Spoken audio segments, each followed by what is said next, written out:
Well, now, that's really weird.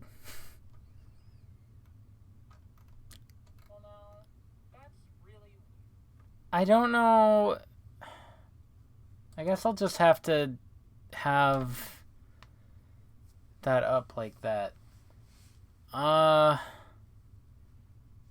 mean, my face too, but OBS Studio logged me out of Twitch for some reason, even though it didn't. So, what? My lamp? It's on? It's just not. Uh-oh. Uh-oh. I'm frozen. That's not how I'm sitting. Actually, that's really weird.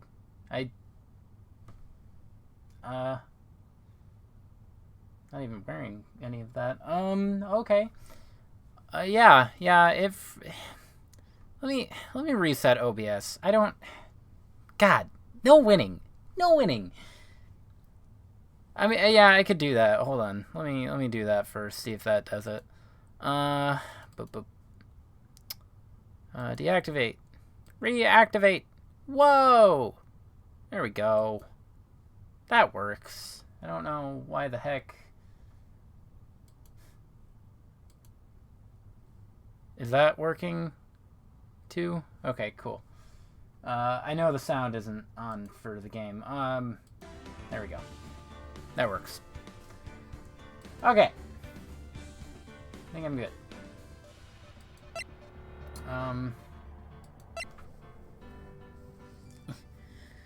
I still can't see chat, but I'll just have to, maybe I can pop it out from here. Yeah, let's do that. That'll work.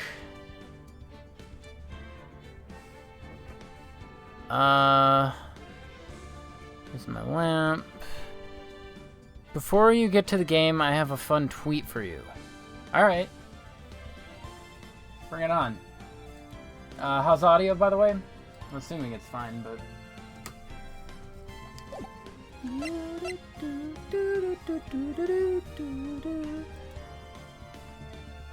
What do we got?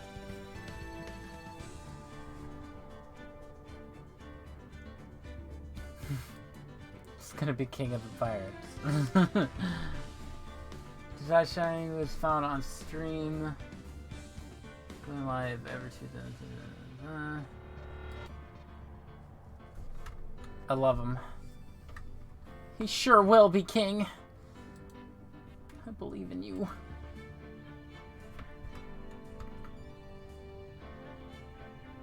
Hardy on Castaway Shore.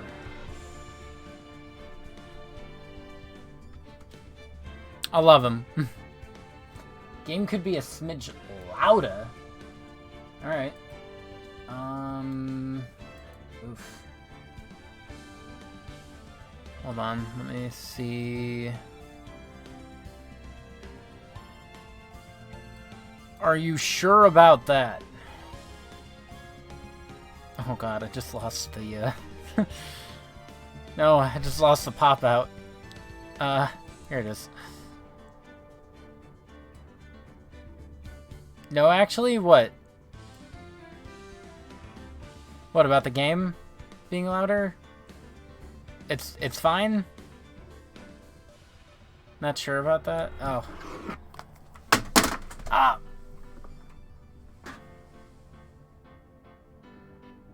That was weird. Okay. Alright. A lot of weird stuff. A lot of weird tech stuff. God.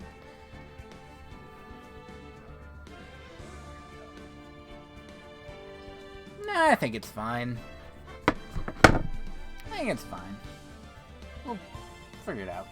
I think it's fine. Alright.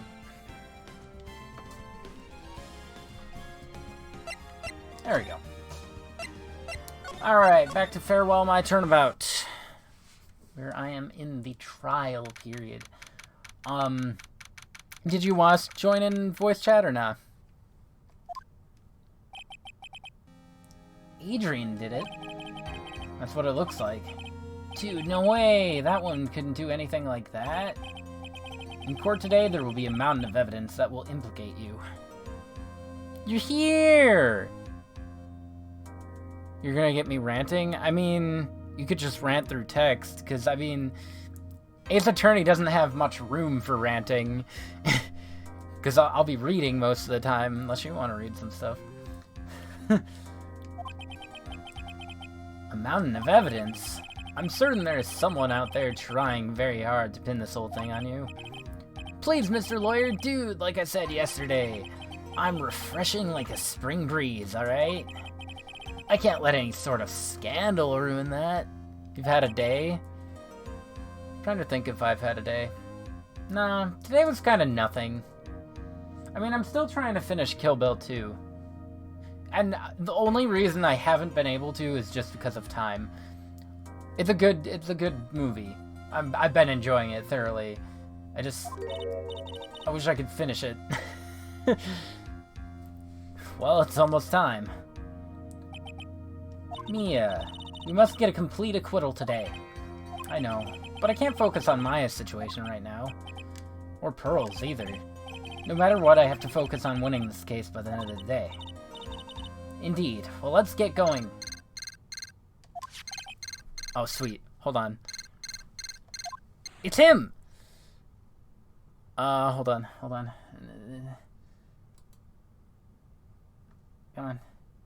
There you go.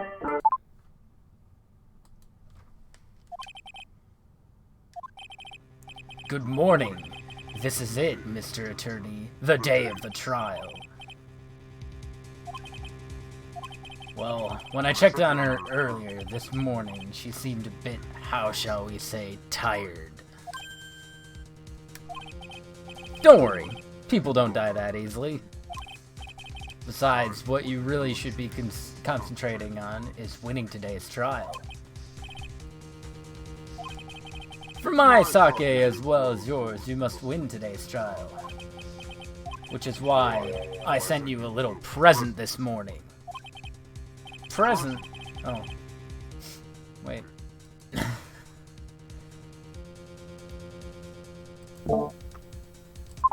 It's not easy. Was it going through? I was hoping it was going through. Man.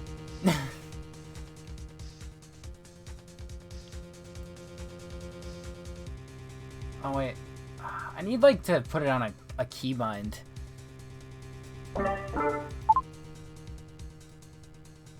You'll figure it out once the trial starts, and even if you don't like simultaneously going through and not going through. Maybe I have to be closer. Maybe that's all it is. You'll figure it out once the trial starts, and even if you don't like my gift, I expect you to graciously accept it and win the day's contest, if you please. Let me turn it off. Can you hear the... Hold on. Like the little thing that it does?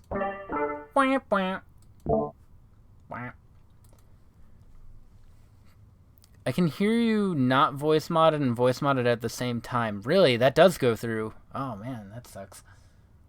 I've never used the voice changer feature. I just figured I knew the you know, modified voice guy on the call would show up again.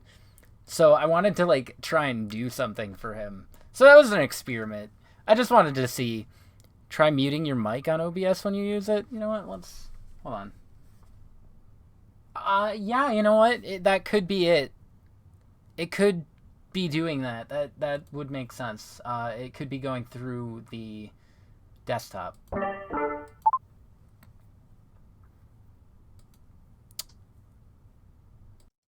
Okay, I have the mic muted, so I should sound super deep voice right now. Is that working? Hold up, I'm gonna hold the boop, boop. That works! I'm incredibly quiet, for some reason. I have no idea why. I'm talking a little louder. Does that work? Huh. Oh, you know what? Hold on. Technical stuff? Well, it might be because... Hold on. Is this gonna do anything? Does this do anything? Or maybe, like... Yeah, this should sound better, right? It's really weird that I have to hear myself like this. Like, it really is. Still quiet, but louder.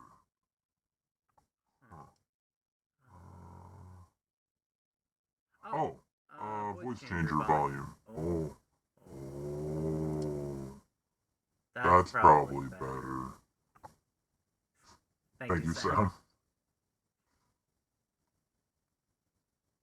Found it!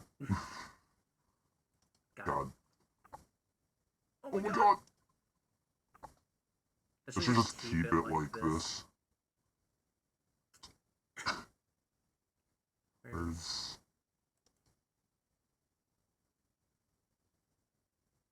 Alright.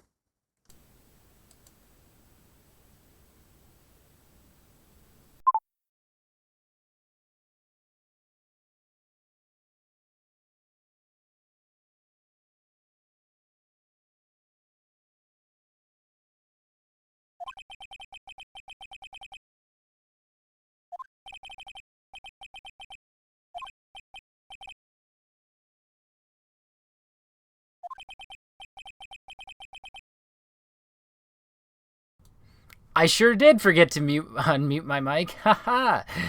It sucks. Man, that's gonna take some getting used to if I use that more in the future. Yeah, I noticed. Heyo. Dude, did your nose just get longer?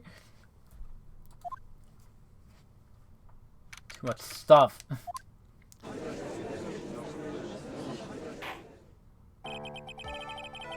Oh, that's fun. I never messed with the voice changer thing. I could probably do that more. Court is now in session for the trial of Matt Ungard. Are the prosecution and defense ready? Yeah. Oh. I say, Mr. Wright, what happened to Miss Von Karma? I don't know, Your Honor. Why are you getting mad at me? What happened with Cool Voice? I only had it on for the caller. For that mystery caller. Get a stream deck for voice changer stuff. Set up a macro to turn it on and mute your mic. I don't know what a macro is, but I could potentially get a stream deck.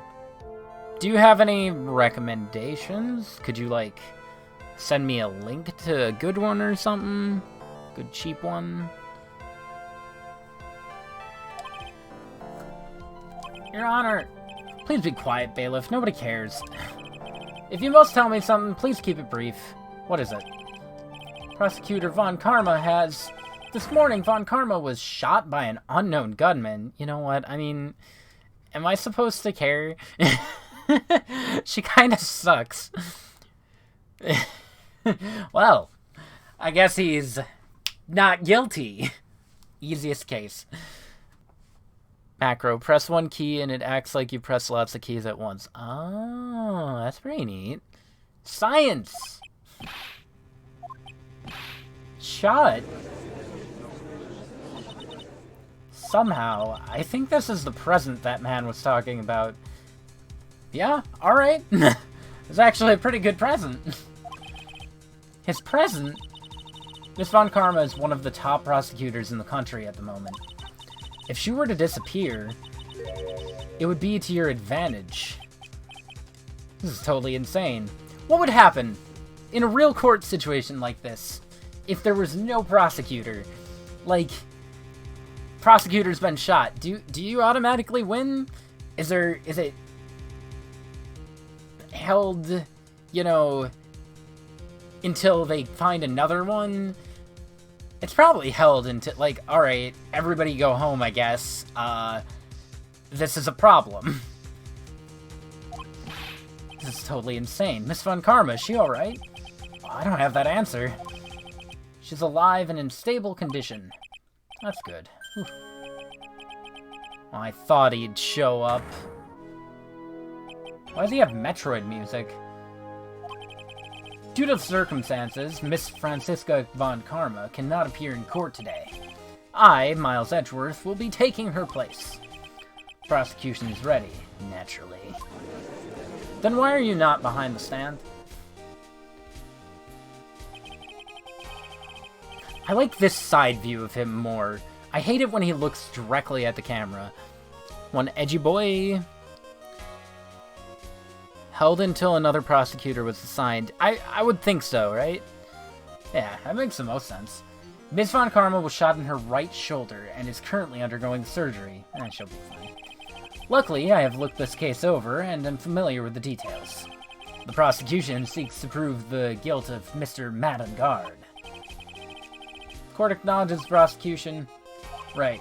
I finally found the answer I was struggling for on my long journey this past year.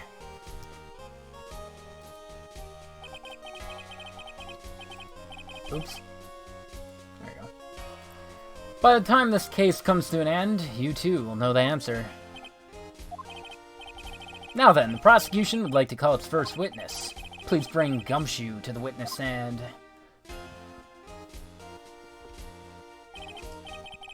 What's just your name and occupation? I've done this so many times, guys. I'm a detective. For now. After this trial's over, I'm supposed to turn in my badge, sir. Prosecution has no need for a depressed witness. Stop being depressed. Lift your head up and face forward like a proud officer, Detective Dick Gumshoe. Oh, yes, sir. Let's have your testimony. If we want to explore the various facets of this case, we must start with that. Get ready, Phoenix. This is going to be one very rough fight. That's alright. I have saves coming on my side. Yeah, it would have to be with Edgeworth as my opponent. Answer he was struggling for. Interesting. Show me this answer you finally found, Edgy. Bare facts of the case. This murder happened after the Hero of Heroes award ceremony, sir. The victim, Juan Corrida, was found dead in his hotel room. After looking into the cause of death, we believe he was definitely murdered, sir. At first, we thought there was something suspicious about the empty guitar case.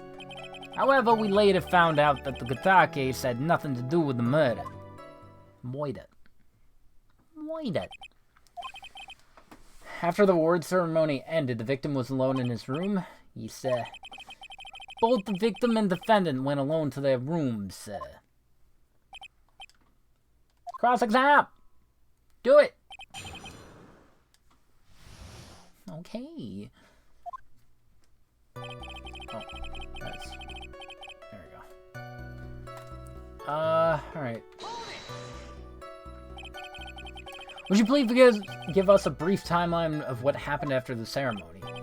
Okay, pal. Ceremony started at 6. It ended around 8, and then there was a short break. A special post-ceremony show was supposed to start in the lobby 30 minutes later.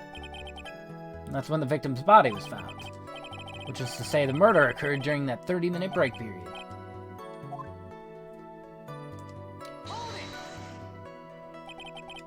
The person who discovered the victim's body was Adrian Andrews, correct?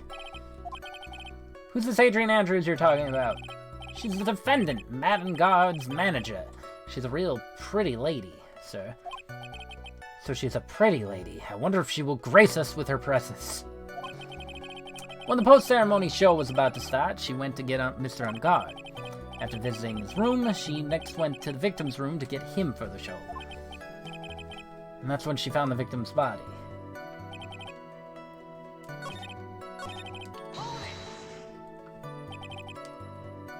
Cause of death wasn't because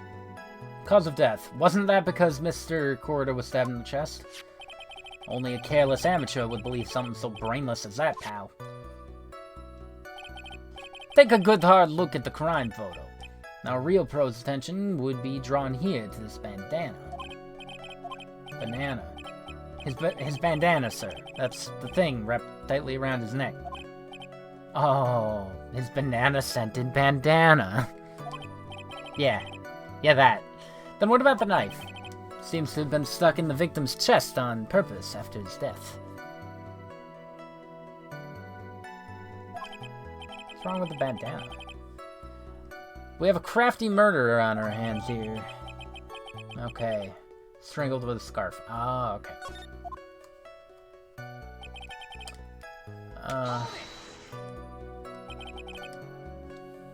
I'm surprised they really just hid the autopsy report behind that? That's wild. And why did you think that? Because it was empty, pal. The Jammin' Ninja doesn't go anywhere without his bright red guitar. And we couldn't find it anywhere at the scene of the crime. Scene of crime? Whatever. Oh wait, I can't read. Then how about this theory? The fan really wanted the guitar and did the crime to get it. How's that? We thought of that too, but... Only fingerprints on the guitar case were the victim's. So much for my theory, then.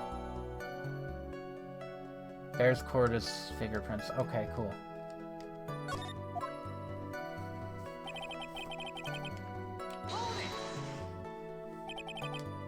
What convinced you it had nothing to do with the case? The guitar wasn't at the Gatewater Hotel that night. Where was it? Bright red guitar was eventually found at the TV studio. The victim, Juan Corda, had apparently only taken the case with him. So you mean he forgot to put the guitar inside the case? Yes, sir. Even when he was on stage for the ceremony, he didn't have it. So that case was empty even before he got to the hotel. That's right. So it really had nothing to do with the case after all. I believe that's enough. First, the victim was choked to death with his bandana. Then, after the victim was dead, the killer deliberately stabbed him with a knife. Which brings me to my next point. Why then did the police arrest Matt on guard? Because there was reason enough to suspect him. Here it comes. Looks like Edgeworth's back in full swing. Very well, Gumshoe. Please testify about this matter. Oh. Huh. Weird. So that was only for getting 2 pieces of evidence. Weird. Madden God and Juan Corda were huge rivals with each other. They each thought the other guy was in his way. That's a motive enough in my book. I feel like I need to... I don't want to. But it sounds too loud to me. I don't know if there's a way to turn it down for me without... Hold up.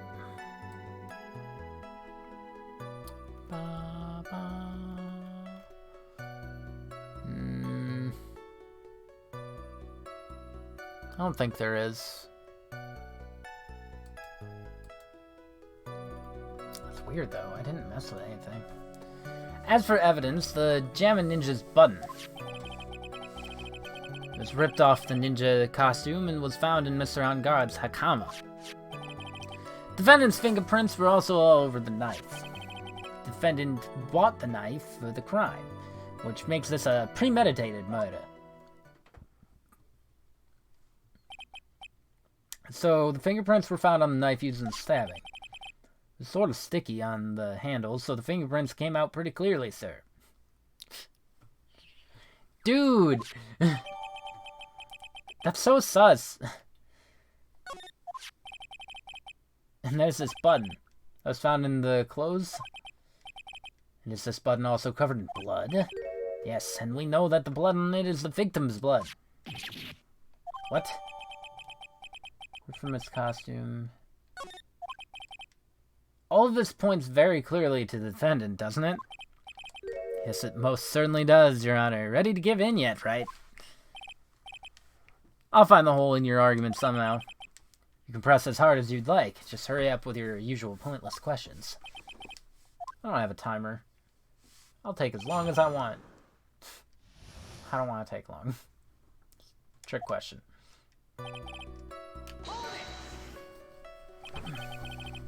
In terms of popularity, Engarde won, didn't he? Yeah, but you know what's ironic, pal? Juan Corda was always one step behind on guard and everything. This year it seemed like he'd finally caught up, ready for the big final showdown. But Corda lost the Grand Prix at the end. That's too bad. He must have been pretty downhearted after losing.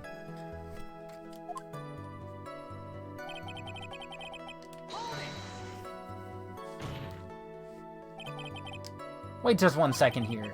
Ungard was beating Corda in the popularity polls. Well, yeah, I guess, but... Which means that in the defendant's eyes, the victim was not a rival at all. Which means he had no motive to kill her. Yes, I quite agree. It's not... I guess if you put it that way, then yeah, the defendant would have had no motive. I'm beginning to see why you were fired. No, not you too. Edgy, please. I look forward to your pension negotiations. Oh. Now, detective, let's continue. Not my poor pension, too. Detective, if you value your money, I suggest you proceed. We can talk about my pension later, so yeah. What about what I was saying? Anyone? Poor dude. Self-evaluation? What, for work? How do you... Why are they doing that? How can he not evaluate himself? I don't understand. I have a lot of questions. Do you have any proof that the button belonged to the victim? What do you mean, pal? Let me put it this way. I'm asking you if you have any evidence to back up your claim that this button was ripped off the Jammin' Ninja's costume. But can't you tell by just looking at it? And the victim's blood is on it. Anyone could have smeared that blood on there afterward. Edgy, help me, saw. Alright, I knew I had it. I knew it had to be this piece of evidence, not to reel this one in. Thread? The button was attached to the costume by thread, obviously. And that thread snapped when the button was torn off.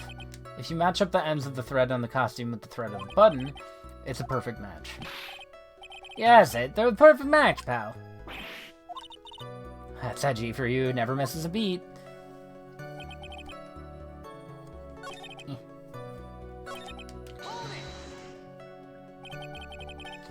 When was this button found?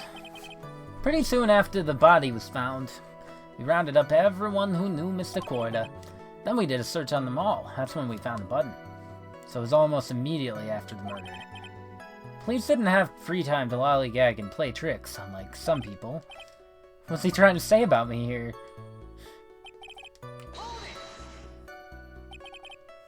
How were the fingerprints arranged on the knife? What do you mean? By examining the prints, you can determine how the defendant held the knife.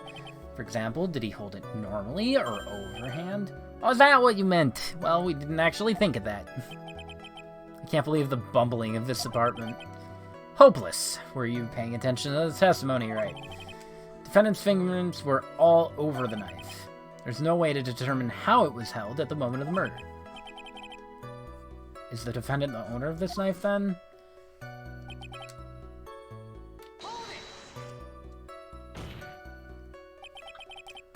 There's no way this was a premeditated murder, even if he bought the knife.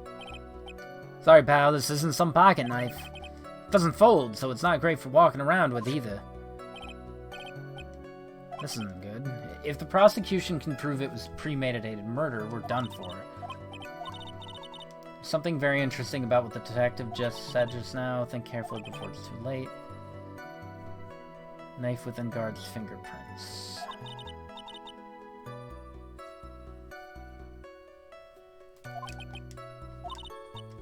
Before any battle, you must find your enemy's weakness, so let's find the weakness in this testimony, no matter how small it may be.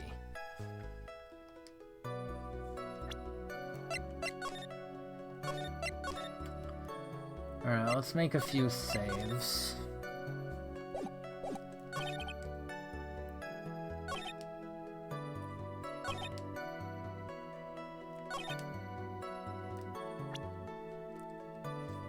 So what's all my evidence? I got the photo that Maya pushed onto me. Which is that.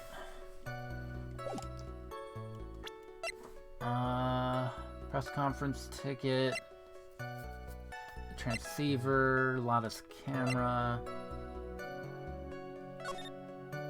Superstar and ultra hot mega secret love scandal. Reliable sources say that Juan Corda has been getting close with mysterious yet beautiful manager in the stars.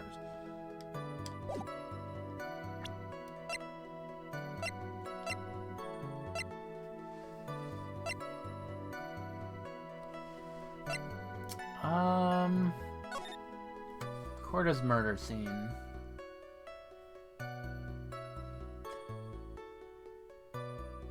There is blood under the... Which, I mean, they did that in a past case. Where there was blood under something that it shouldn't have been, or something. So there's blood under the button thing. So there's no way that there should be blood on the button. But that might be an overthought. I don't know. And then there was the knife, which... I mean, that would have to be the same knife. That has nothing to do with it, probably. Strangled with a scarf and stabbed with a knife. Gatewater is engraved. Oh, you know what? Hold on. He bought it. Bought the knife for the crime. Yeah, no, he didn't. Because it says Gatewater on it. There we go. That one's not too bad. Wait a second. What? So the basis of your argument that this was a premeditated murder is simply that my client bought a knife beforehand. That's right, pal. The defendant did not buy this knife. Huh? Take a good look at the handle of this knife and you'll see what I'm talking about. It has a Gatewater seal set into the handle. Gatewater? I think I've heard that name somewhere before. Ah. That's the name of the hotel. Gatewater Hotel. Oh.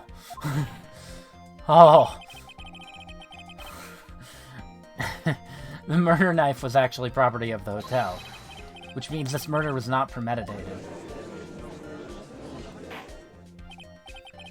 Yes, that is very true. This is a very big... Edgy, don't laugh. It's creepy. I'm sorry, but the defense is simply too careless. Eh.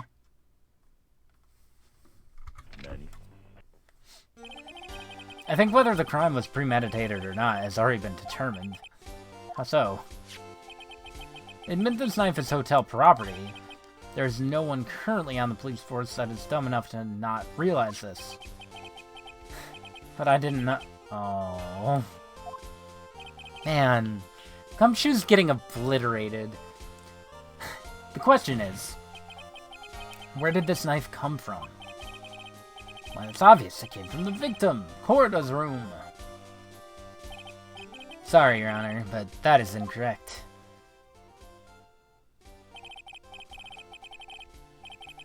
Victim ate a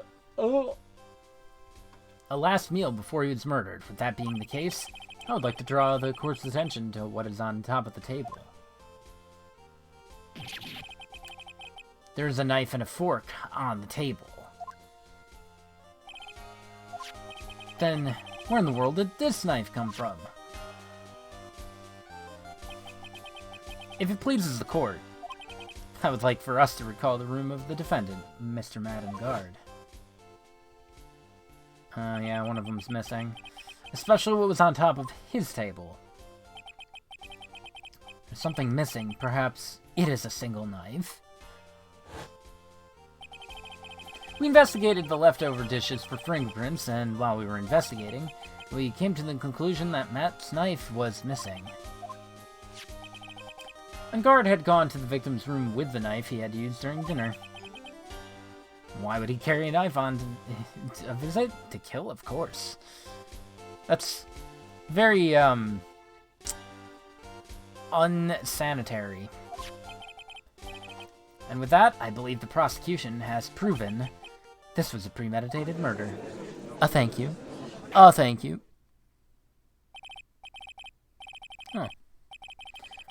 Amazing, Edgy. Absolutely brilliant. A brilliantly clear deduction. Seems like Edgy had this planned from the very beginning. Must be one of those traps, and I just walked headlong into it. A murder weapon with fingerprints and a button from the victim's costume. There is quite a sizable amount of evidence here. I can safely say that any further deliberation is a waste of Your Honor's time. Although, I wouldn't mind if the defense were to present evidence not yet shown to the court. Evidence not yet shown? New evidence. What does the defense have to say about this, Mr. Wright? The judge is favoring the prosecution right now. If we answer with something wrong here, that gavel of his will be ringing out to the sound of our defeat. Will it now? Not if I have anything to say about it. Do you have something important and necessary to present to this court? I do. Probably, I think. There's one piece.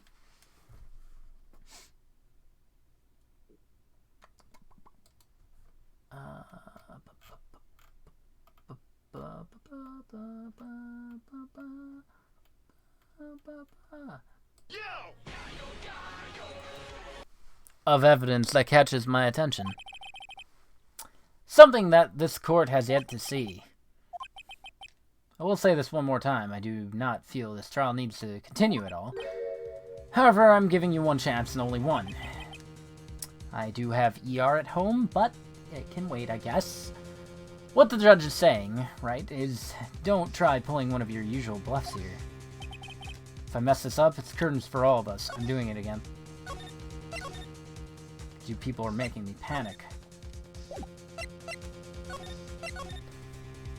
Heck yeah, Yayo. You know it. You may now present one, and only one, of evidence. Oh my god, yeah, that takes up the entire health. Now then, what is this important evidence that you must show to the court? Something that hasn't been submitted. We're still so early in. I would think it would have to do with Adrian Andrews or Celeste. But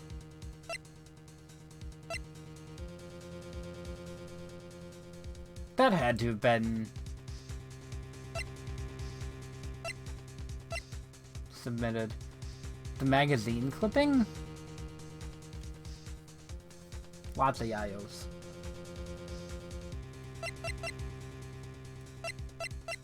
Right? They don't know about that, right? I don't think they do.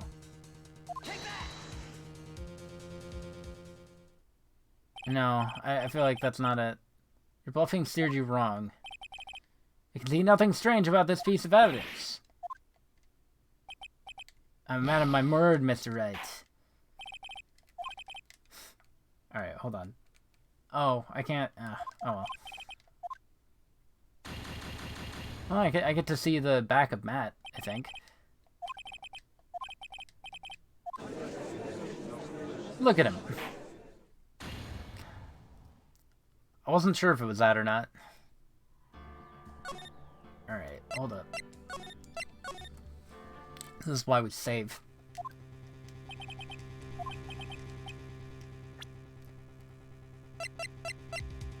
Well... I mean, that's not evidence, question mark.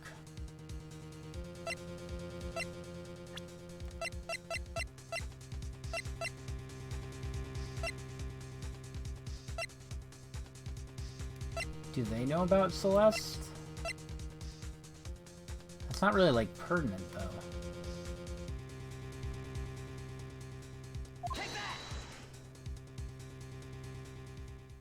No. Understood, Miles. Understood.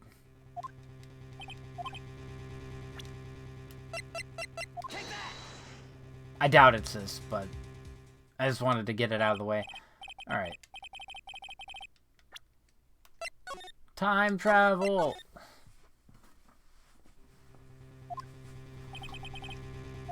Man. This is harsh for this early on in the case. Glossy photo. The confession.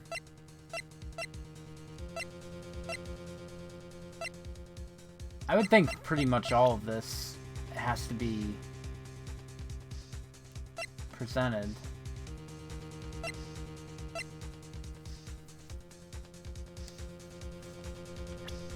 I guess I could just go through the motions. Strangled with a scarf and stabbed with a knife.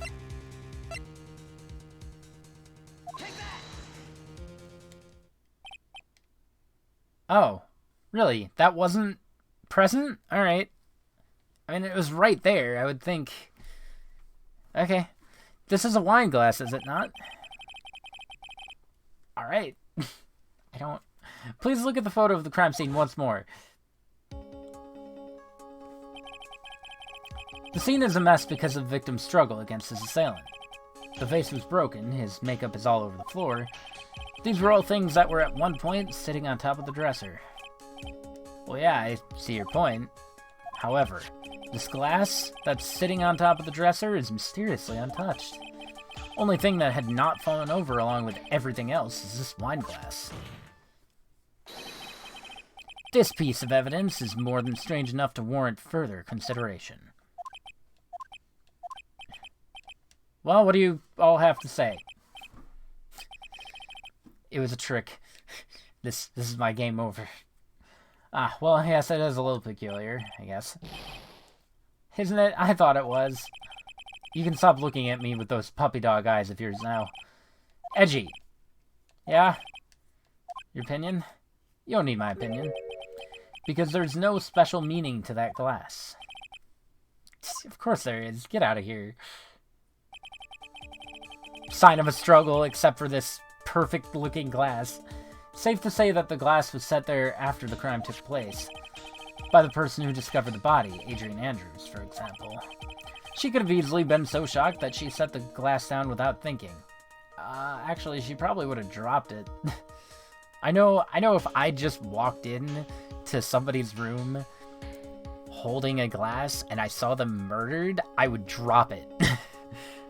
I'm not gonna worry about the carpet stains. Like, and the entrance of the room is, like, there's no way she ran over to it, like, are you okay? Well, nah, dude. Edgy, you're stupid.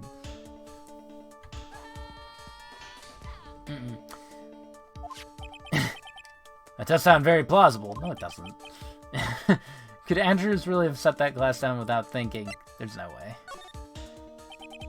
If I appear weak here, the trial's over. I can look for my proof later. For now, I should trust my instinct and point with certainty. They just might fall for it, if you're thought-provoking enough. Defense would like to challenge the prosecution's theory. We'd like to see something that proves it was Miss Andrews who set the cup on the table. You've turned the situation on its head yet again, as usual. Edgy, do you have any proof to back up your claim? There's no way he has that. He's just bluffing. Unlike Mr. Wright, I never say anything unless I have the evidence to support it.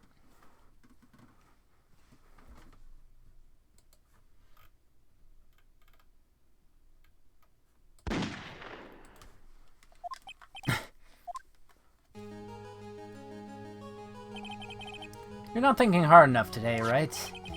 Did you think this wine glass escaped my notice? Of course it has been thoroughly inspected for fingerprints. Prints? There were only one set of fingerprints left on this wine glass. Whose were they? They were not the victims, nor the defendants. Rather, they were of one Adrian Andrews. What? That is why I said that the person who had discovered the body had left it there.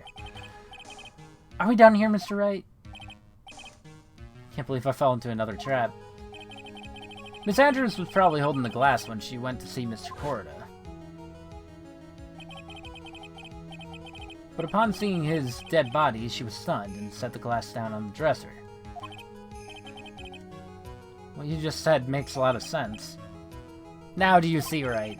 You can't change any part of my scenario, as it explains everything all too well. I fought long and hard this past year about what it means to be a prosecutor, and from here on out, I will show you the answer I've come to discover. Wait a second, Edgy. I think the prosecution has provided enough evidence for me to enter my verdict. Unfortunately, I cannot allow you to pass judgment yet. I am Kaki. The prosecution has yet another witness we would like the court to hear from. Another witness? Yes. Bailiff, please bring in the next witness. What in the world is Edgy thinking? Oh, God. Old bag. Now then, witness, please state your name and occupation.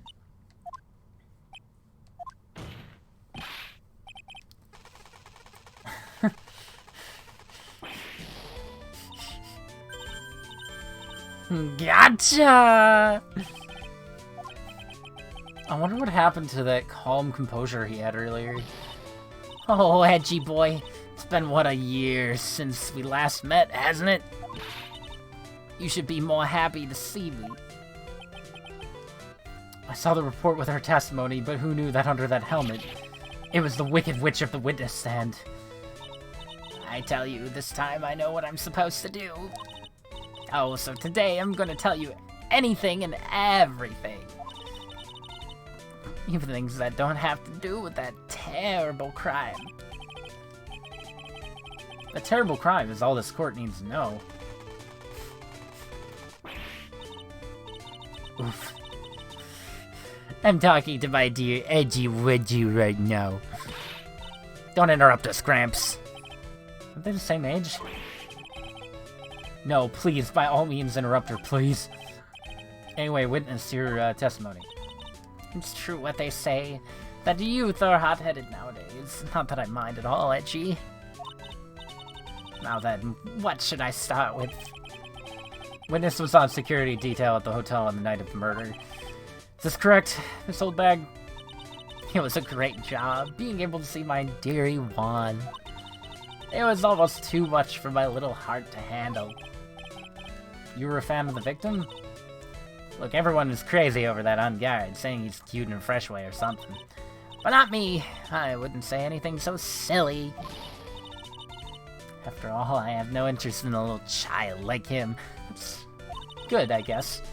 I'm only interested in a real man. One quarter.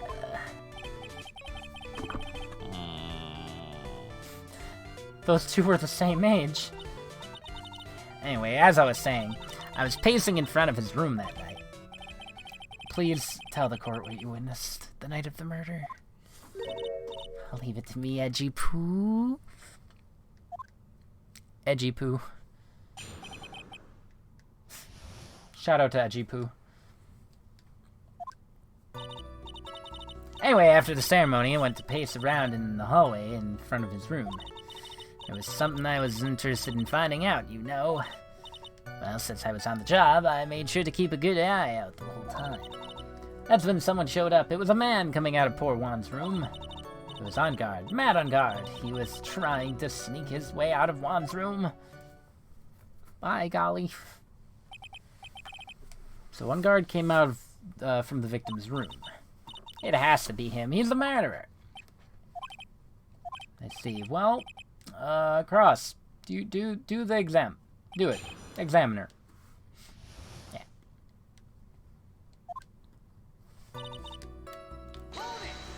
Why are you pacing?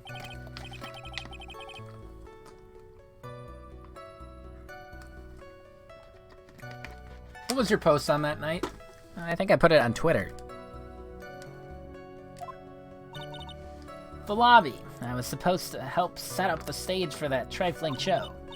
But I refused to help, I'll have you know. It was for the lead-headed samurai show. I even took out a few of the nails. Maybe it was a good thing the show didn't go on. Besides, that manager with the glasses seemed to be working hard at it without me. So I thought I'd take a break and spread my wings a little. That's when you went to hang around the victim's door.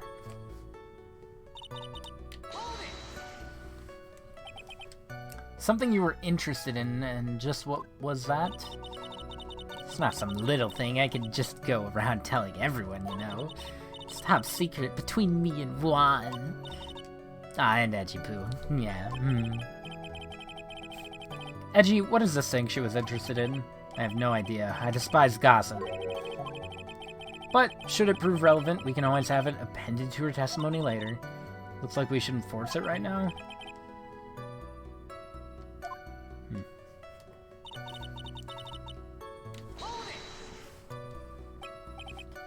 Would you tell us the number of people who went in and out of Mr. Corda's room? I have no idea. I wasn't born so I could count things for those who didn't pay attention in class. That's why ever since I turned 20, I quit keeping track of how old I really am.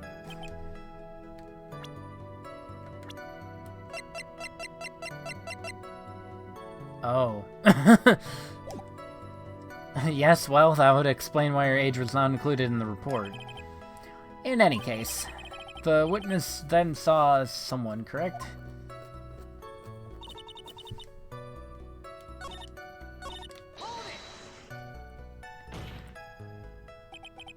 Who in the world was that? I'm not allowed to say. This sort of info has to be carefully guarded from the masses, Sonny. The man that came out of Juan's room, it was... Oh, I'm too scared. I can't say his name out loud. What I wouldn't give to have Francisco's whip right about now. I guess I could tell you, since he was such a bad boy anyway. That was a worthless one. Saw my client, are you sure about that? Yesy. Yesy? Really? Annoying brat! When I say I saw someone, I saw that person. Why do I get a sense of deja vu? Maybe to avoid a repeat of last year, I should delve into this a bit further. Person's face, carrying clothes. Didn't see the face, I'm guaranteeing it. I'll go with it, but... Tell the court about the man's face in more detail. You don't need me to tell you about his face. That soft, gentle look in his eyes and his effeminate lips. His right eye covered by silky hair. His sparkling, shining teeth. His teeth were shining? He's shining all around in this week's pinup poster, dearie. Why do you...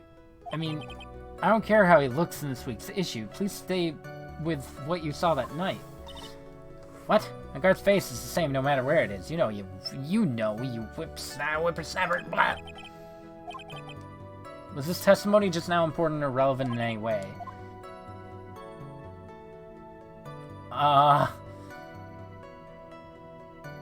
No? Guess it really wasn't important. Do you know why we say time is valuable? If not, I suggest you learn. You've wasted 3 minutes of this woman's youth. That's more valuable than gold to me. I suddenly feel old in the presence of her childish whining. She may not remember things or be mistaken here and there, but I don't think she's lying. It's bad for us, really bad. But that's how the human mind is. It also has a tendency to jump off topic. She's strayed onto a few interesting side topics this time too, hasn't she? But that's what makes her a sweet old lady, right? That's because you're not the one who has to question her.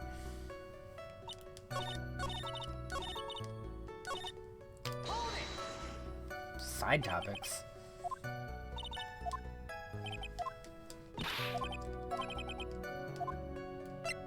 What the person's carrying, the clothes. What was the man you saw carrying? In which hand? His right or his left? Either. Now this is a real mess. I mean, I can't be expected to answer such a vague question. Please be more specific with your question, right? What was the man you saw carrying in his right hand? He wasn't carrying anything in that hand. Then how about his left? Empty! Well, this whole thing has been a lot of nothing.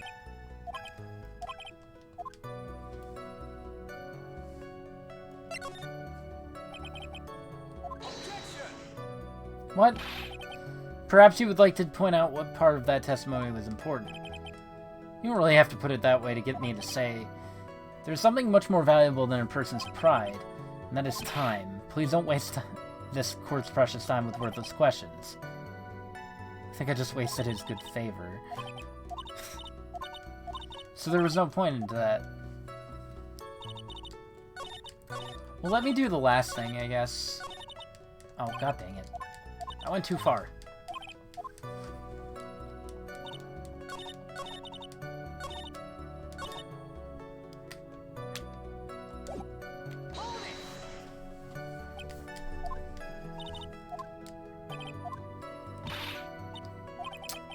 Alright. The clothes. What a troublesome man you are, really, as if something like that matters. But it does. Now, what was it? Oh, yes, it was that thing. What thing? That gaudy thing he's always wearing, that racing jacket. He was wearing that at the detention center, too. That thing's meant for nothing but seducing women out of their pantaloons. Men!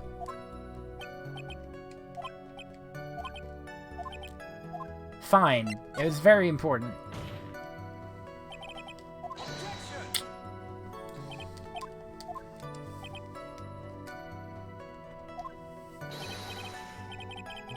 I request what the witness said about the jacket be appended to her testimony. I don't quite see where you're going with this, but alright, witness please. Well, I don't like to badmouth anyone without reason, but if I must... He was wearing his flashy racing jacket. Honestly, it's all just for show. Are you sure the defendant was wearing a racing jacket? What do you think? It's not like I've seen him in anything other than that horrible thing. Sure, he was wearing it.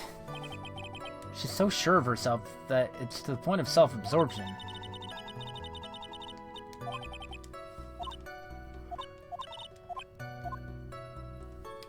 Alright, let me go back to this, and let me get her to go on about... Oh, really? That was the only thing. So, there's gotta be evidence for this, right? Or something?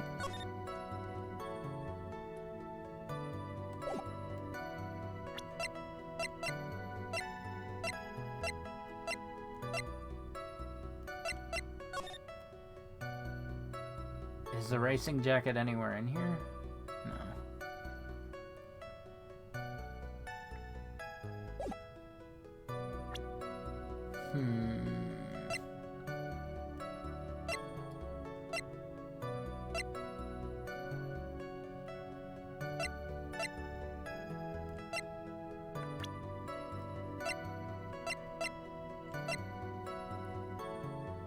How's that, sir?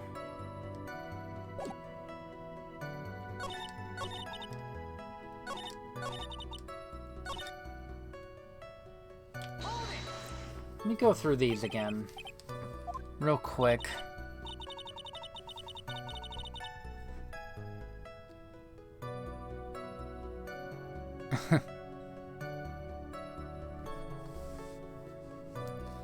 Supposed to help set up the stage for that trifling show. Refuse to help. Few of the nails. Thought I'd take a break and spread my wings a little.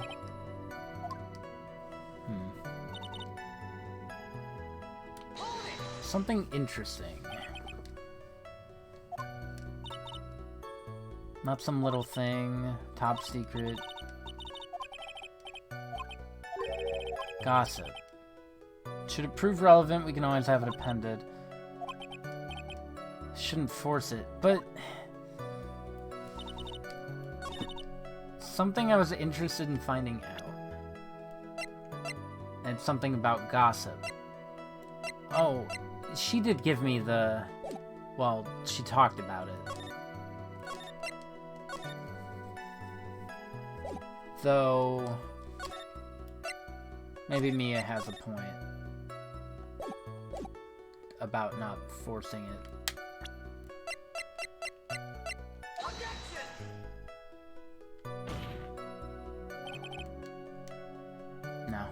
that wasn't it. He's gonna yell at me. Made sure to keep a good eye out the whole time. The number of people, wasn't born. 20.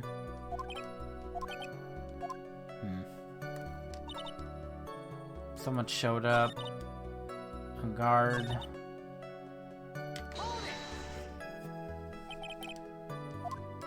Defendant was wearing a racing jacket. What do you think?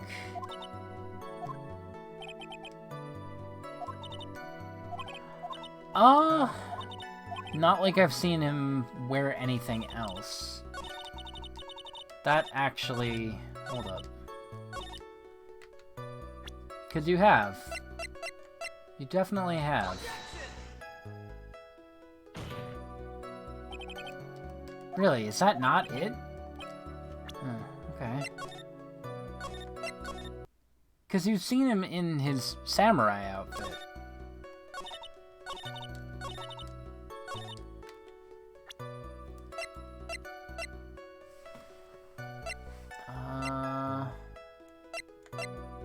Tabloid article about the victim was in the case. Map the Gatewater.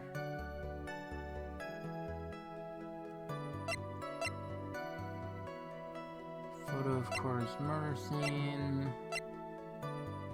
Wait a second.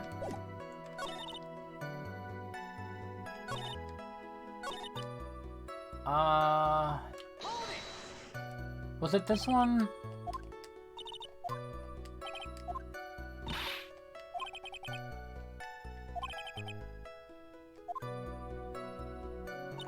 Which...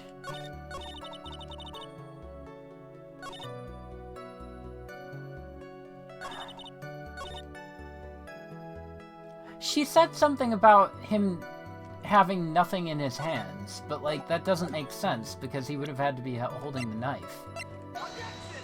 But I don't know where that would go.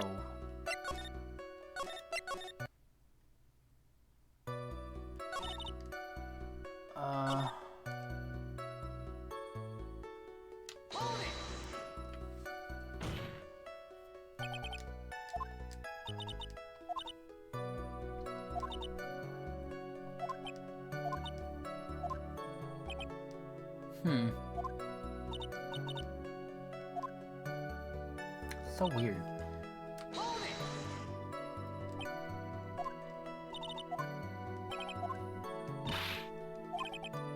I'm gonna have to press a little harder on this one. There's gotta be some sort of huge contradiction I can find here. Wearing his jacket. Sure he was wearing it.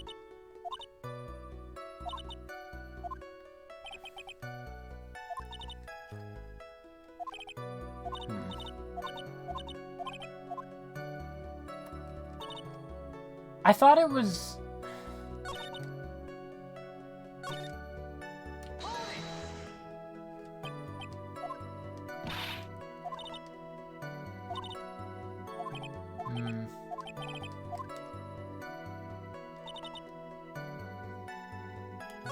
Wow. Yeah, no, I can't find it. So... I guess it's not the knife angle, even though that makes perfect sense. God.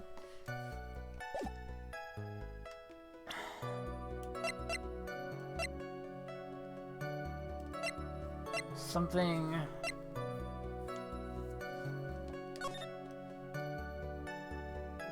Reliable sources say that Juan Corda has been getting in close with the mysterious Abuvo manager.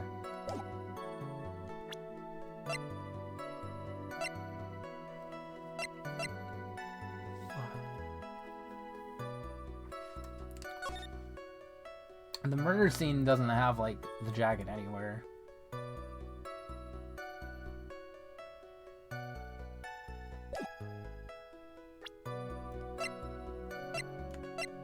Those don't matter. Unguard Sakama.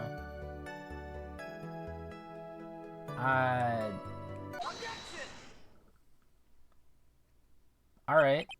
That was just a shot in the dark. What? Don't say my name for no reason. Do you know what this is? It's button number 2 on the Jammin' Ninja's costume. Now I know she's an obsessed fan. She identified it in a single glance. Number 2. Give it here. Give it here. If you don't give it to me, I'll punish you with this.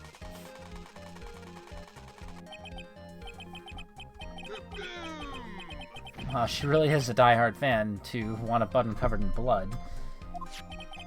This button was discovered on Unguard's body during a full body search. See, this button proves beyond a shadow of a doubt it was that rascal Unguard. It was caught up in the pleats of his Nickel Samurai Hakama pants. Oh, okay. I misunderstood, I think, what a Hakama was. And Unguard is the Nickel Samurai. See? Now, it may just be me, and I do have an active imagination, but just now, didn't you say that the defendant, Matt Unguard, was wearing his usual racing jacket? Ah, I'm so sorry. Sorry that you judge people based on what they wear. If I wore the trendiest dress, then maybe you'd think I was a woman. This ridiculous-looking outfit, you'd agree this outfit's hideous, right? I've got a tape recorder stuck to my chest. It's heavy. So heavy, I wish something about CDs. Keep the dream alive. Take a look in the mirror. Curling. Edgy poo. I love her stupid ray gun. Yeah, no, now I know what a Hakama is. I just initially kind of forgot. I was mixing it up. Hindsight. Now hold your tongue still there for 1 second. So what you saw in actuality was not Mr. Unguard, the man.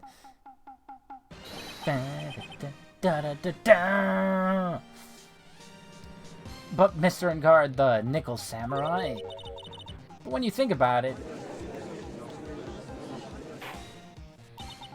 she did it. She's so scary looking. Nah, she didn't do it. She just sucks.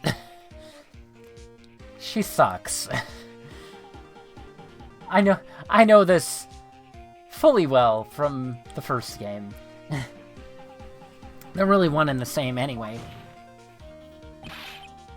Miss Oldbag, this is a very important point we're talking about. Edgy poo, do you think so too? Well, it might be something worth considering. Just say it's important and agree with me for a change. Witness, think carefully and try to remember as much as you can before you testify. Alright, if you insist. I should be the one sighing, not you. Loser. She did! She did suck in the last game. She's a bad person. Unguard. Yes, now I remember.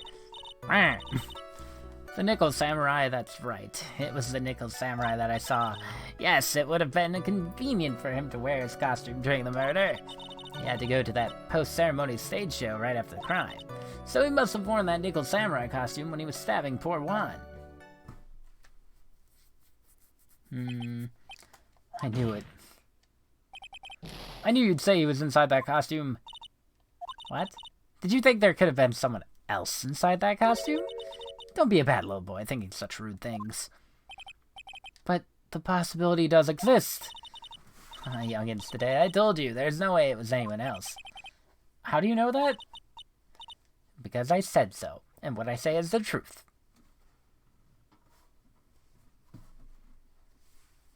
Shut up! At least she's just as delightful a witness as she was a year ago. Okay, do the cross. Sign of the cross. Wasn't that exactly what happened in that case from last year? I think it was. She's insane. Oh, there we go. Alright, well, I might just have to press all of these. It's Nickel Samurai. Would have been convenient for him to wear his costume during the murder. He had to go to the post-ceremony stage show right after the crime.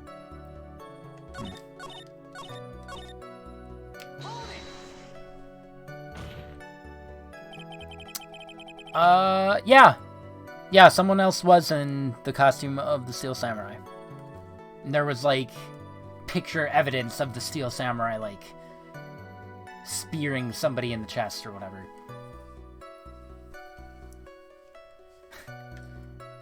It was brought up by Mr. Will Powers, that there's very bad luck associated with the character.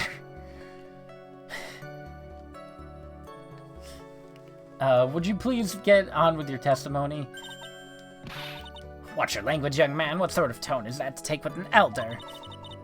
My youthfulness isn't what it used to be, so you should forgive me for everything. If you keep on barking at me like that, I'll start singing at the top of my lungs. What? A striking figure by the sea, standing all alone is he. He's a nickel samurai. She's actually singing. Someone help my poor ears. Can you please do something about this racket? Witness, I'll give you a piece of gum later if you'll be good and stick to just the facts. Okay. You promised, right? Right, I'll be sending the bill for the chewing gum to your office at a later date. Remind me to send you a thank you note later too, edgy old chum. I enjoyed that entire exchange. Be a little more careful with your testimony, please. Not too long ago, you said he was wearing his racing jacket, and now he's not. Not too long ago? Let me ask you this. When you were itty-bitty, what was your grand dream? What did you want to be when you grow up, whippersnapper? My dream? Well, I wanted to be Judge Wagner, hero of the public's court. So what? Is that a character? Is that a real person? See and look at where you are now. You're not Judge Wagner, are you? Are you? Well, what I said earlier, who puts any weight into things like that? The now is everything. I can't be held responsible for the past. Since when did court become theatrics over testimonies? Since the first game. All that matters is that man was inside that costume. Isn't that enough?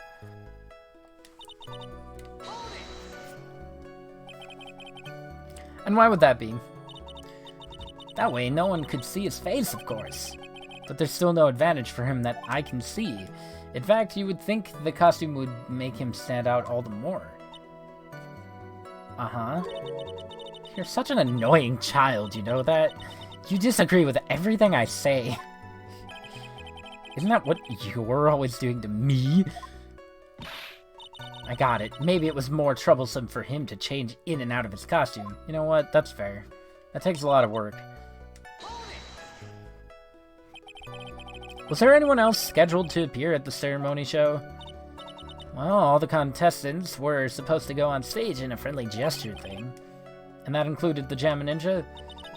Of course it included him.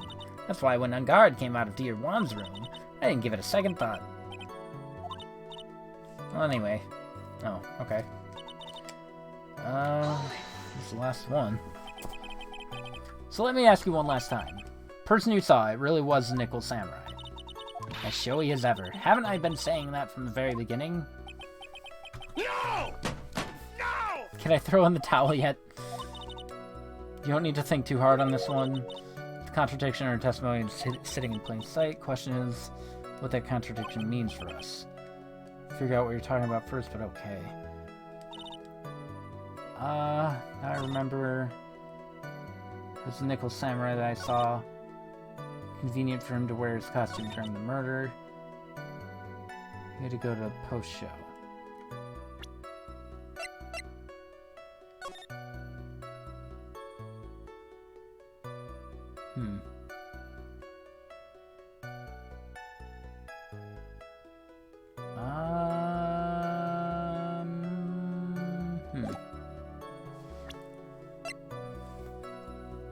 Confess something after the post-ceremony stage show.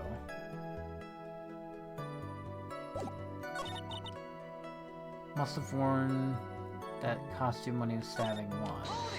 Oh, god dang it. That was the wrong button.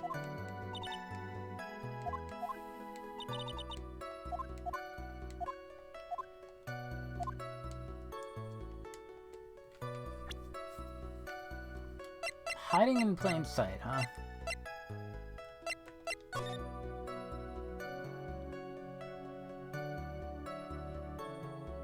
And guard and court are, like, right next to each other.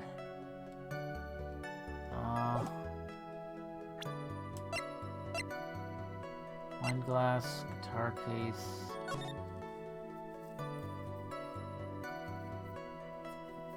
I keep focusing on how he would have had to hold the knife, but it's not coming up.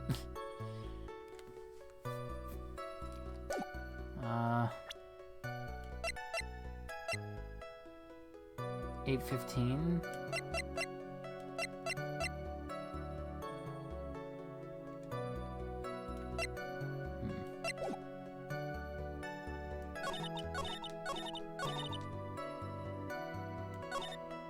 Nickel Samurai, it was Nickel Samurai that I saw. Convenient for him to wear his costume during the murder. He had to go to that post-stage show right after the crime.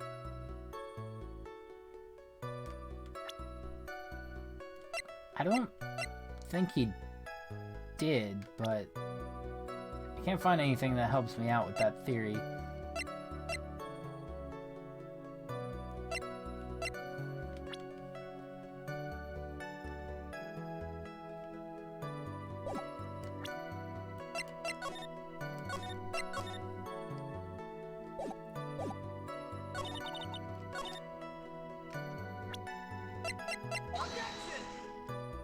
No, it wasn't that.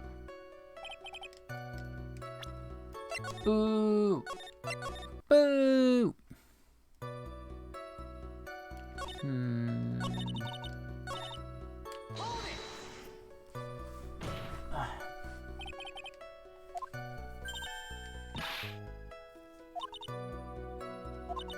Forgive me for anything.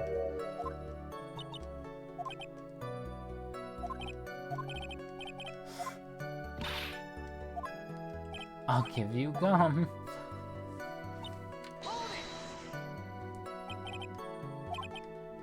No, it's not. I feel like these first two are kind of useless. I love the gun.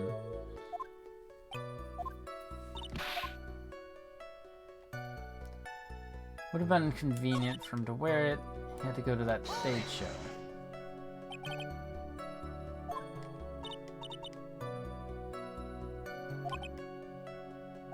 Including ninja. Did give it a second thought.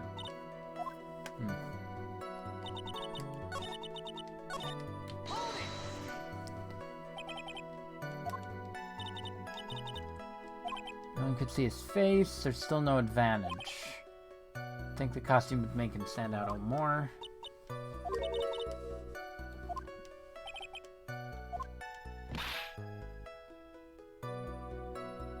Changing in a costume. I don't really see it hiding in plain sight. I don't know, Mia. I think you're being insane.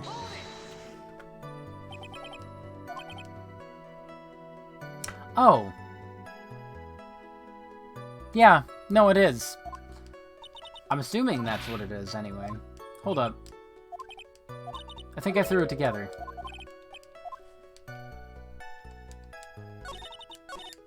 It's that thing that I was a little ahead of myself with. I mean... There we go. Because he wouldn't have fingerprints all over it. Because he's wearing gloves if he's in costume. Please take a look at this. Yeah, so it's a knife. Big deal. Big whoop. Wanna fight about it? If you're trying to scare me with that, I'll have you know it won't work. No, that's not my intention. That's a knife that was used in the murder, right? Your Honor, do you know why this piece of evidence is important to this case? You don't even have to ask. It's because the defendant's fingerprints are on it. Is that what you're driving at? That's exactly what I'm driving at. What are we driving at? Whose car are we driving? Where are we going? I want Taco Bell. If Enguarde was really in the Nickel Samurai costume at the time of the murder, then it's impossible for his fingerprints to have been left on this knife. Actually, he would have wiped all previous fingerprints on this knife right off. God, I'm stupid. Oh, that's right. Nickel Samurai wears gloves, doesn't he? He probably took his gloves off before he began the stabbing. Why would he do that? Why would he do something like that? To leave his prints on the murder weapon? There's no way he would do something like that. However, there's one possibility. Then let's hear your possibility. It's very simple. The defendant went to the victim's room while in costume as a Nickel Samurai. At that time, the defendant held no intent to murder. He was probably just going to relax and talk with the victim about the stage show. Which is why he took his gloves off. But the murder still did take place. It's well known that there was a bad blood between the defendant and the victim. I have heard that before.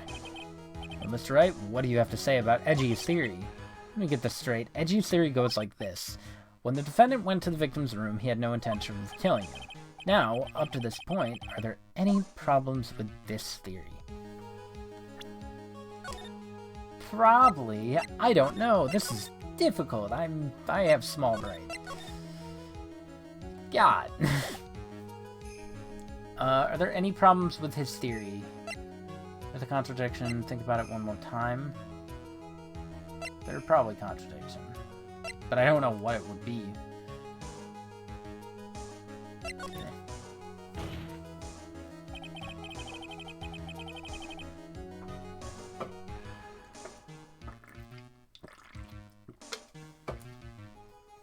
This theory contradicts something in earlier testimony. What are you babbling about? For argument's sake, let's suppose Mr. Enguarde was the killer. If that's the case, I think it's impossible for the killer to have gone to the victim's room without intent.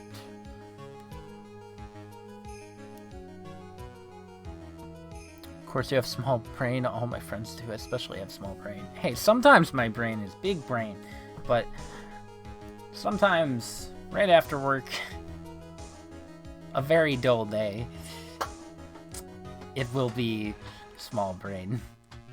It is pea size right now. It's about the size of this, and also I wanted an excuse to show this because it's adorable. This came with Dead Cells. It's not really like showing up too well. Well, it's cute though. Want me to regale you with tales of my day? Do it. It is really cute. I love it. It came... I didn't expect it to, but it came in the, like, box of Dead Cells. It actually... Hold on, what else came in there? Yeah, there's, like, a little art booklet, too. And that's really cool. I haven't gone through it yet, because, but, it's really neat. I need to play more of this.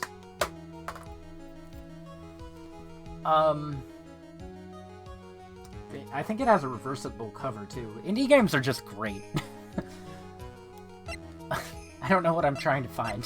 I think it's impossible for the killer to have gone to the victim's room without intent.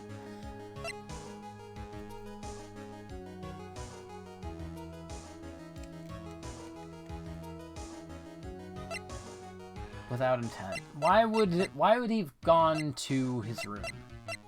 Is what I'm looking for, I think. He knew about that, right?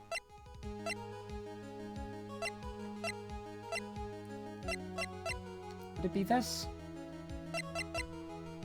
Would it be this? To confess something?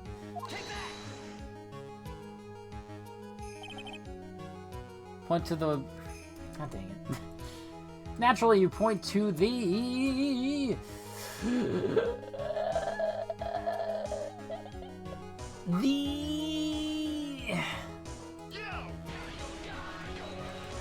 With the least value, but with such vigor. Enjoy your youth while you can. Humans don't live forever, neither do lawyers. Regale you after stream then? No, just throw it in chat. What do you mean? Can't be listening to regalings while I'm figuring this out. I mean, I can try, I guess, but I can't guarantee it'll go well. It's too much to type.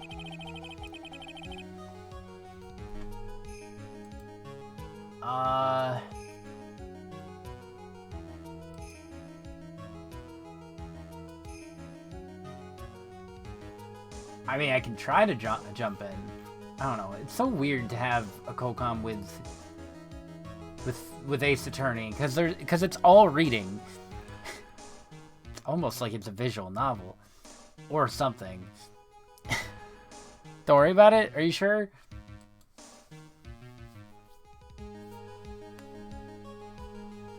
Okay. Theory contradicts something in an earlier testimony. For argument's sake, let's suppose Mr. Enguarde was the killer.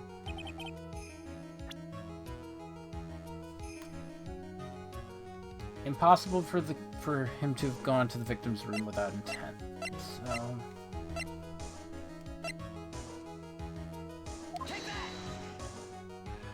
no, it wasn't the tabloid article.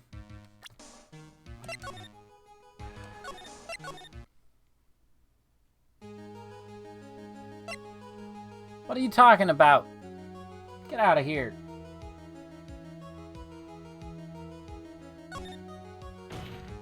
There's definitely some kind of contradiction. I just need to figure it out.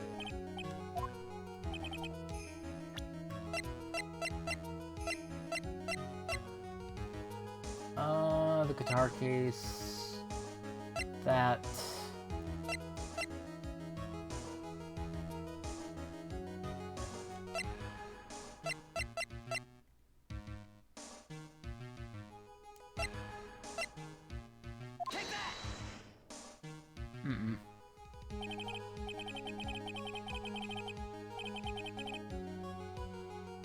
If it was cheating, it wouldn't be so easy to do. Words of wisdom. A little more time on this one. Let me get this straight. Edgy's theory goes like this. Defendant went to the victim's room. He had no intention of killing him.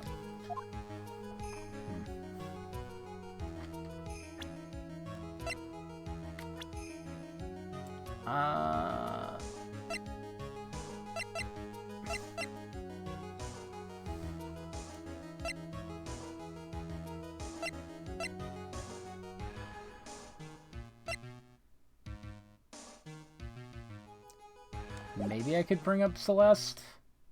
What if I hit there are no problems? Can't see any real problems with this theory, but if you let Edgy's theory stand, then we're on one very large step closer to a guilty verdict. Look at the court record again and take another shot at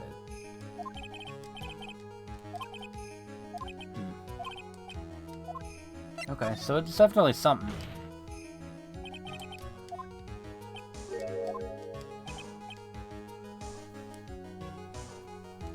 Suppose Enguarde was the killer. Possible for the killer to have gone to the victim's room without intent.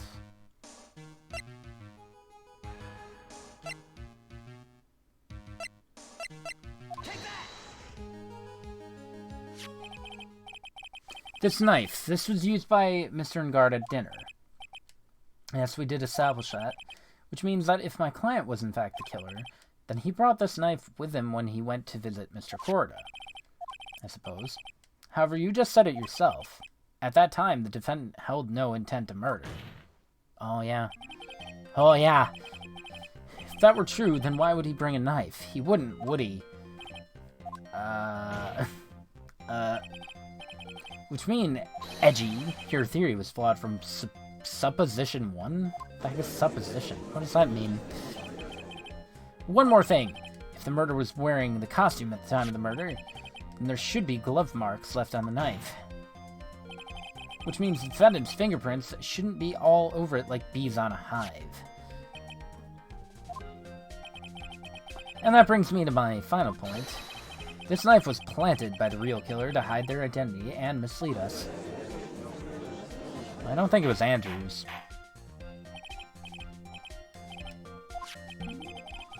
Was this knife really planted by the killer? Why would the murderer do such a thing? To hide the murder method, to frame Matt Ungard. It's to frame my client, Mr. Ungard, of course. Aren't you forcing the interpretation just a little too hard on this one?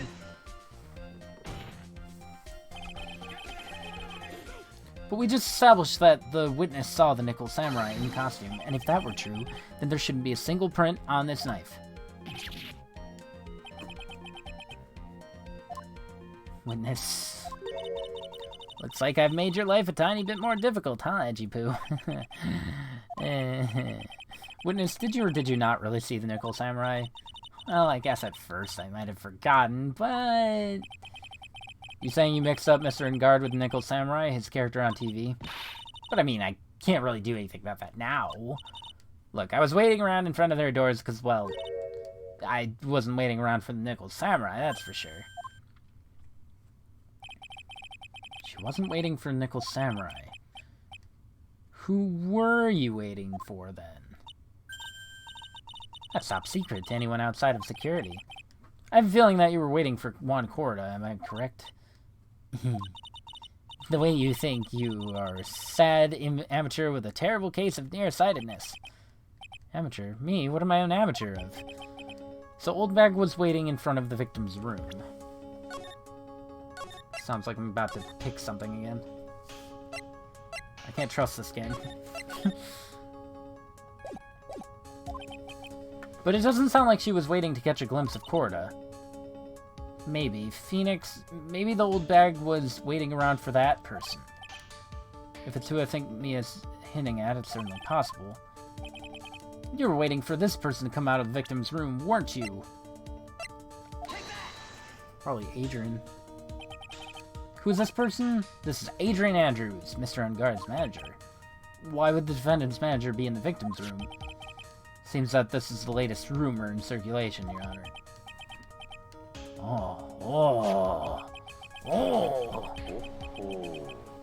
The judge seems to be really into the article, if it can be called such a thing. Then this manager with the initials Ace Attorney, are you saying it's Adrian Andrews? Without a doubt. The witness thought so as well. Looks like you found me out. Well, that's fine. I can throw away this whole sworn to confidentiality stuff then. What in the world are you... Watch out, Phoenix. I've got a very bad feeling about this. I got some information. Some very secret info from a certain source. So that's why I was doing my own little investigation. In secret, of course. But what for? Oh, just for myself. Personal reasons and all that. Well, Edgy, how will you proceed from here? Well, I really don't want to do this. However, I cannot simply let this point slide. Very well then, witness. Please testify about the secret info. This is gonna take the wind out of you young'uns.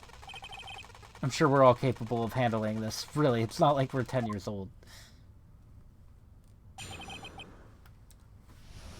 Secret info. That Ungard is one evil man. He thought he could ruin poor Juan by causing a huge scandal. So to do that, he sent his own manager to get in close with Juan. I cannot condone such dirty tricks, so I took action. Oh, and this is top secret, you got that? Nobody else but you and me know yet, okay? I guess. Defendant sent his manager? What a distasteful topic for this court. What? Nobody's above gossip. And isn't there a saying, the truth is never pleasant? Never heard that one before. Edgy, what about this Adrian person? We have looked into this matter and found that the truth the article possesses is in fact baseless gossip. Should this be true, then this proves that the defendant did bear ill will toward the victim. So this means I have to smash this rumor once and for all. You may cross-examine. The old bag seems rather excited right now. That's right, Ungard is nothing but your average foul-blooded youth. Well, As the old saying goes, you've got to burn old bags with fire. You do. You do. You do. Time to fire up the afterburners and hit the highway to the... God, I don't remember which one it is. I know it's one of these. Danger zone. Yeah. Wow. Never a more perfect time to use that. First try, too. I honestly couldn't remember which key it was. I knew it was on here somewhere, though.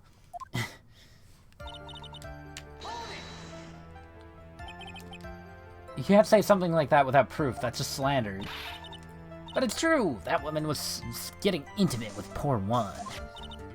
Look, it says so right here, doesn't it? Manager to the stars, Miss A. But the name of the magazine this came from is Gossipland. What? Are you saying that gossip is all just a pack of lies? Yes. What do you know? I suppose next you'll swear to me that the news is 100% truth. Honestly, Sonny, you can't discriminate between the news and gossip. Yes, discrimination is bad, Mr. Wright. When did I do anything like that? And guard will never get me to say touche. What? But you... But you did.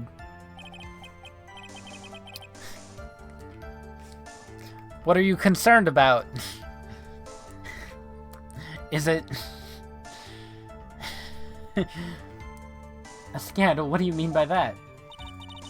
You're a dim-witted one, aren't you? I can't believe you don't know what a scandal is.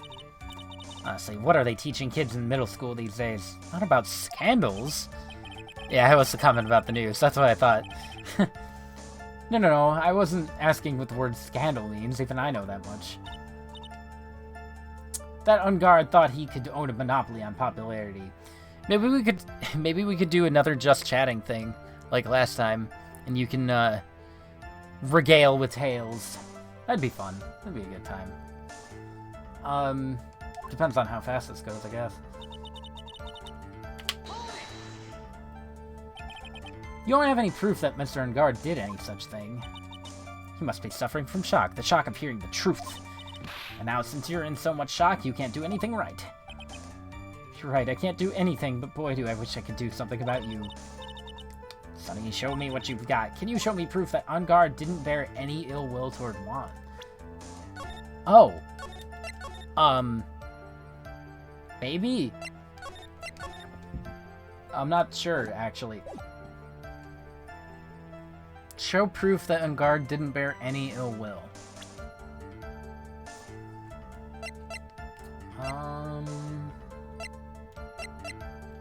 I don't know if I have anything like that, do I? None of this really...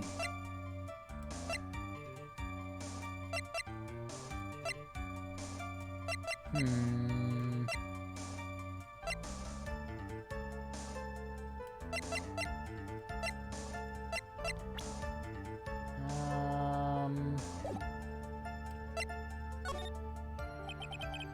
don't have anything to offer. Just as I thought. And you were lecturing me about saying things without proof. You've just given me a free pass to say whatever I want, whenever I want, silly boy. In my big mouth. That's the way of the cookie crumbles for you anyway.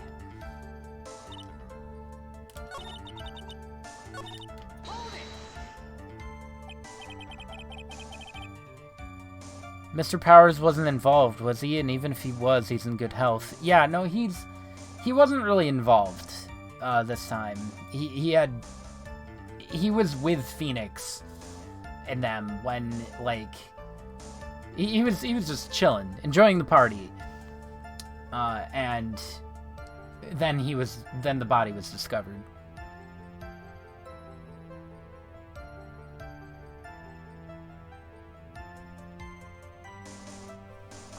Shut up.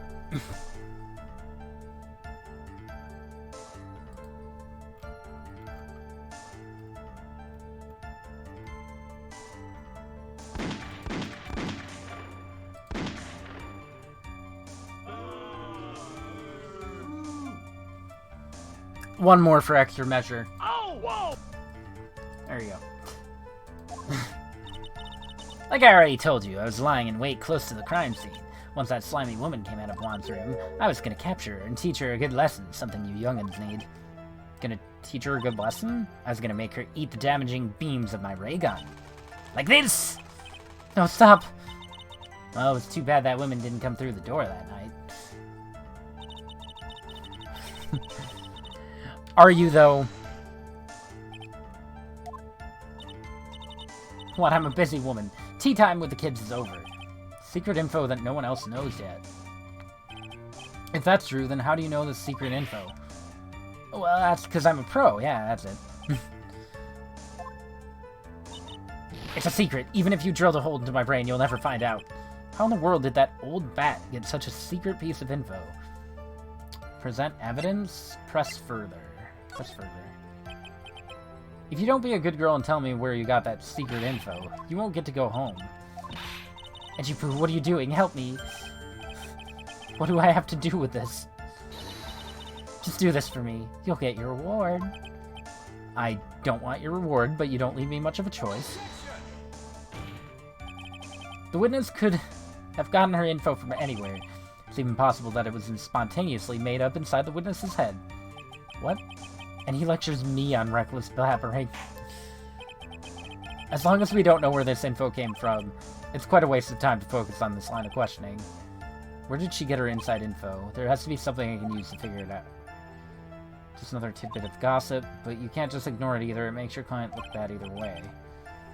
Don't think I heard anything really out of the ordinary just now. There has to be something we can catch her on. I'm gonna press the heck out of it.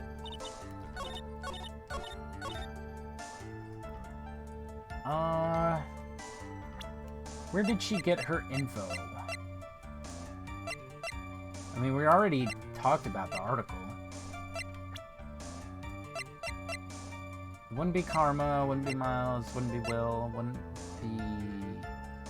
Actually, it was Lada, wasn't it? Didn't... I think it was Lada. Hold up.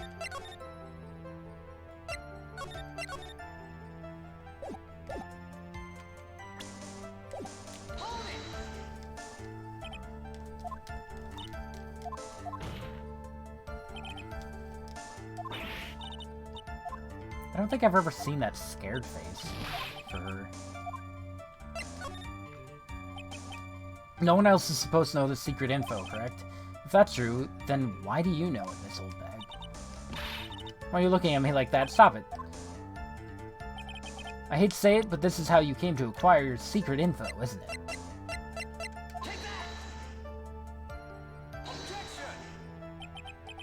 You call that proof? It looks more like proof of spite toward the witness?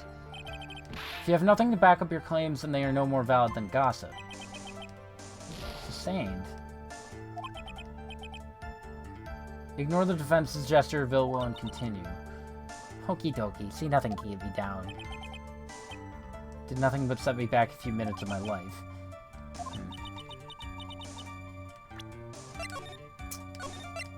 That's right. I'll get your minutes back. I won't get mine back. Really, it wasn't Lada. Alright. Really, I thought I was onto something there. I mean, none of these guys make sense. Yeah, no. And then, as for all this...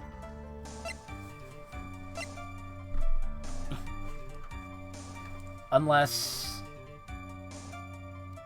Still on the night of murder.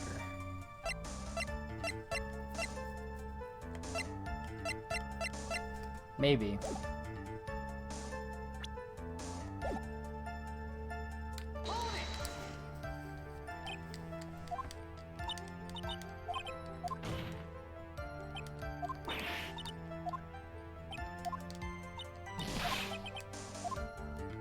Maybe she stole Lada's thing.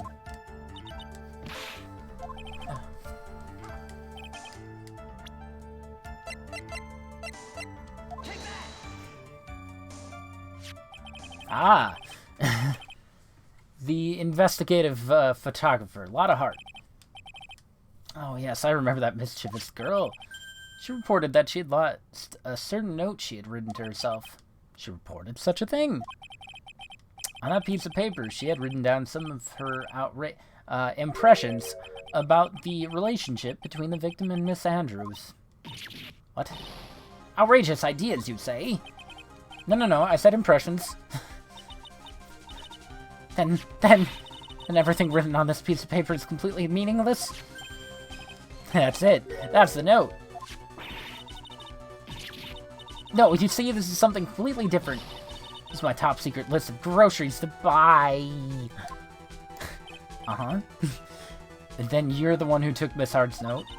I'm a huge fan of wands, that's why. That infamous puffy-haired whippersnapper. She's working with that evil Engard, she said so herself. Engard, I'm his sidekick. She was so happy, smiling like a silly duck. Silly duck? I was only checking what she had written. Edgy Poo, you believe me, don't you? I was only trying to help out like the angel I am. It's only one little piece of paper. I've never taken anything else before. I was gonna count it, but I'm not going to. This lady is the worst. Yeah. Yeah, she is. You really should come with a supply of cheese to match your vintage wine.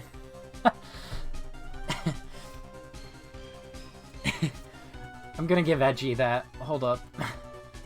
He deserves it.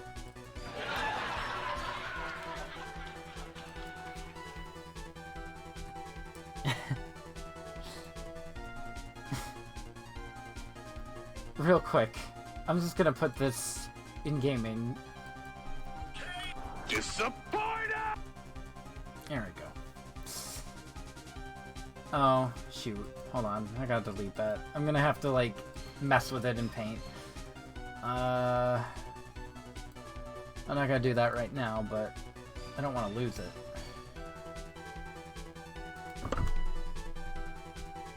There we go.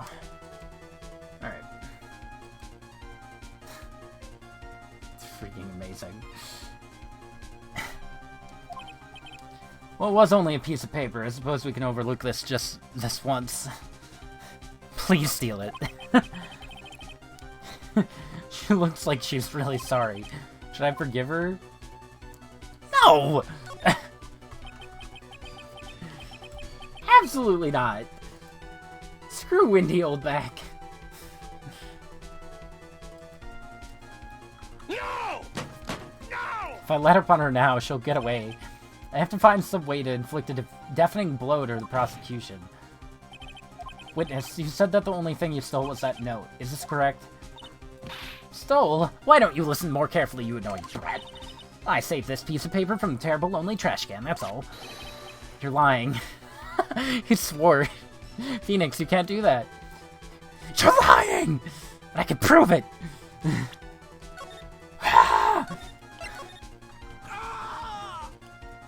Phoenix mad. Phoenix smash.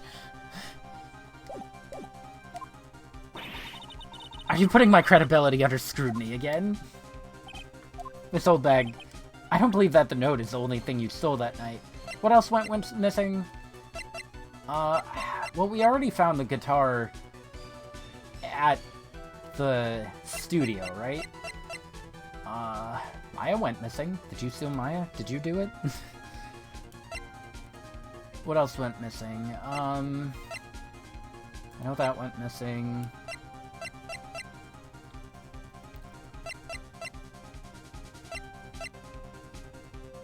No, that wouldn't make sense. I mean, that did go missing, but it was found in the Hakama. Is there something that she would have? I mean, some water, but only on top of the lid. That's a weird point. So, like, I'm gonna do the guitar case. Yeah, it wasn't that. More than the witness's credibility, perhaps you should be worrying about your legal standing, or should I say failings. I'm setting the volume down to low so I won't have to waste my time with your objections. I never knew the judge had hearing aids. Lord! Now's not the time to be wondering about health conditions. One more try.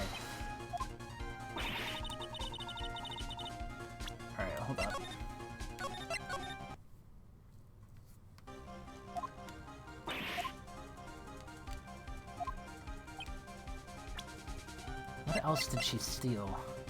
I'm trying to think about other stuff that went missing, but like... I know a few things went missing. My badge.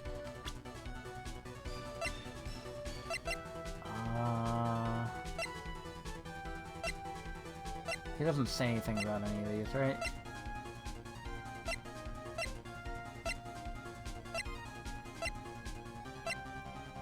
Something a year ago.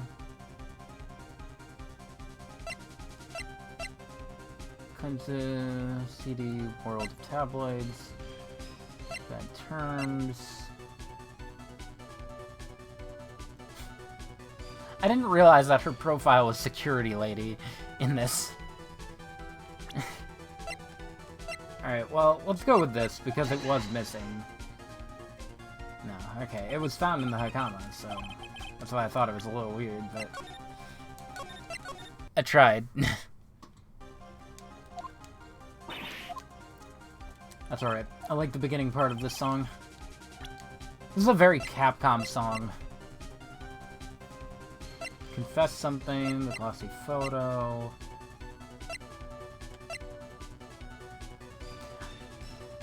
I mean, the camera was also still... But that's... Just in case they're trying to pull a fast one. They were. They were trying to pull a fast one.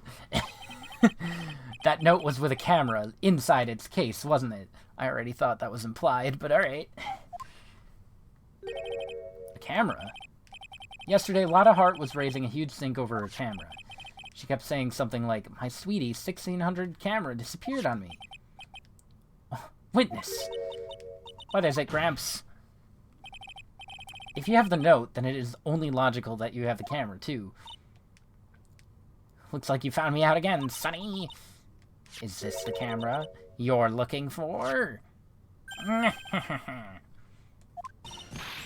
What? Even though I look like this, I'm still a person, you know. I still eat meals like you. I fall in love and borrow things from people. I think your definition of borrow is a little off.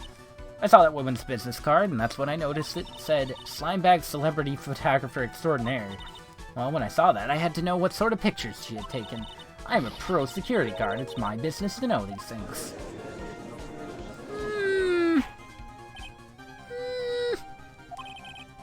Check this camera's photos. We must examine them at once. What do we got? Come on, Lotta. Pull through. I hope Lotta keeps showing up. She's fun. I love the pictures. Well, Edgy, what do we have? There's only one photo that seems to be relevant to this case. I want to see the others. Please present it to the court.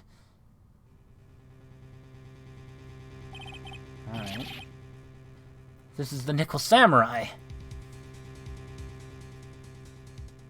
Trying to see if there's anything wrong with it. Well... Hold up.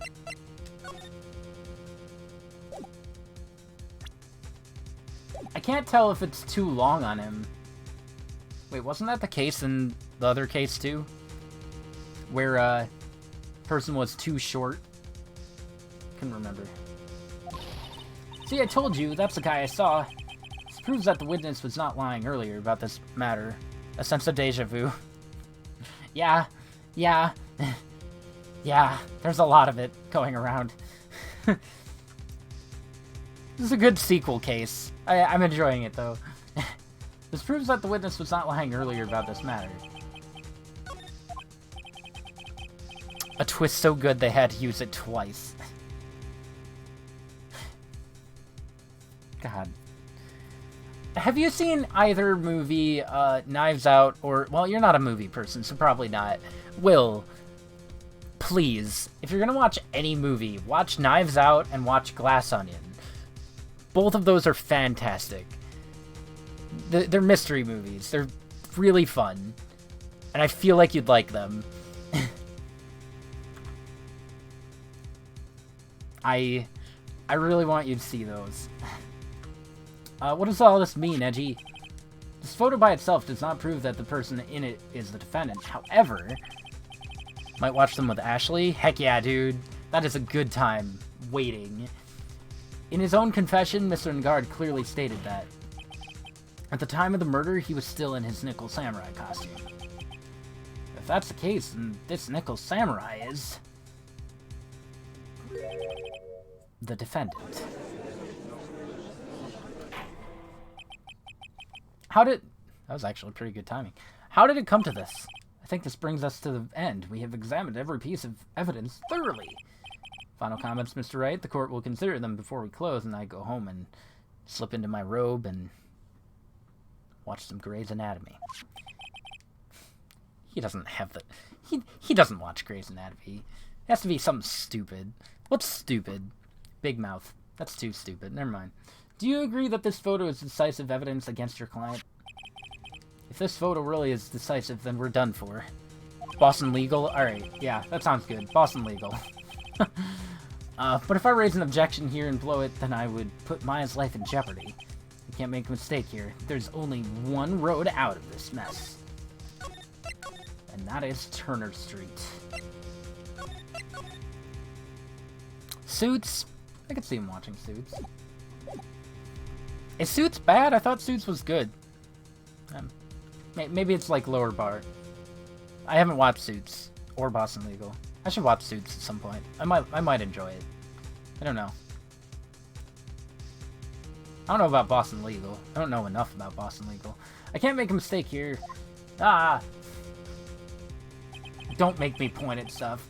This photo that Lotta took, there's something strange with it. There sure is. There's something strange with this photo.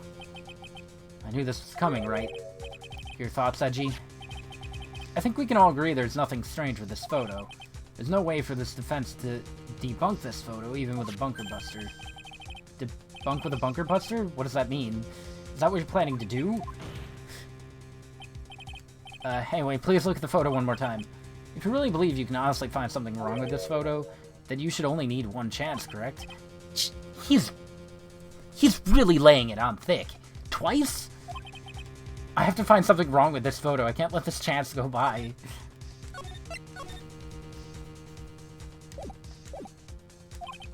Where in the heck did she take this photo from, anyway? It's all out of focus. Why can't she take a good shot, especially when it counts? Tell me about it. Now, let's hear your objection. What about this photo is strange?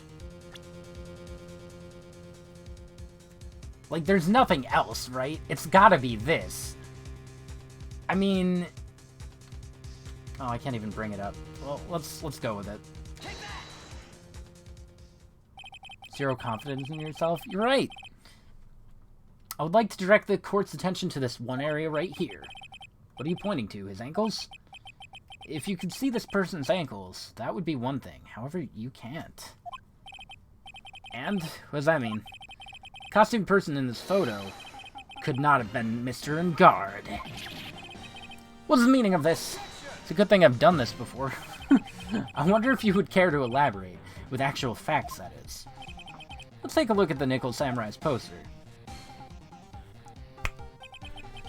Please pay particular attention to the area around the bottom of the hakama. His socks. You can see his socks. Exactly. However, in this photo, the Nickel Samurai is clearly holding his hakama up just to walk. There's only one explanation for this. The person inside this costume is clearly much shorter than the defendant.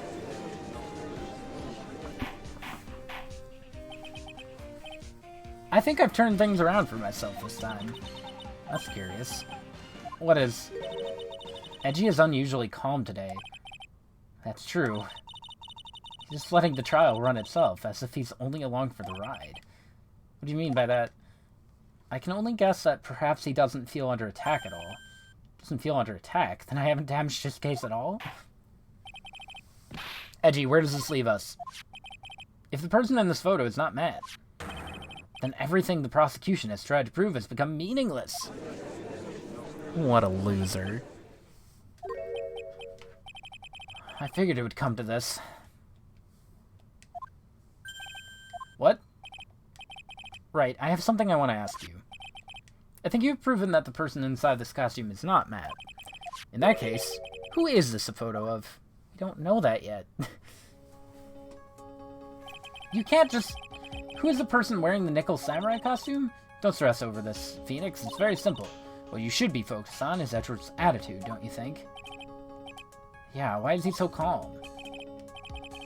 Let's hear your thoughts. Who is the person in this photograph? Maya. Von Karma. It's not Will, it's not Lotta. I guess the only person it would be is Adrian. Because nobody else really makes sense. Adrian Andrews. If you want to know who that Nickel Samurai is, it is none other than this woman. And why would you say it must be Miss Andrews when the world points you to her? Everybody else is either dead or innocent. For starters, she's short. And she can freely... It's always the short person's fault, just saying.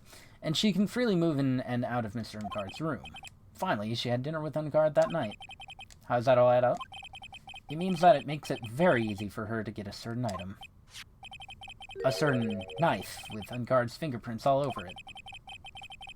Did Adrian do it? I don't think Adrian did it. Don't oi me. You know it's true. The knife that was used as a murder weapon. Why don't you just say that it is, say what it is you want, right? I have to do this now. This is my last chance to turn things around. I don't trust this game. It's false. I was the one who saved the day today. But you made a bad pun. Bad pun. Bad pun. Ill will.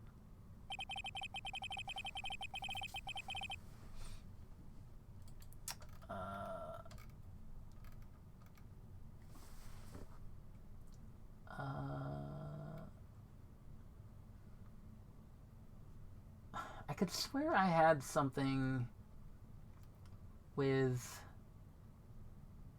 Maybe I don't.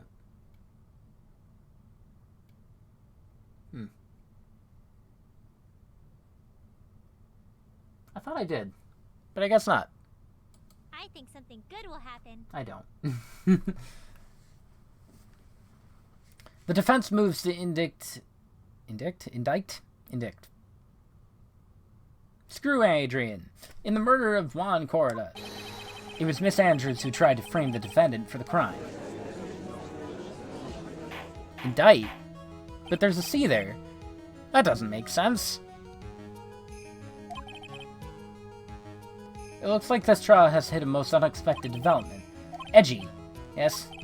This court is issuing a subpoena for Miss Adrian Andrews. And that should actually be subpona, but whatever. No dig. Oh, what a shame. A verdict cannot be pressed without first hearing her testimony.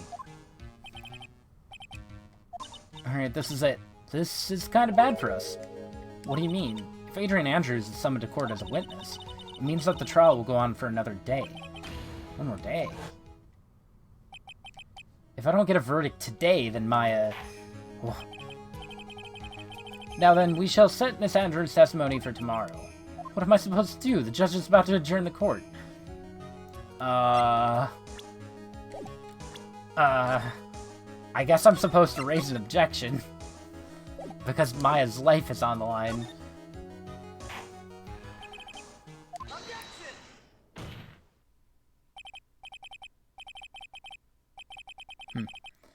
Please, Your Honor, continue the trial. You must pass a verdict today. I can't do that. We cannot hear Miss Andrews' testimony if she's not...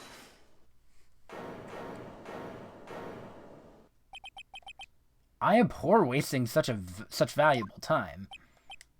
Edgy? Your Honor, I request that you please continue with today's trial. We cannot continue due to this unexpected development. Unexpected development? I think you underestimate me, Your Honor. What do you mean by that? That Mr. Phoenix Wright would slave his way to subpoenaing, which that looks like... That is the most infuriating word I've ever seen. That is awful. I hate that. English is bad. It doesn't look right. It doesn't look right. Adrian Andrews is all happening according to plan, even if Wright was a bit slow to catch on. Get out of here. You've seen worst? And worse? I mean, alright. Worst thing I've ever seen is a little much. I have also seen worse, but like, that is infuriating and I hate it. It's up there. It's definitely up there. Top 5, maybe. Not that I could bring up what the other 4 are.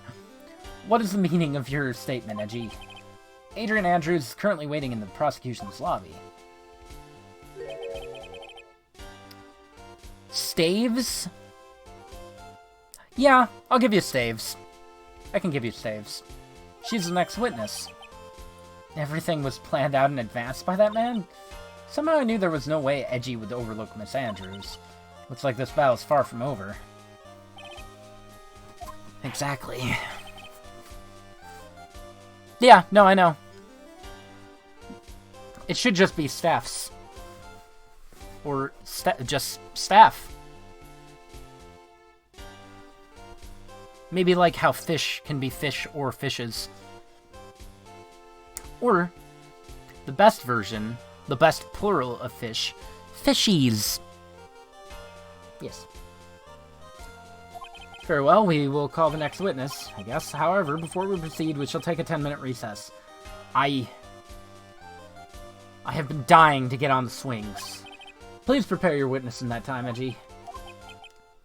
The court will now take a 10-minute recess. Who wants to see how high I can jump? Don't change how the A is pronounced? Staves? Yeah. Yeah, no, that could work too. Because staves is bad. It's very bad.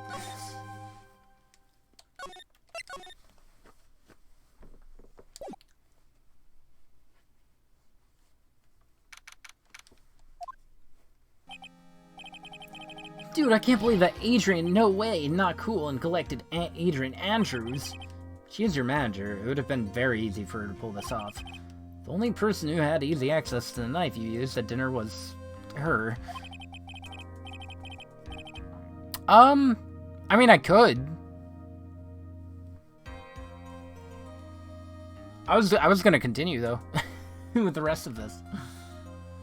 Because, technically, I'm not done with the trial part. What do you think?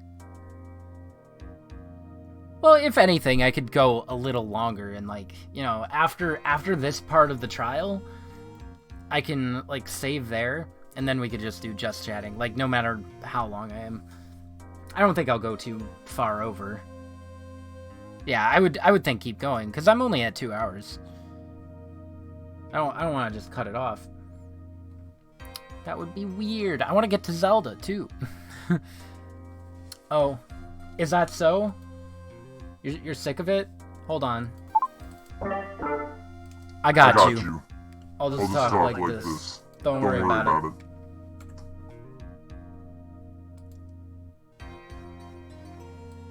There we go.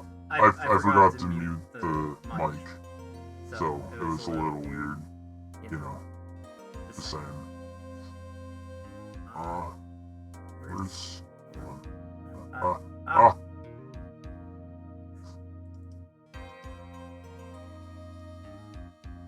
Where is it? Why is it not showing up?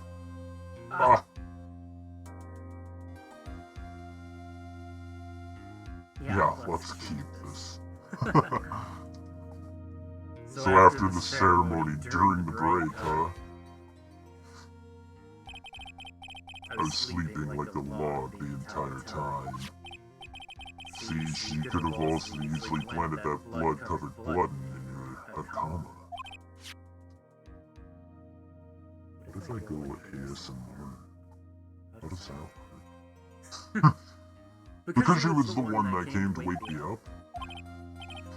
But dude, you're saying it really was her? Yeah, she is the real killer.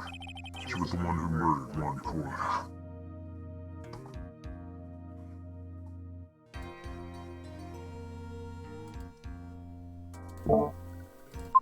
I absolutely cannot.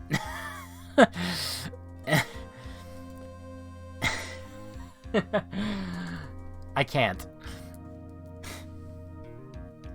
If I could, I would have like a different voice changed thing, like to perfectly encapsulate all of them. All of the characters. That'd be great. She is the real killer. She was the one who murdered Juan Corda. But why? I thought she was buds with Juan. She has her own agenda. Her own agenda? What are you talking about? I'm sure you'll see by the time this trial's over.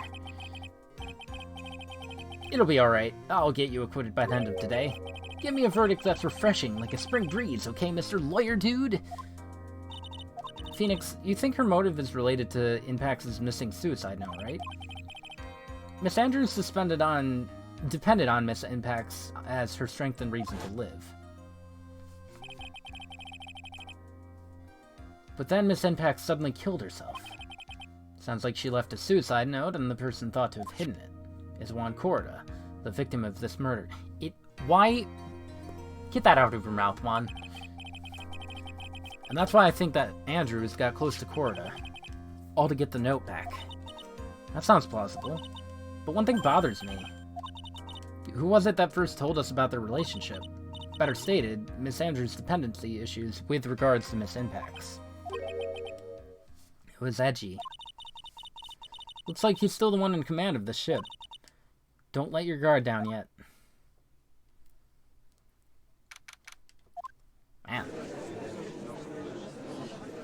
This is courtroom number 3. What are courtroom 1 and 2? Court will now reconvene. There's a witness. Adrian Andrews, the person who discovered the crime in Miss Juan Corda's room. Rather. Samus! What's your occupation? I'm the manager of the defendant in this case, Mr. Matt Engard. I am a bounty hunter in space. Before we begin, Your Honor, I have one request. What is it? I'm sure everyone in this room is wondering the same thing, and would love to find out more about my relationship with the victim. After all, it was the topic of a certain weekly magazine recently. I have no idea what you mean. I've never even heard of Gossipland. If the judge was ever a prosecution witness, he'd do all my work for me. Anyway, I was wondering if you could please tell us about your relation to the victim. I was seeing Mr. Corda. I was also aware of the rivalry that existed between the two, but this was a private matter between Juan and myself. So it was a fry and bait matter, or was that bait and fry? Reminds me of fishing. Bait and fry? What? But I didn't kill him. No one's accusing you of that. I think there's someone who'd beg to differ. I think we all understand your relationship with the victim now, Miss Andrews. Alright, testify. What happened when you discovered the murder that had taken place?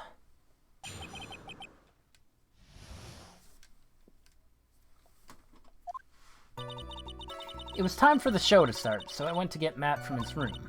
After that, I went to Juan's room. And there was his dead body. I was in shock. What I saw was, naturally, the exact same scene as in the crime scene photo. I felt as though I was about to faint, so I poured myself a glass of juice. What? You poured yourself a glass of juice? Yes, sadly I didn't remember not to touch things at the scene of a crime. I disturbed the crime scene by moving this one thing. And that's when the fingerprints on the wine glass were made, Your Honor. Well, Mr. Wright, cross-exam. She's one cool and collected customer, and she has the brains to match. In order to catch a person like her, you have to avoid head-on confrontations. You should disrupt her pacing. She's the type of woman who is easily thrown off by things inconsistent with her thinking, so you have to attack when she least expects it. Instant you let up on your offense is the instant this trial's over. Huh? Huh? Nani?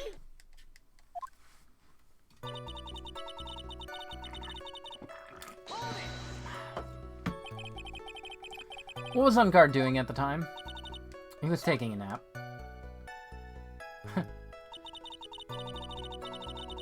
I love the disappointed look. He was worn out from his mini-performance as a Nickel Samurai during the ceremony. Mr. Engard did say he was taking a nap. Then I guess you could say it could not have been taken out of his room, yes? Excuse me? What are you? What are you...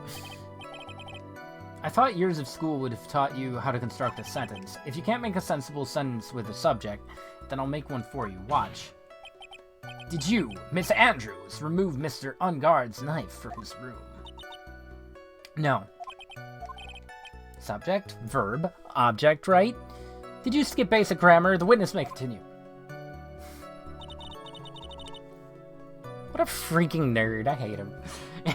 After that, I went to Juan's room. Why'd you do that? As a friendly gesture, Juan was to make an appearance with other heroes. So the show was supposed to be a show of friendship, huh? Is that the only reason? Beg your pardon? What are you implying? You had a certain goal in mind when you started to get close to him, correct? So perhaps you had a more impersonal matter to discuss with the victim. Sorry, but I didn't have any such intentions in mind at that time. I can't get her to talk without a strong piece of evidence, I guess. Maybe we continue now. Witness, what did you see when you got to his room? You were in shock. What? Was I not supposed to be? Andrews is a very calculating person. Despite how close they were, I doubt she had romantic feelings for Korda. Anyone randomly stumbling upon a dead body would be in shock. And you can't seriously expect that a young beauty like her would not be shocked. Somehow I don't think beauty has anything to do with being shocked or not. It does. It does. This is the photo you're referring to, correct? Yes, the one with the knife lodged in his chest. And the guitar case was like this too? Yes, it was open and empty, of course. And then what did you do? The glass of juice thing is weird. Yes, there was a bottle of tomato juice on the table, so I helped myself. But you didn't drink any of it, did you? Huh? There were no lip marks left on this wine glass to suggest that anyone drank from it. I wasn't feeling terribly great, so I set the glass down without drinking it. Miss Andrews, I would like to confirm with you one more time. When you discovered the dead body of Juan Korda, you were in great shock, and that's when you poured yourself the glass of juice, correct? What of it? My mind really was a complete blank at the time. Your mind was a complete blank. I didn't think that was possible for you. Aren't you rude today? I was so dazed that I made one careless mistake. That one thing... What one thing? Never mind. It's no big deal. You can't just say that in court. What was she starting to say just now? Miss Andrews, I'm convinced that, as you said, you made a mistake at the scene of the crime. What I really want to know is what this mistake was. Did it freeze? I think it froze. Oh, yep, there's the not responding thing. And there's the white screen. Alright, well, now we wait. Is this good? It's a barrel! It's a barrel! It's a barrel! It's a barrel! Barrel. Yes. It appears to be a barrel. It's a barrel! They both confirm it's a barrel. Actually, so would I. I'm sorry, it's just kind of embarrassing. When I set the glass down on the dresser, I accidentally knocked the flower vase over.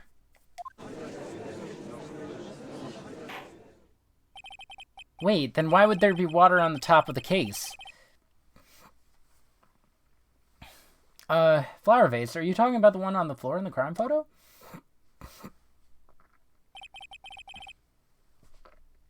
What about the lotions and stuff, or perfume, or makeup, or whatever the heck? The mess of glass shards? It was originally on top of the dresser, but when I bumped onto it with my elbow, it fell onto the guitar case. Why did you withhold such an important piece of info? I'm sorry. I thought that since the crime scene was already in disarray, that people would simply assume the vase was just another part of the mess. It looks like yet another fact has come to light here. Please add this and anything else you have to reveal to your testimony. Sorry, but I have nothing more to add. I didn't touch anything else.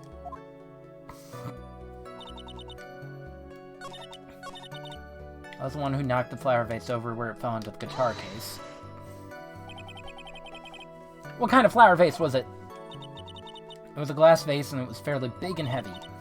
I thought I would try to take Juan's pulse. So I set the glass I was holding down on the dresser, and that's when my elbow accidentally hit the vase.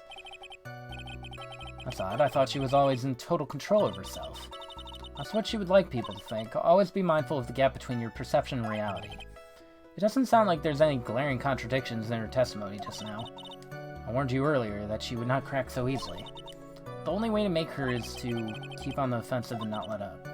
The only way you're going to catch her is with some very strong, decisive evidence.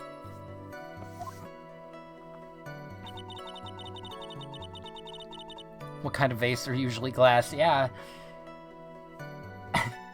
I mean, whether they're glass or, like, ceramic or something, it's still kind of all the same thing. If it shatters, generally that means glass.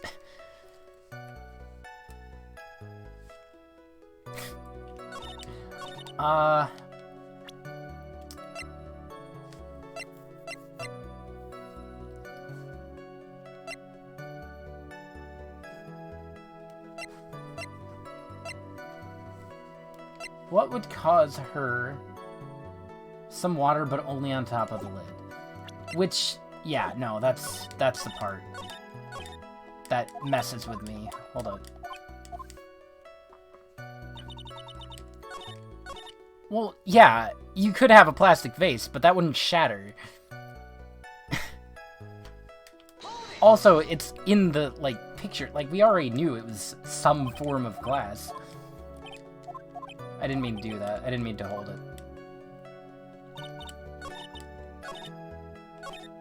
God, I keep going too far.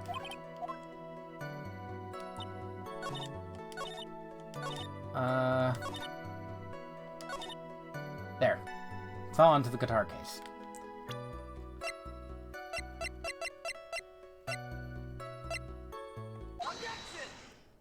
I guess a plastic vase would just be more of like a little flower pot type thing. You testified that you knocked the flower vase over, is this correct? Yes. And are you sure it fell onto the guitar case? Is there some problem with what I said? It's not some problem, it's a major problem! It's true that the top of the guitar case was wet with water. However, that's exactly why it's so strange. Miss Andrews, you testified that the vase fell onto the guitar case. However, if that was true, the case should have gotten wet on the inside, not the outside.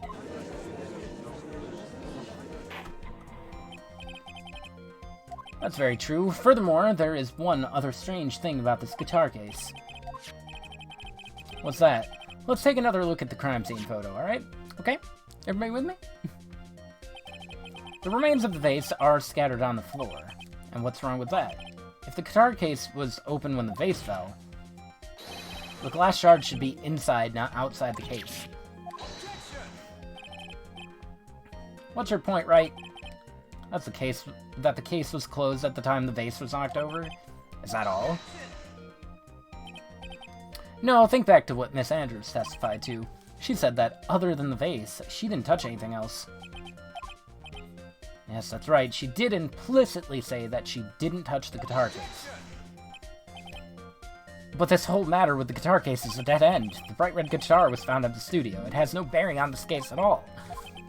It may very well be. However, this is my favorite pose of him, I think. And the sweating one. The empty guitar case does seem to have no relation to this case, doesn't it? It seems that there's no deeper meaning to the case. Well, do you think we need to hear more details about the guitar case? Probably.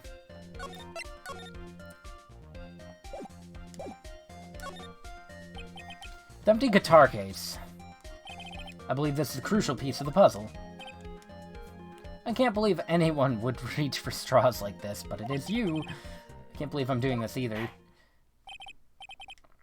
Alright, I'll follow along for now. Please testify to the court about the guitar case. The guitar case.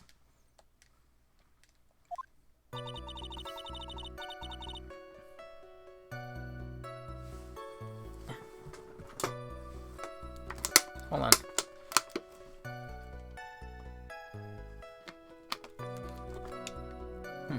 Okay. I don't remember too clearly because I was a bit dazed. I suppose I must have opened the guitar case after I knocked the vase over. It's not a big deal, though, right? The case was empty, after all. As for why I opened the case, even I don't know. And get out of here.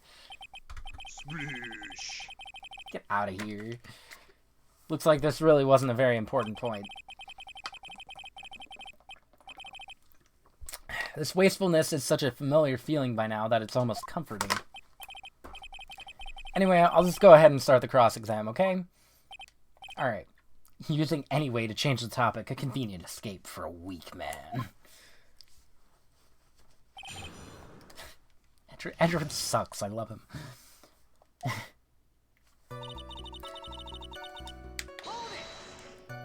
Alright, what do I catch her on? During your testimony just now, did you remember those events clearly in your mind? Well, you see. You sure you are the one who opened the guitar case? She's waiting for someone to tell her if she should answer or not. Sounds like her dependent side's taking over. Well, Miss Andrews? Yes, it was me. I don't know why Edgy is so confident about calling Phoenix's points worthless. Hasn't Edgy lost every time against Phoenix? I think every time is just... twice. Wait. I think we only technically fought him once. 'Cause... Or was he in 2 of the cases? No, yeah, he was the attorney for the final case, I think. In the first game. So... twice. He's lost twice. He's a very cocky man, despite, you know, not needing to be, or having any real reason to be. Phoenix wins 100 cases against Edge, and Edgy is just like, well, you're nitpicking at the worst possible things. Phoenix is just like, dude, works every time. So you open the guitar case then? Yeah, well, maybe. Why'd you open the guitar case? Huh? Mr. Corder's dead body was right there in front of you, wasn't it? I would think that the first thing you would do is call for help, not open a guitar case. As the witness had said multiple times when she found the dead body, she was dazed. Maybe I was curious to know if the bright red guitar was alright or not. I thought maybe the criminal took it. Why would she care about the guitar? But getting back on topic. Oh. Not a big deal, though. Case was empty. I think I know why. I think I know why she was looking for the guitar. Was it really empty? She was probably gonna look for the note. I was just wondering if maybe when you opened the case, the guitar was still inside. We already said it was at the studio, dude. How long have you been a lawyer, Mr. Wright? Have a little professionalism. The guitar was found at the studio. These trials would be over in half the time if you would just pay attention. Yes, pay more attention. Hold on. I gotta use that thing, because everybody's yelling at him.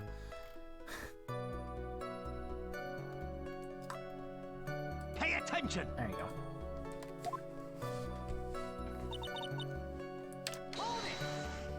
Yes, Haruka. Was that because you were shocked and dazed at discovering the victim's body? Yes, that's probably it.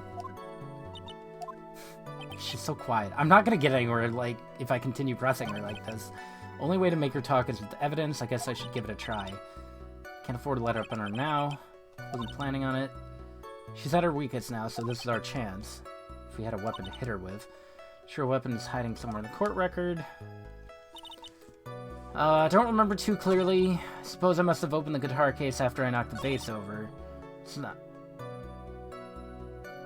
a big deal, though. The case was empty after all. Why I opened it.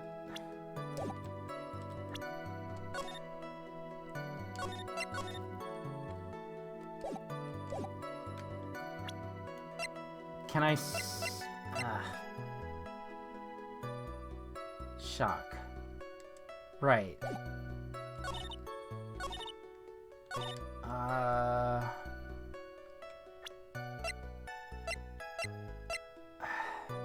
I don't...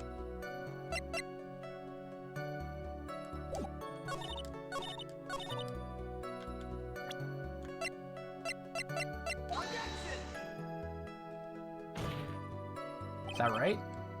No, that's not right.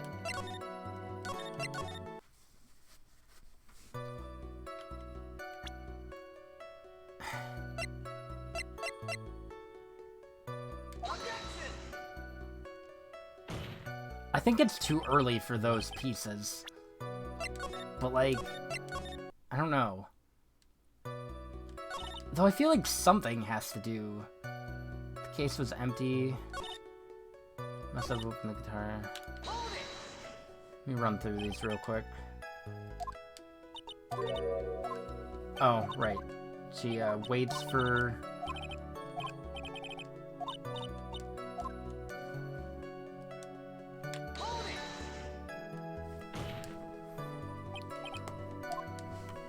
You opened it. Why'd you open it?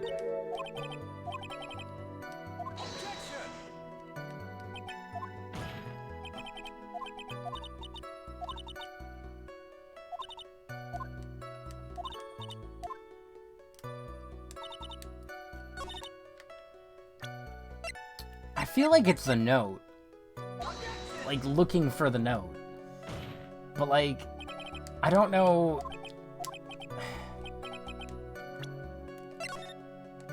I don't know what thing I would call out.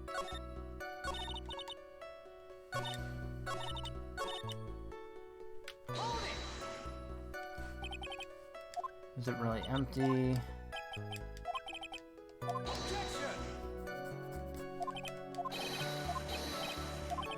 Right, everybody yells at him. Yeah, I don't really get much from her, from pressing her stuff.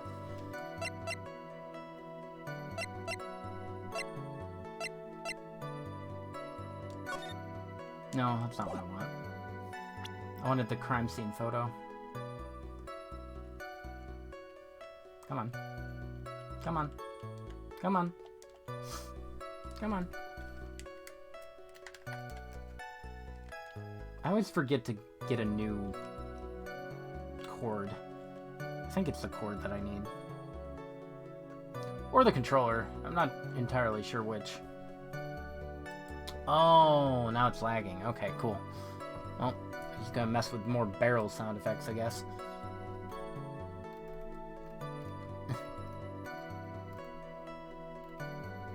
This is good. I think something good will happen. Yeah, this looks good. Why do... Which cauldron should I use? I got so many Sophie sound effects, like that one. What to make? Actually, that one could come in handy, I guess. What materials to use? That one probably could. But, like, this one... What cauldron should I use? This one's so useless. I don't know why I have it. Okay, cool. Sophie is great. Sophie was fun. We'll get to more Sophie in the future. Because there is a Sophie 2. Specifically.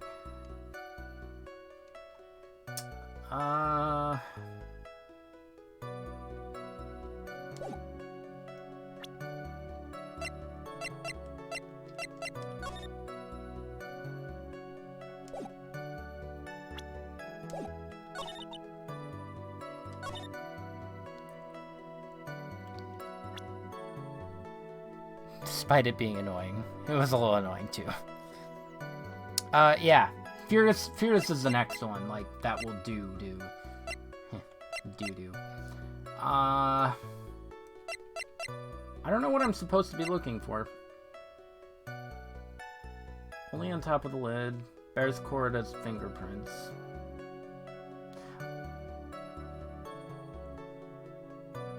She doesn't have fingerprints on it. It only had Corda's. Glad I was on the right dialogue thing for that. There's no way you were the one who opened the guitar case. Why would you say that? It's elementary, my dear. Because the only fingerprints on this guitar case are those of the victim.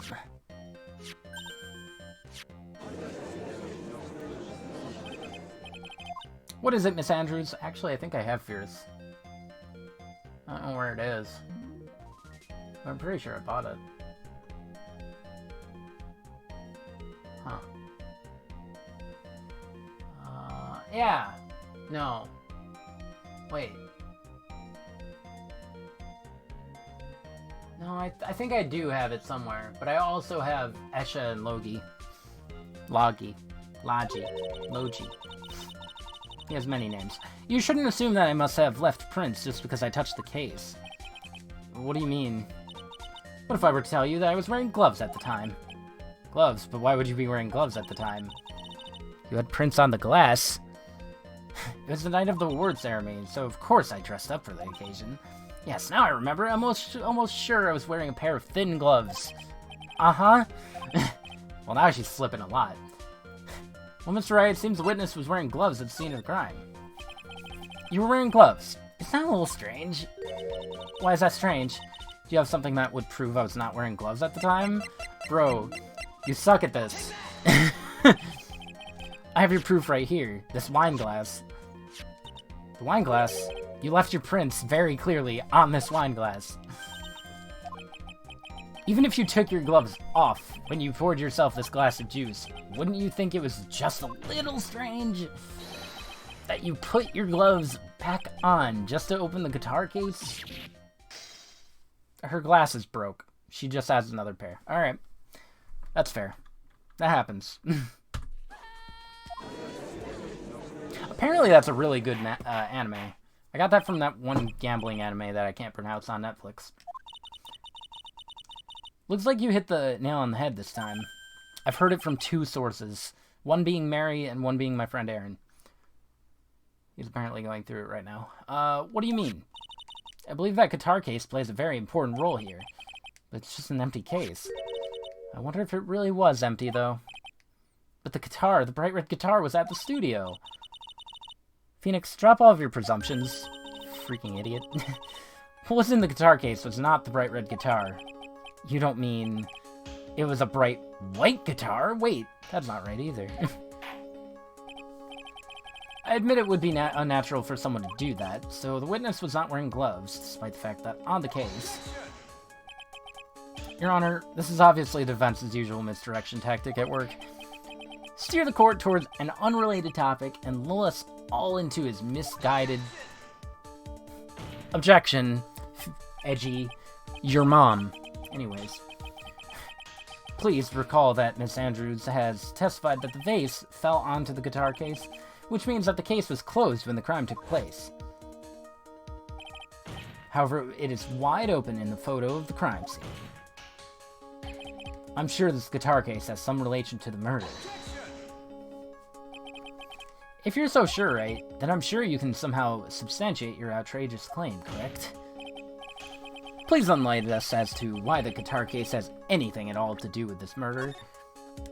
Oh, I will, after I turn to my time travel device. Can you do that, Mr. Wright? I don't know. Let's suppose for a second that the bright red guitar was not the only thing that could have been in the case. Not the only thing. You don't mean it was a black guitar? So you intend to push your theory that the case was not empty. Is that it, right? I wouldn't say something I didn't intend to prove. Deflate that head of yours. You haven't proven anything yet. When can we get a big head mode? Let's have it. What was inside this case at the time of the murder? Alright. What would have been in the case? Not Lotta's camera. Not a magazine clipping. Not a map. The guitar case was inside the guitar case. Interesting. The wine glass. The button doesn't make sense. That doesn't make sense.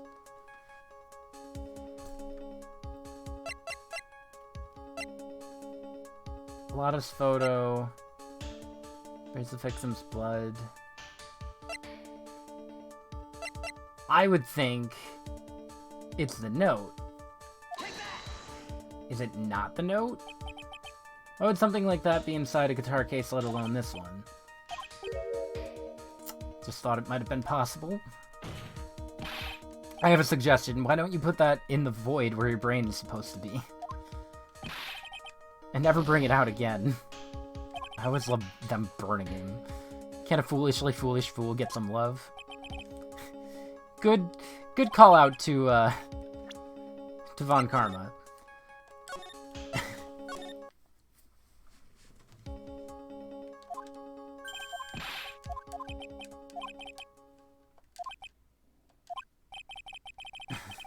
A bright black guitar.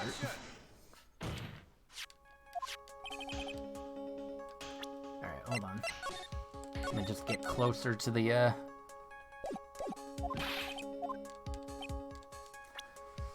Alright. Glossy photo, press conference ticket.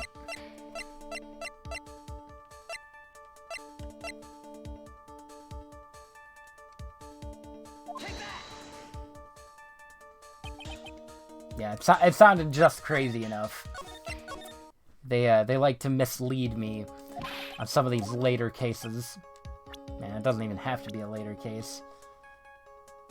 I don't even think... What was inside the case, if not the guitar?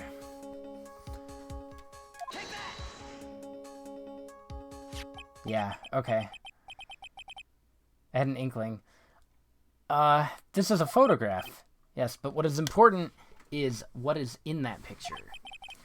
In this picture, it doesn't take a genius to see what I mean. What I'm proposing is... Inside the guitar case was the Nickel Samurai, the hero's very own costume. Why did she put it on then? Is the question. Because she definitely walked out with it. I was thinking about that, but...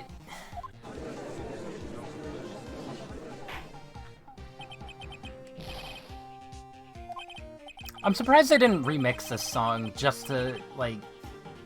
Because this is still the Steel Samurai theme. They should have had it, like, remixed in a way that it still sounds like the Steel Samurai, but it's the Nickel Samurai theme. Still, it's a bob.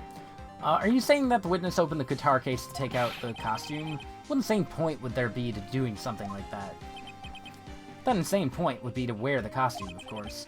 Miss Andrews put it on to hide her identity so she could make her escape. After all, you couldn't let anyone see you leave, could you, Miss Andrews? Alright, fair. I refuse to accept your theory. Do you have anything to support such a preposterous idea?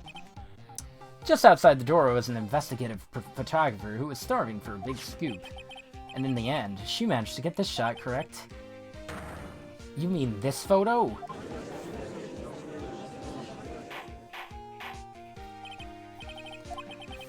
It looks like we've wandered into quite another mess again, haven't we? Nice job, Phoenix. Well, you know my strategy. Speak first, think later. So the real murderer was hiding inside a costume. Wait 1 second, Your Honor. The Nickel Samurai's costume would have been Mr. Maddenguard's. Why would something of the defendant be in the victim's room? Inside the guitar case, of all places. True, that is a little baffling. The court would like to hear your thoughts. What was the Nickel Samurai costume doing inside the guitar case? Well, wasn't he already asleep during this? And he was wearing it. So it had to have been a spare, right? Mr. Enguarde did not take his costume off during the break period, yeah. In that case, the costume we are talking about was a spare one. That's your strategy too? Heck yeah! Yeah! Then are you saying that on the night of the murder, there were 2 Nickel Samurai costumes at the Gatewater Hotel? Yes, that is what I'm saying. And how do you explain the costume that was inside the case? It would mean that this victim himself had brought this spare to the ceremony on purpose. Why do you do that? Why? The victim, Korida, was the Jammin Ninja. Why would he secretly bring the Nickel Samurai's spare costume with him? What could be the reason behind such a peculiar act? And therein lies the sticking point. I don't know! What are you mumbling to yourself about now? Have you just been rambling all this time without any sense of inner monologue? Huh? No, I just... Mr. Wright, please explain yourself. Why do you think the victim had the Nickel Samurai's spare costume? Never know when they're gonna throw a thing at me. Phoenix, are you sure you can explain this one? No. No! No! No. Think carefully before you answer, and then answer with gusto. I believe in you. This is what I think. The reason the victim brought the Nickel Samurai's spare costume to the hotel was because he was hopeless. Nickel Samurai's spare costume to the hotel.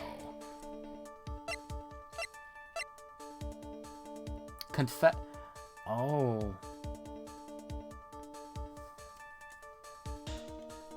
Right. Matt didn't know that he was going to confess something at the show. He was gonna get framed? Again? What is this? On the night of the murder, after the stage show, Nickel Samurai was gonna hold a special press conference. Yes, Nickel Samurai was supposed to confess something at this conference. He was gonna wear it and confess something, like, very, very bad to make Matt look bad. I heard about this as well. For once, you're not making something up right. But what struck me as strange was that Mr. Engard himself said that he had no idea he was supposed to be holding a press conference that night. I'm surprised I remembered that. But how can that be? The way I see it, that can mean only one thing. The conference was set up by none other than the victim, Mr. Juan Corrida himself. They did hate each other. The spare Nickel Samurai costume was prepared for that very conference. Corrida was going to hold the press conference as the Nickel Samurai. He was going to dress up as the samurai and hold a conference? But why would the victim do such a thing? That's something I don't quite know yet. However, what I am concerned with right now is what he intended to reveal at the conference. Nickel Samurai was going to confess something. And by confess, I'd wager he was going to reveal something about himself. Which means that Juan Corrida, posing as a samurai, was going to speak about Matt Engard. Yes, I guess that is what it would mean. But if that's the case, that's not a confession, that's public disclosure. Miss Andrews, I can see why you are pros at what you do. Pardon me? Yes, just as you say, the press conference was just set up by Juan. Miss Andrews, please offer an explanation. I was the one he asked to help set it up. And the person who prepared the second costume for him, that was also me. Juan had bet everything on the Jammin' Ninja this year. And if he lost the Grand Prix, he was going to make sure Matt was going down with him. That's what he thought, anyway. He was going to ruin him, huh? It looked like somehow Juan had in his hands a secret so powerful that it would destroy Matt's acting career had it been revealed. Well, we're about to reveal it too, so, sorry, Matt.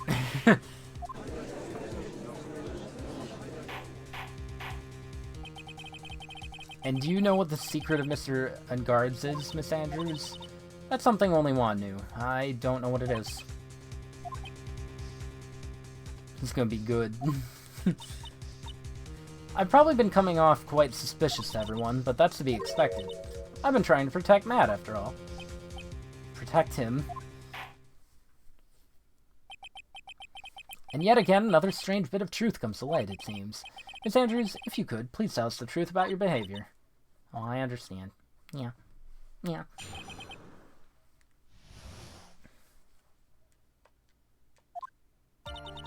From the moment I saw the crime scene, I had a feeling that Matt was the murderer. Matt had to kill Juan no matter what, and he didn't have an alibi for what he was doing at the time of the murder. My thoughts were confirmed by the evidence, of course, the button and the knife, but I'm Matt's manager, so I felt that I had to protect him.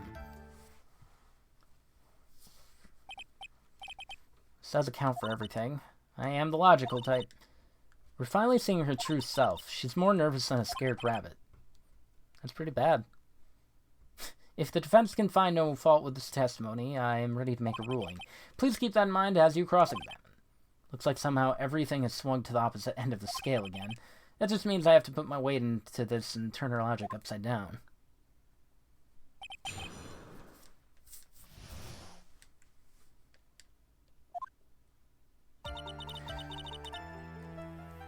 Had a feeling that Matt was the murderer. Matt had to kill Juan no matter what. Didn't have an alibi.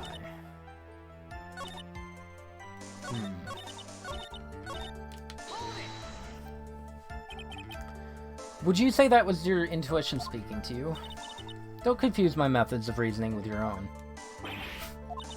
If you want to prove that someone did something, you need 3 things. A motive, an opportunity to commit the crime, and finally, decisive evidence. And if you think these 3 things through, the answer becomes quite clear. You should have already known that. They didn't teach that to us in school, at least not from what I remember. He didn't know that? So would you say this needs, this need came from the press conference? Yes, do you know why Juan chose that event and that hotel for the conference? Because that was when he could cause the most damage to the public's beloved Madame Guard. And you knew of this plan, didn't you, Miss Andrews? Yes, because I was the one who set up the conference and prepared the costume. But I'm sure Mr. Engard himself didn't know anything about the press conference. Oh, really? Can you show me any proof that he didn't know about the press conference? I do not know.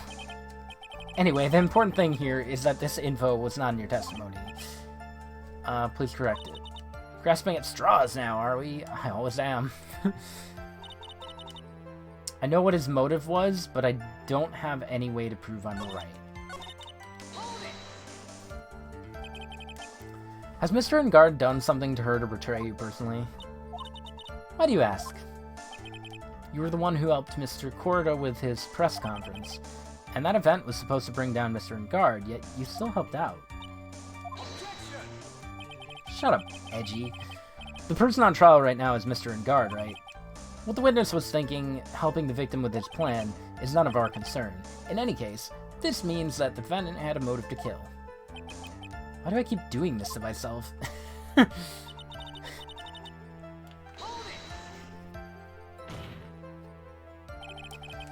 Didn't you already testify earlier that Engard was taking a nap in his room?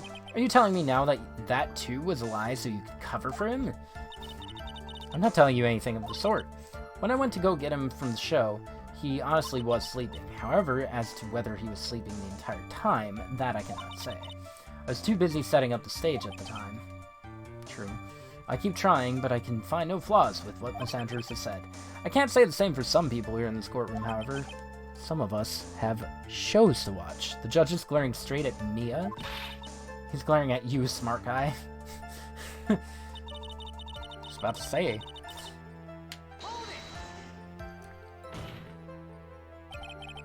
You can hardly call the knife decisive evidence. The fingerprints on the knife could very well be a clever camouflage. Wait.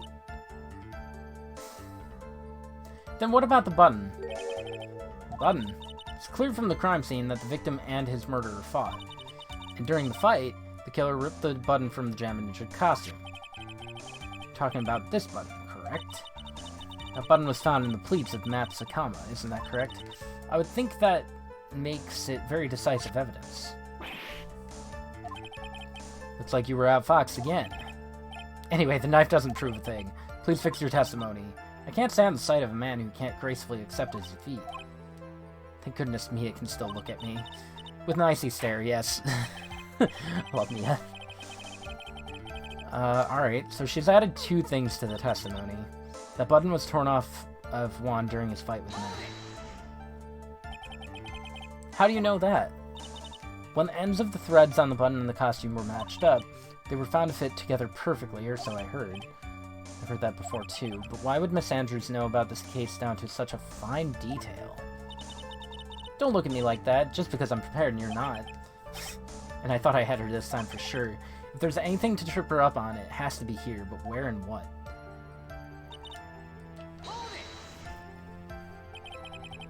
What you really did was stab the guy in the back, didn't you? And at the worst possible time. Who's to say she really stabbed the guy in the back, as you put it? This witness could have disclosed things about Engard at any time. Why then would she wait until there was a large audience before doing so? It's the same reason why Mr. Korda planned such an elaborate conference. Andrews wanted to cause Mr. Engard as much damage as she possibly could. This witness bears ill will toward the defendant. Ill will? This isn't the Phoenix Wright wax philosophical power? What? PWWPPH? And please, stop slandering the witness. Maybe she shouldn't deserve it. As I expected, Andrew's testimony seems pretty solid. Really, because to me it sounded a little wishy-washy. Guess we'll see if I press a little more.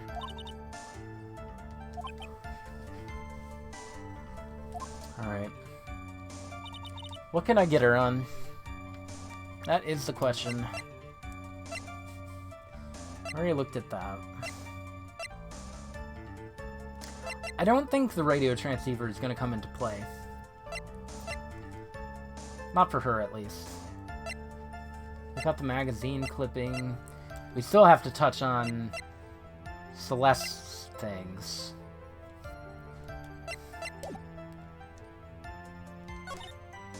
I know what his motive was, but I don't have any way to prove I'm right. The button was torn off during... How would she know that? Huh, I didn't know I could do that.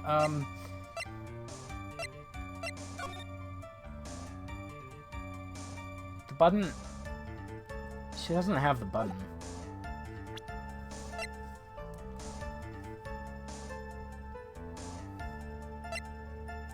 I'm still... The knife, though. I'm a little confused about something with that.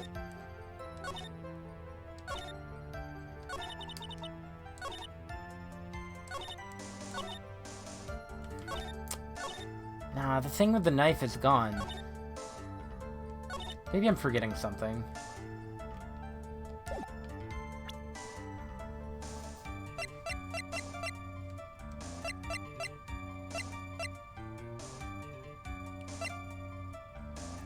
Ripped from its costume, covered in Corda's blood, found in good Hakama.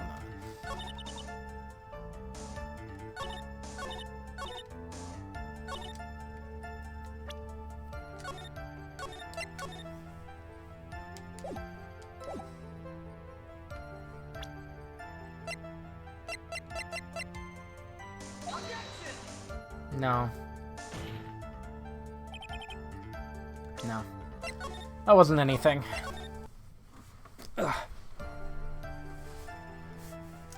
Turn off one during his fight with Matt.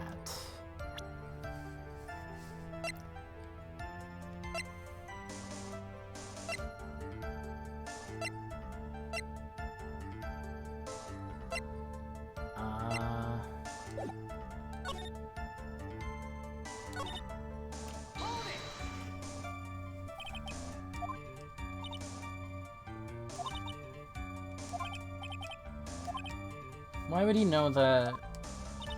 Don't look at me, I'm prepared. It has to be here, but where and what? She's a tough cookie. From the moment I saw the crime scene, I had a feeling that Matt was the murderer. I know that what his motive was, but I don't have any way to prove I'm right.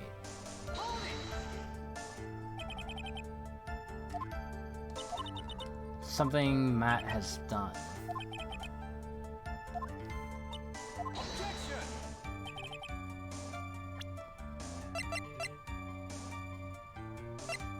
I can't think of Matt admitting to anything, really. Celeste impacts.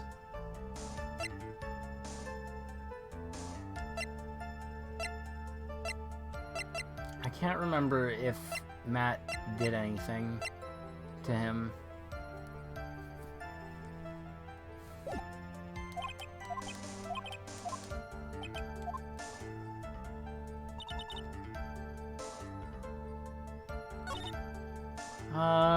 Button was torn off. Thought that I had to protect him.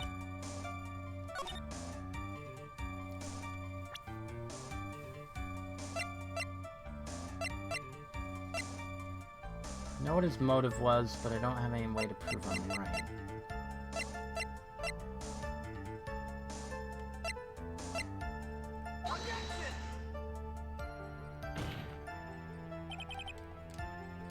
These are like the only things I can pull from. That I can think of anyway.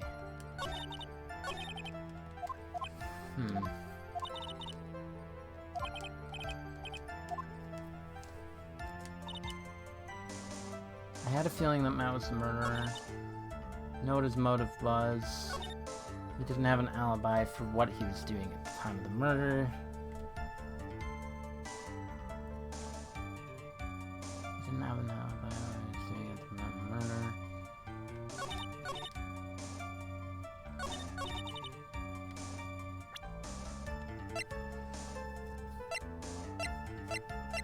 And yeah, I guess he doesn't.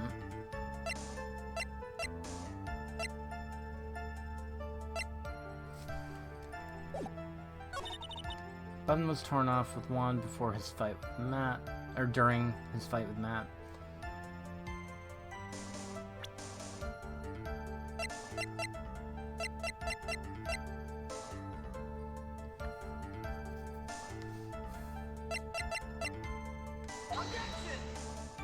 I already did the button there, I think.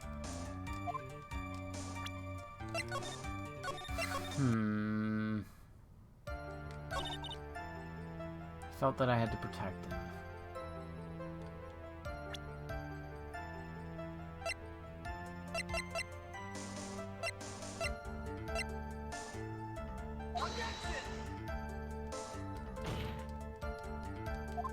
I'm honestly not sure what I'm looking for here.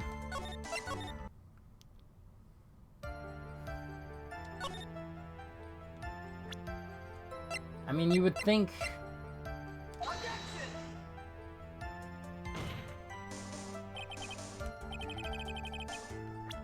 No. I guess that is too wild.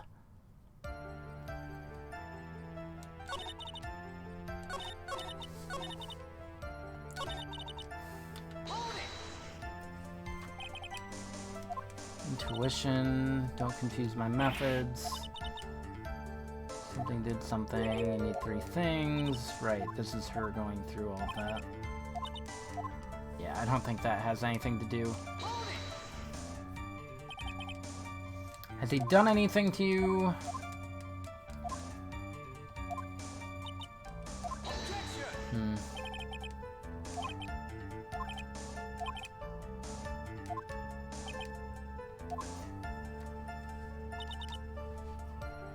I feel like that one's a mislead.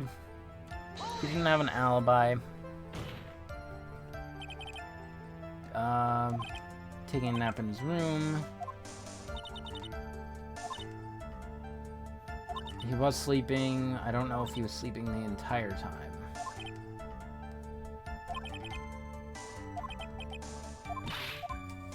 Alright. I don't think it's that. Just trying to narrow it down. This one's the weirdest one, but, like, I don't know what to get her on for this. Because she shouldn't know that.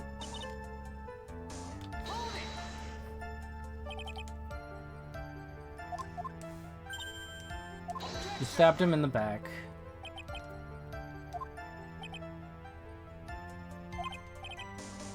Would she wait until there was a large audience? As much damage as she possibly could.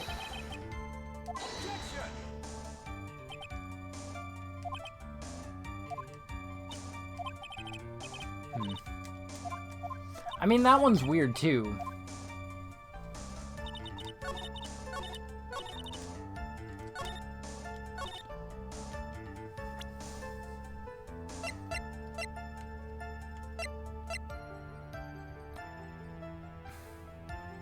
Button was torn off during this fight with Matt.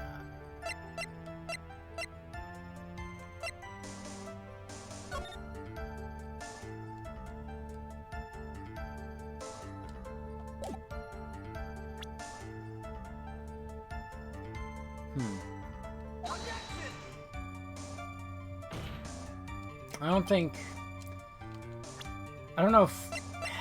Because we already know about the magazine clipping. I feel like I need a hint.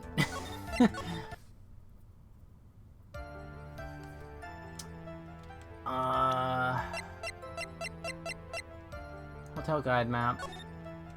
No. Some water, but only on top of the lid. Found next to the victim, it's filled with tomato juice. Photo of Cordis seen.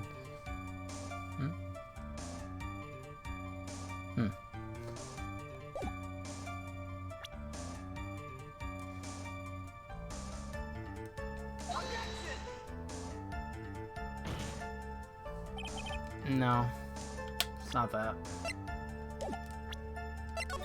Bruh.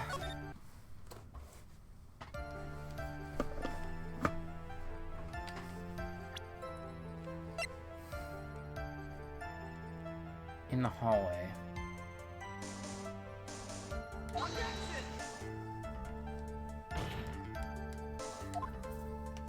I don't know. I've tried like everything. She's a tough cookie.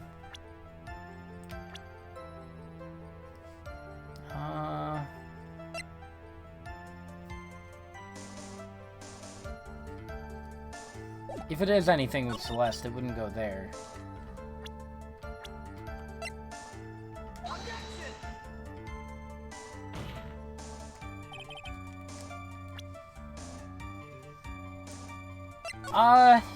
Yeah, just to get the ball rolling again.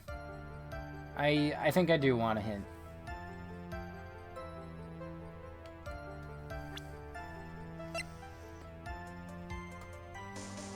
Huh. Bears the victim's blood and unguarded prints. Gatewater's engraved.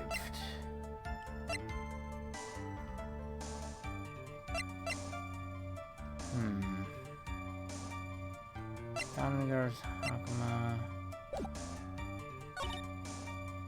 A match manager, so I felt that I had to protect him. He didn't have an alibi for what he was doing at the time of the murder. I don't know what his motive was, but I don't have any way to prove I'm right.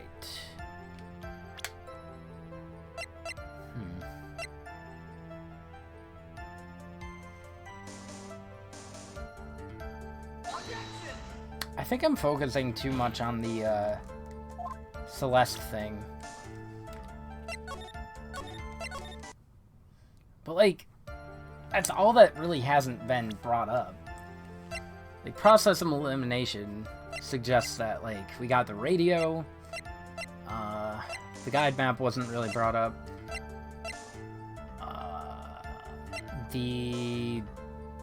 well, the button was, but the reports, autopsy report,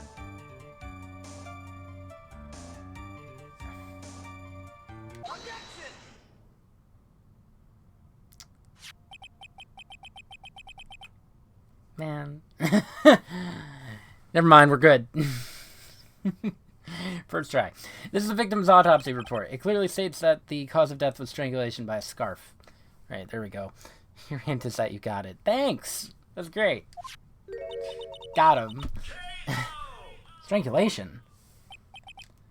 The knife stab to the victim was done after the victim had already died.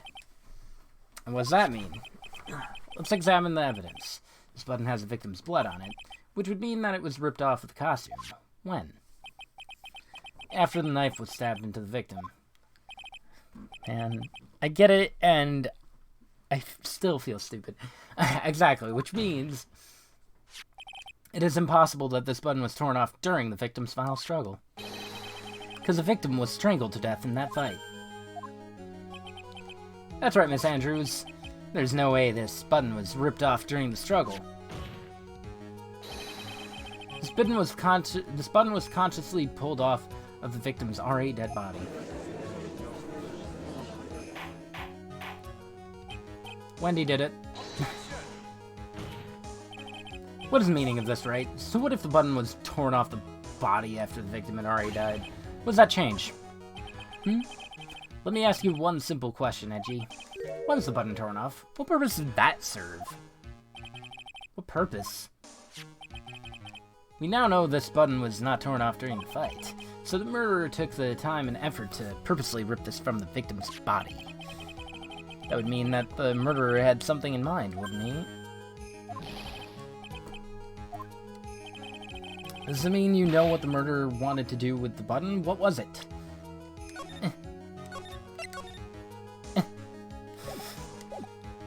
pin the crime on guard, to have a memento of the crime, to destroy evidence.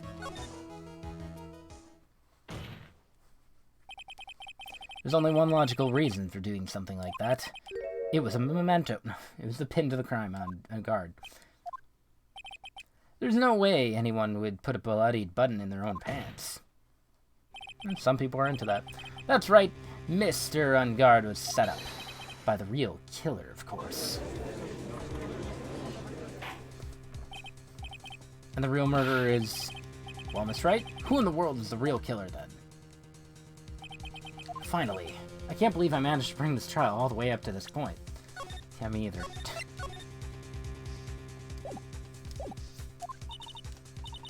Phoenix, you can't let your guard down yet, not until the very end. The real killer, the person who planned to frame Mr. Unguard, is... Von Karma.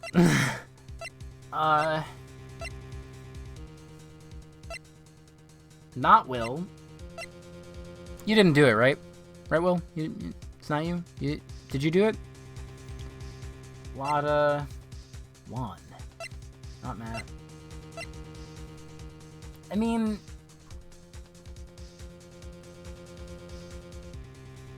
No, because...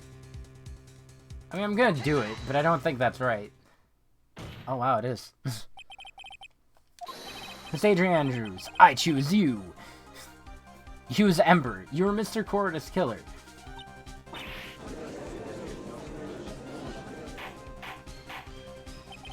When was the murder? Yesterday. I just keep...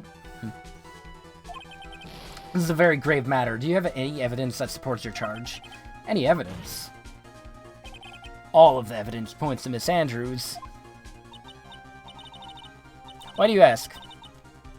How preposterous. You can't stick any of that on me. I can't, can I? Would you care to test me? Then what about this knife? The knife was used to stab the victim after he had already been strangled to death. It was used to throw suspicion onto Mr. Unguard, naturally. A knife covered in the defendant's fingerprints could only be taken from his room. The only one who had dinner with him and knew which knife to take was you. How many pairs of those do you have? That's your third. Then what about the button that was found in Matt's Hakama? This button was removed from the victim's body after he had already died. The only people who could have done so were the person who found his body or the killer. However, if Unguard was the real killer, there's no way he would have put such incriminating evidence in his own Hakama. That's number 4. The only person who could have put this button into his Hakama is the person who went to wake him up from his nap, which is you, yet again, Miss Andrews. What about the empty guitar case? That's also another piece of evidence that incriminates Miss Andrews. That costume was used to hide the real killer's identity as they fled the crime scene. Now, who could have known that there was just such a costume inside the guitar case? You know, it could only have been the person who prepared the costume for the victim. And that person is you, Miss Adrian Andrews.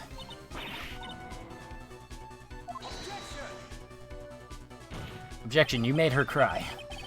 Miss Andrews' fingerprints were nowhere to be found on the guitar case, and it was you who proved that she was not wearing gloves at the time. That's right. That's because she did not intend on leaving any prints. If anyone had found out that she had touched the case, they would have asked her why. So to avoid leaving any prints, you used a towel or something else that was there. But the glass of tomato juice is a different story. Miss Andrews purposely left her fingerprints on the glass to show that, yes, indeed, she was the classic dazed discoverer of a body. Oh, she didn't... And to top it all off, there's this photo. A photo of the killer as they exited the scene of the crime. No reasonable person on Earth can believe this nickel samurai is Mr. Unguard. He would be much too short for his own costume if it was him. She's gone through 5 glasses. Speaking of how tall people are, Miss Andrews, you're also kind of short in stature, are you not? please stop. Well, how about it, Miss Andrews? I've got her this time. I think you're gonna do bad things. I refuse to testify. You can't do that. Was that? There's a law that says I can't be forced to testify about something if it can incriminate me. I think that is a real thing, but it always baffles me. Well, yeah, you're absolutely correct. Law does provide us with a way to avoid self-incrimination by allowing a witness to not testify if the testimony can cause damage to themselves. Nani? You what? Pleading the fifth is not something most people would think to do on the spot. Oh, is that what it is? Is that what pleading the fifth is? Actually, thinking back to yesterday in Matt's room. Adrian Andrews. Think hard about what we just discussed, understood? About pleading the fifth. That's it. That's when she planted this idea in her head. She must have told Miss Andrews to not testify if things looked bad. You did a good job proving everything up to this point, Phoenix. But there's still one thing you haven't done. Something I haven't done. What's wrong, right? Are you finished already? Run out of evidence. What's so humorous, Edgy? I'm sure you realize this as well. But everything the good lawyer here has proven up to this point is meaningless. Everything you have proven is circumstantial. Yeah, circumstantial. You have yet to provide a single piece. That counts. I'm counting it. You cannot tell me that does not count. Oh god, where'd it go? Alright, there it is. You have yet to provide of definitive proof. You don't know about the fifth? I don't. I'm probably gonna forget, actually. Proof that Miss Andrews did, in fact, harbor a wish to murder Miss Corda. I mean, I've heard I plead the fifth, but I don't know what that means. Or I never knew what that means. Miss Andrews, did you want to kill Mr. Corda? I believe this may lead to me incriminating myself, so I will abstain from answering. Doesn't work grammatically speaking? What do you mean? Oh, the One Piece thing? Single. One. Piece. Piece. That is the logic I'm working off of. It works. If you do that, it would be the same as admitting your guilt, don't you think? Maybe so, or maybe not. There's nothing to prove it either way. Besides, you don't even know what crime I would be guilty of due to my silence. No, she's taking that defiant attitude again. Mio, what should we do? Somehow we've landed in the worst possible situation. We're screwed. Maya's dead.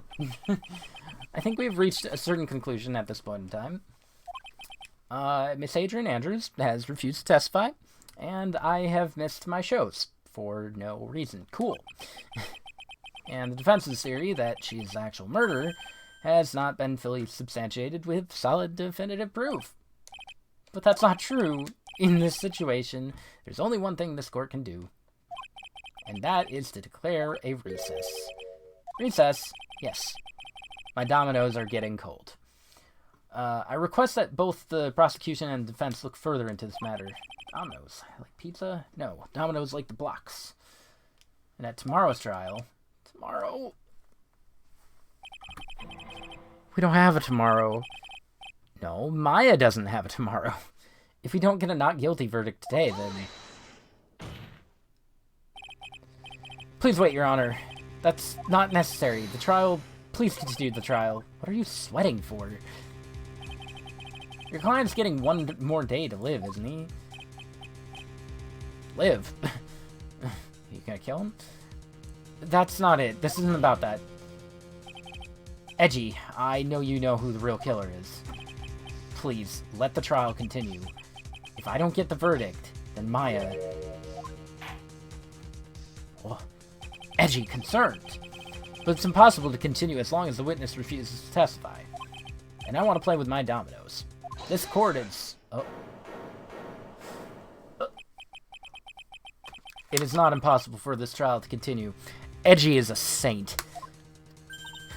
A very garbage saint. Edgy, what are you... It's true Miss Andrews holds the right against self-incrimination. However, if the topic of conversation were something unrelated to whatever she may be guilty of, then she has no right to withhold testimony. That's very true, but... Man, I shift my controller 2 centimeters, and it disconnects. Actually, there is one little thing that I'm curious about. Miss Andrews... When you found the victim's dead body, you poured yourself a glass of juice. Yeah, and I can't help but think how unnatural that is. Usually when one finds a body, they're shaken up, not stirring a glass of juice. So my actions were unusual, but I've already... Before you speak, I want to state that if you have a reason behind your actions, I would like you to testify to that effect. Testify? Your Honor, I would like to request that the witness testify again as to what happened when she first discovered the victim's body. Whatever we find out in this testimony should in no way implicate the witness. I don't know what it is about Edgy today, but I can't get a good read off of him. Is he a friend or foe? I just don't know. Hey, that rhymed. You're a poet, Mia. The court acknowledges the prosecution's request. Miss Andrews, if you please.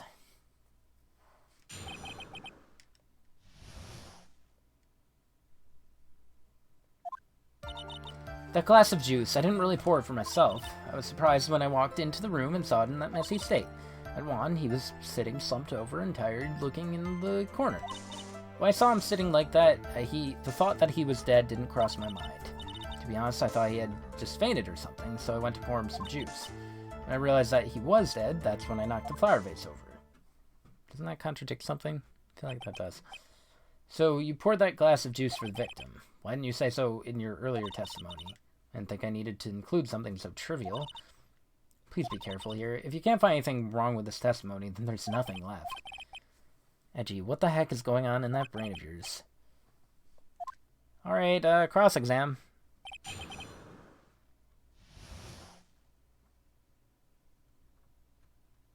Ian streaming means it wasn't Ian streaming? Mary, did you mess up?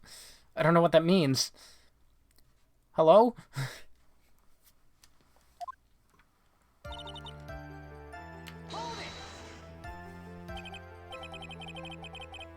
Wow, 3.5. This is longer than I expected it to be. We're still gonna get to you, Will. Don't worry. I promise. There wasn't anyone else in the room, right? Of course not. Then who did you pour it for? That's right, there's a rhyme and reason for everything. Can you wait just a little longer for it to be revealed to you? In other words, right, be quiet and listen. Precisely, I couldn't have said it better myself. Everybody confused!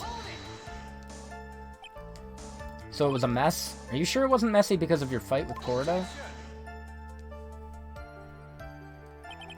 I understand your frustrations at not being able to prove your theory. However, before you go accusing people of crimes, go find yourself some evidence.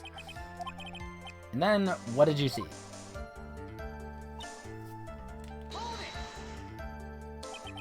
Slumped over. He was just sitting, he really looked like he was sleeping.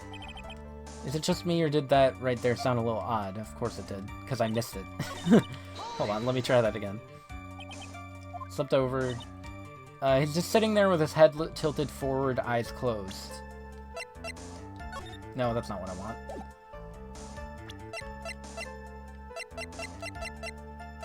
Oh, there it is. No, he's hunched forward. Oh, never mind. I'm stupid. That fits, actually. He really looked like he was sleeping.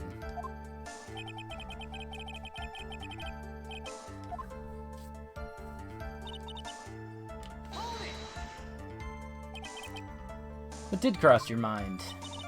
I thought maybe he had smashed everything up in anger because he lost the Grand Prix. But you already... And then felt tired after his rampage, so he decided to take a nap. Anyways, that's what I thought. You didn't think he was dead at all. Well, that one was bad. You thought he fainted? I thought he was asleep at first, but then the room was in such a messy state, I thought maybe he had gotten into a fight with someone. And that's when you went to pour the glass of juice. He always has a hard time waking up. So one always has a glass of tomato juice to drink. Gross. Mary. Mary. Mary, Mary, Mary. And after that, what happened next?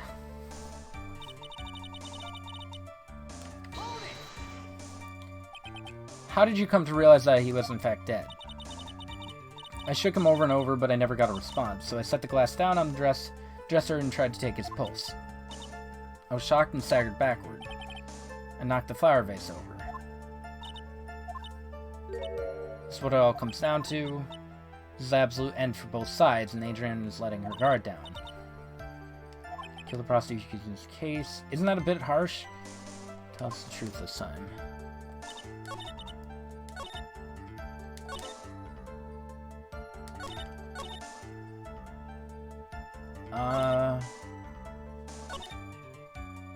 It was this one, right?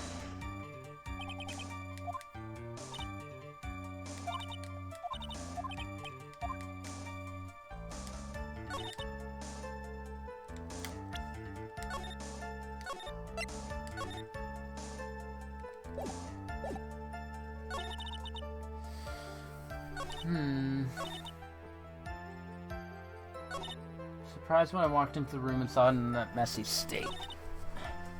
Sitting slumped over and tired looking in the corner. When I saw him sitting like that, thought that he was dead wasn't crossed my mind. Went to pour him some juice, and I realized he was dead. That's why I knocked the flower vase over.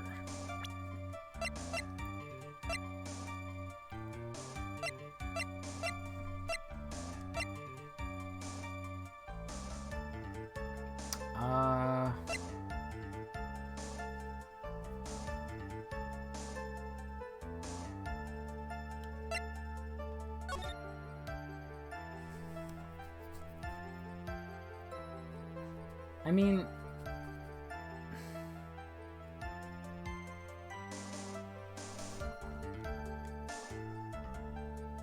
the tomato juice doesn't... Would I do that?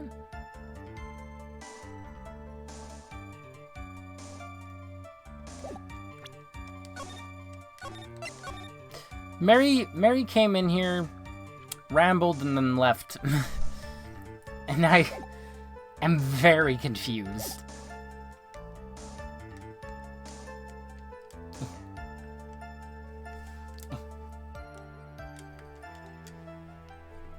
Come on. Come on.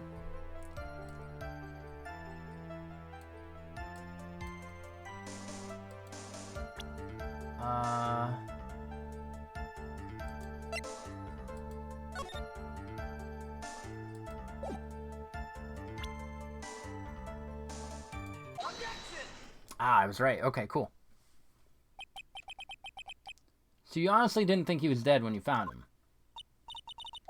No, not at all. Even though this is what you saw when you discovered the body.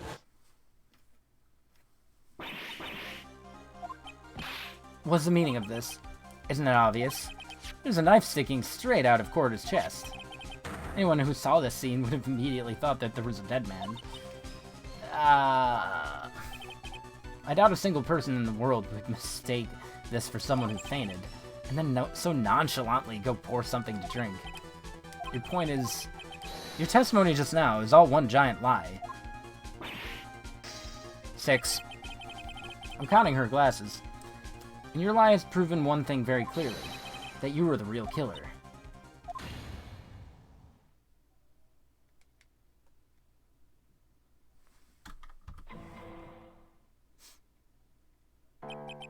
It looks like the defense has somehow brought the ugly truth to light. The defendant, Mr. Madden Guard, is not guilty after all. That's impossible, you're wrong. Try to have some composure. It wasn't me. I'll tell you it wasn't me. It was Matt, I swear it. He's the one who killed Juan. What a whiny crybaby. But you were the one who refused to testify, and your reason for not doing so was that you might end up incriminating yourself. That's because I will give you one last chance. What exactly are you hiding that may incriminate you? I refuse to testify. Shut up. Then there's no need for this court to continue any further. Can I go home? Matt's innocence has been clearly demonstrated. Is it over? Have we found the truth at last? What's wrong, Phoenix? Usually the real killer confesses his or her guilt. And now that I think about it, this is the first time someone hasn't. Now then, I would like to hand down my verdict for Matt. Oh god, shut up, Edgy. The prosecution feels that it would be premature to pass down a verdict at this time. Reason's quite simple. This witness has yet to speak the absolute real truth. So, we backpedaled. Again. Absolute real truth? What are you... Witness, don't you understand yet? I don't know who planted this silly idea in your head, but as long as you protect yourself through silence, Matt will go free, and in his place, you will become the guilty party. That's a lie. I don't believe you. What? I was told if I spoke, then it would be all over and Matt would never be declared guilty. What in the world is she talking about? Has she lost it? I can't speak about it. I'm too scared. It's Von Karma. Don't you remember, Phoenix? Miss Andrews lives by gripping tightly onto the words of another, because she doesn't have the strength to believe in herself. And right now, Miss Andrews is... Yesterday, she was tossed a lifesaver by Von Karma. Don't say a word no matter what happens. If you do, Matt will be acquitted. Miss Andrews undyingly believes in those words right now, and is clinging onto them. And what should we do? This is the first time I've ever come across anything like this. But Miss Andrews has to be the killer, right? All we have to do now is get her not guilty. That is my only priority.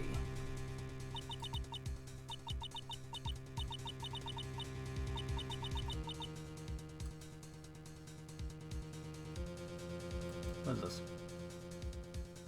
Oh, thank you, Will. I just saw that. Real quick.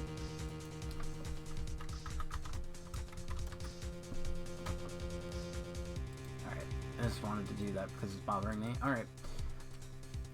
It wasn't me, I'm begging you. Please believe me, I didn't kill Juan. Help, please, someone help me.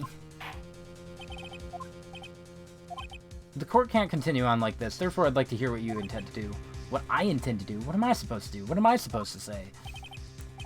Right, I suggest you think very carefully about this. Think about what this witness did and what she did not do.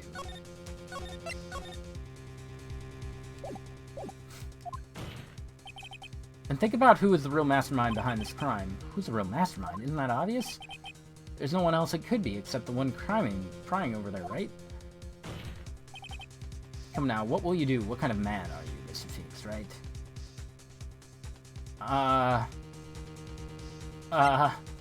Well, I did save. I have to win a complete acquittal today, there's no way around that, but... I can't bring myself to do it like this, not when she's making a face like that. Miss Andrews, I would like to know what you're really hiding. Are you sure you know what you're doing? Sure, Mr. Engard would get an acquittal, but in his place, you would be found guilty. Is this how you really want this trial to end? Be quiet, how dare you? You're trying to trick me. She's a baby. I commend you for trying, Mr. Edgeworth. However, it's clear that the defense's theory is the truth.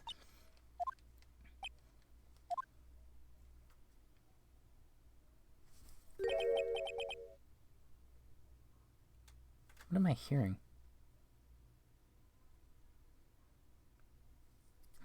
I think that's the local bar going on with their stupid old people music. What a shame. On a Wednesday night? The heck? I had hoped things wouldn't come to this, however... What is it, Edgy? Miss Andrews, since you absolutely refuse to testify, it falls on my shoulders to disclose this to the court. Edgy?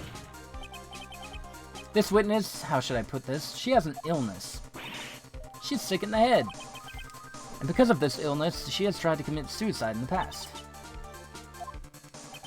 No matter how much you want to hide it, it's no use. I have the evidence right here.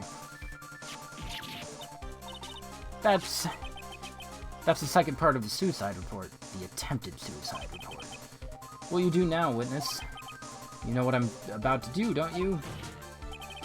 I will now reveal to the court the true nature of the pitiful woman known as Adrian Andrews. He's doing this for a good cause. The secret of her dependent nature. Having other people know about it scares her more than anything else in the world. Please stop. I beg you, if people find out, I'll... Don't shrug. If you're gonna say you would choose death, that is of no concern to me. Edgy, no! Don't make fun of our town's 5 bars. Well, all of them right now are blasting their old people music. As if anybody cares. Edgy, how can you be so cold? However, before you die, I will pull the truth from your still breathing lips. No matter what I have to do. So will you tell the court yourself, or shall I? Either is fine with me. I'll talk, but please help me. God. Nothing matters anymore. Oh.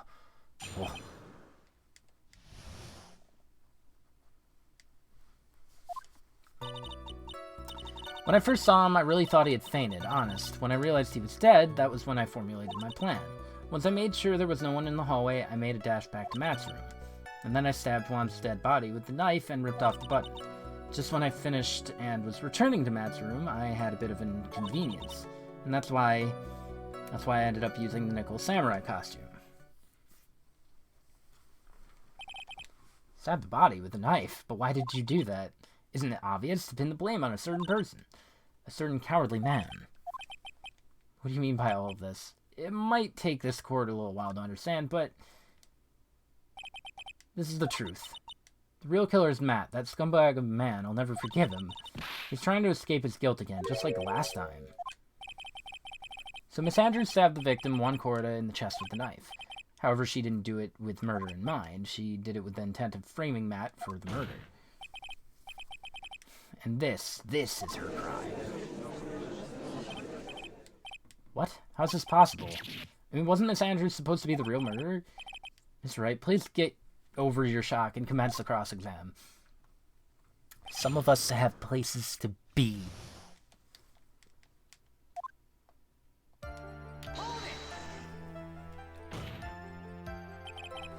You could tell from the state in the room was in that there must have been a fight. Are you telling me the truth when you say that you did not know he was dead? He had a scarf tied around his neck, but that scarf is a part of the ninja costume, so I didn't think anything about it was strange. His head was also tilted down a bit, so I couldn't see his face that well. That's why I thought I'd wake him up, and went to pour the juice. What is this plan you had? I knew right away the murderer was Matt. I knew because, one, he was going to expose Matt's weakest weak point to the world. So Matt did this to stop Juan and silence him for good. That's when I thought I should forge some evidence and pin this crime on Matt. So the forged pieces were the knife and the button. First thing that came to mind was to plant the knife.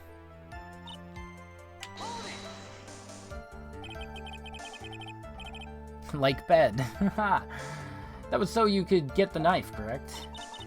The knife Matt used at dinner had his fingerprints all over it. I thought if I used that, then the police would certainly turn their eyes toward him. Matt was napping with his costume on at the time. I slipped in, took the knife, and returned to the scene of the crime. And then I stabbed Juan's dead body. So you were the one to stab the victim with that knife. It gives me goosebumps to think about it now, what a horrible thing I did. But at the time, I couldn't control my own body, it moved on its own. Then when I stabbed Juan's dead body, I suddenly realized something. If I used the button somehow, I could make Matt look even more suspect. So you thought to rip one of the buttons off and then plant it in Unguard's Hakama. That's what I had planned to do, but things never go that smoothly, do they?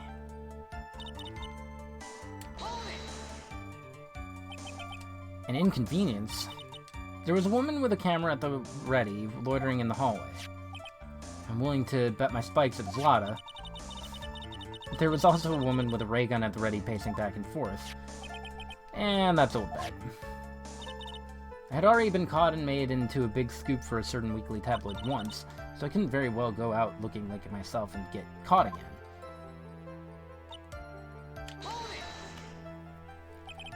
You were the one who prepared the costume, weren't you? Yes, I took it from Global Studios. I also put it into Juan's guitar case the day before the awards. You did this in preparation for the press conference, right? Yeah, Juan wanted to wear that costume and hold a press conference in it. He was going to disclose Matt's big secret there. What's the secret? That I don't know. Anyway, I thought that if I were to leave Juan's room in the Nickel Samurai costume, people would think that Matt was the real murderer. I was very careful not to leave any fingerprints when I opened the guitar case. I did not want anyone to know about the costume. I think we've heard enough. So after that, you went back to Mr. Engard's room and planted the bun. Into Matt's Hakama, yeah. After that, I folded up the costume I was wearing and put it into a bag. Then I snuck it out of the hotel and got rid of it. What does all this mean? Edgy, is it? Not necessarily. The real criminal is Matt Engard. Yesterday, that woman prosecutor sat me down for a talk. Franziska. She said that I should under no circumstances confess to what I had done. That if I just kept quiet, then Matt would be found guilty for sure. I had no choice but to believe in her words. What this witness has done is clearly unlawful. However, as long as her testimony stands, we can be certain she's not the real killer. Wait, the defense still... It's pointless. At this point in time, it is not possible to indict... I'm saying indict. Miss Andrews on anything. There isn't a single piece of... I would do it, but nah. Evidence that points to her as the murderer. The cross-exam of this witness is over, and so is today's trial for the 4th time. You couldn't establish that the witness was the culprit. Please let it go. But... Edgy, please place Andrews under arrest for further questioning. Yeah, the prosecution will arrange for her detention immediately. That's all. Court's adjourned for today. I'm going home. Oh, man. That gavel slam.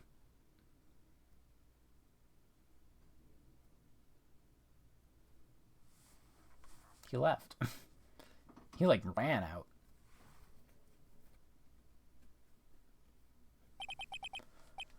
Today's trial is over, and I didn't win an acquittal. Witness, would you mind if I ask you something? What is it? Before you leave court today, I wondered if I might look at one thing. The card in your hand. It's had my interest for quite some time now. What exactly is it? Oh, this? Wright also asked about this. Although I didn't remember at the time you asked me about it, right? I remember just now. I found this in the room on that day. The room? That day? I found this card when I discovered Juan's body. It was lying there right next to him. Found that card next to the body? I suppose I must have unconsciously slipped it into my pocket. But it's not as if this card has any relevance to Juan's murder, right? Yeah, I guess not, but it's still a strange card if you ask me. As far as a clue to this case, I don't see why... Witness, that card. Give it to me, hurry. Do you have any idea what you have stupidly and inadvertently done? I can't believe you hid this from me all this time. I didn't mean to. What's this all about? I've never seen Edgy so emotional before.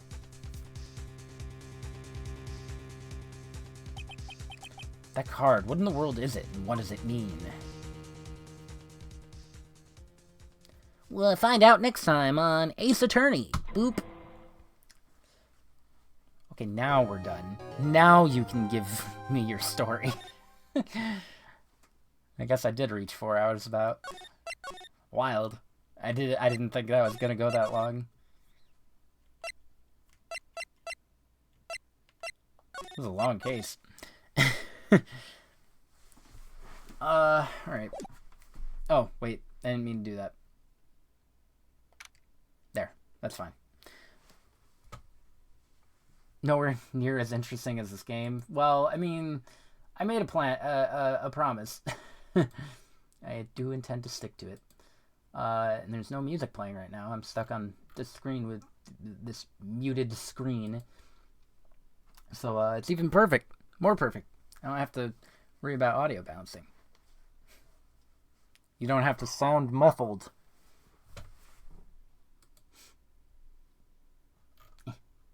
No. Okay. Yeah. Muted screens.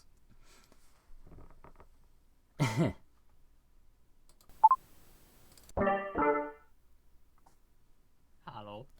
Hello. Why is your voice mod on? It's not. What are you talking about? You have no proof. I just unmuted. You're a dingus. No. Yes. No. No, you You're are. a dingus. You have no proof. Show me a contradiction. Do you want me to? Because I can do that. Not necessarily. Okay. I was just gonna bump your volume up and have you go through my microphone. Nah. I can't handle hearing 3 of me in any form Fair enough. all at once. Aw, Sam's going to bed. Good night. Oh, farewell. You don't want to hear his story? His quick, maybe, possibly story? It's fairly quick. It shouldn't take the entire rest of the stream. Alright. Tell your story and then I'll close off then, I guess. What do you got? My story starts with literally as soon as I wake up. Ah. It all began when... I woke up at 8 o'clock this morning. Okay. So it's 7 o'clock for you. Yep. Which is normal time for me, so... So I wake up and I'm... Hold on, real quick. Mary, please, explain what you meant earlier. Okay, continue, Will. Wake up, take a shower, and as soon as I'm out of the shower, I'm rushed out the door.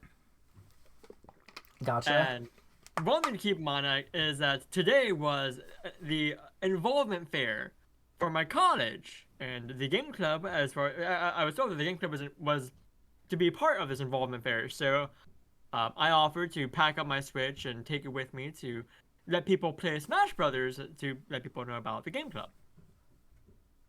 Because every table at the involvement fair has like goodies they give out or like something to do. So usually the game club has Smash. Okay. And as far as I know, I'm the only person who regularly interacts with the game club and has all the DLC for Smash Brothers. As everybody should, to be honest. I agree. I can't play that game without. Yeah. Oh, I was gonna ask whatever the fair was, but I feel like it's kind of in the name. The whatever fair. Yeah, it's very simple. Like the involvement fair. Involvement is fair, very a fair where you simply- need to be involved. Kind of. It's pretty much like just like where a bunch of like the clubs and like, maybe some businesses from around the city, come together and like pretty much like advertise themselves in one area. Okay. During spring semester, which is what we're in, it's indoors because it's cold. But during fall semester, it's usually like week of welcome, so it's the first week of class or second week of class, usually the first week.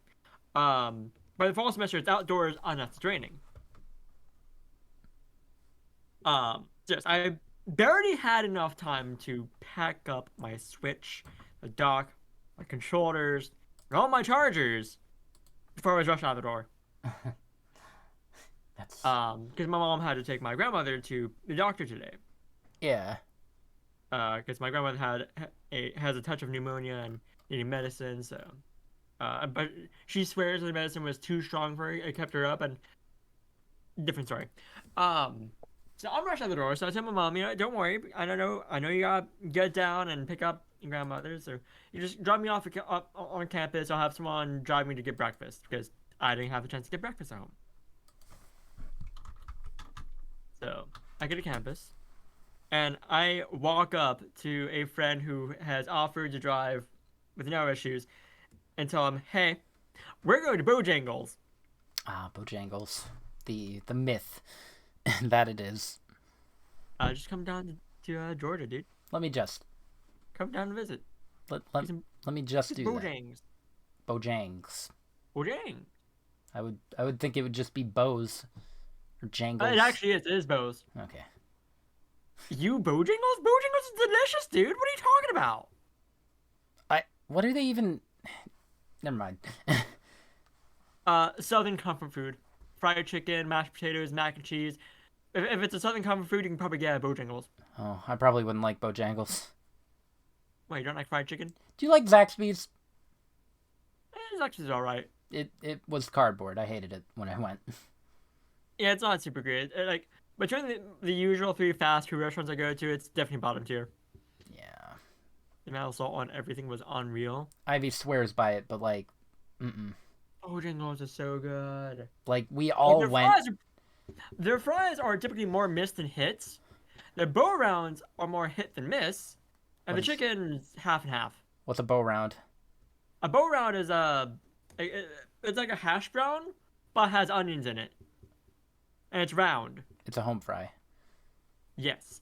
Anyways, so we go to Bojangles, but before we leave, I tell this one person who's actually part of the game club, hey, if someone comes around saying that you need to move for the involvement fair, just tell them you're part of the game club. You're saving this table for the game club because we need power outlets. We need 2 outlets because one for a TV, one for my Switch. And dude was a little bit snippy, but he was like, okay, well, fine, whatever. So I go get my Bojangles. Are you trying to find your full cam? Yeah, I was trying to do that, but I guess it's gone? Question mark. I guess I could I just. think it may have been a blank screen. Maybe. Yeah, it's just not connecting to my cam for some reason. Try deactivating and reactivating the camera. There we go. Yeah. That worked. Okay, sorry. No, you're good. So I go to Bojangles. Nothing bad happens there. Come back, and I'm told that the game club was not on the list. Not on the list. Not on the list of of clubs to set up tables for the involvement fair. So I'm just like, what? Why would it not be on the list? Because someone, we weren't sure who, but someone didn't talk to whoever needed to be talked to about putting us on the list. Gotcha. More on that later. So we go upstairs defeated. And just so you know, with the information that we have, there is a guy who was put in charge for this event, for the involvement fair. His name is Julian, and we call him Natsu. It's Gamer Boy who pops in my chat for Pokemon days. Yeah. Okay. Yeah. It's all coming together.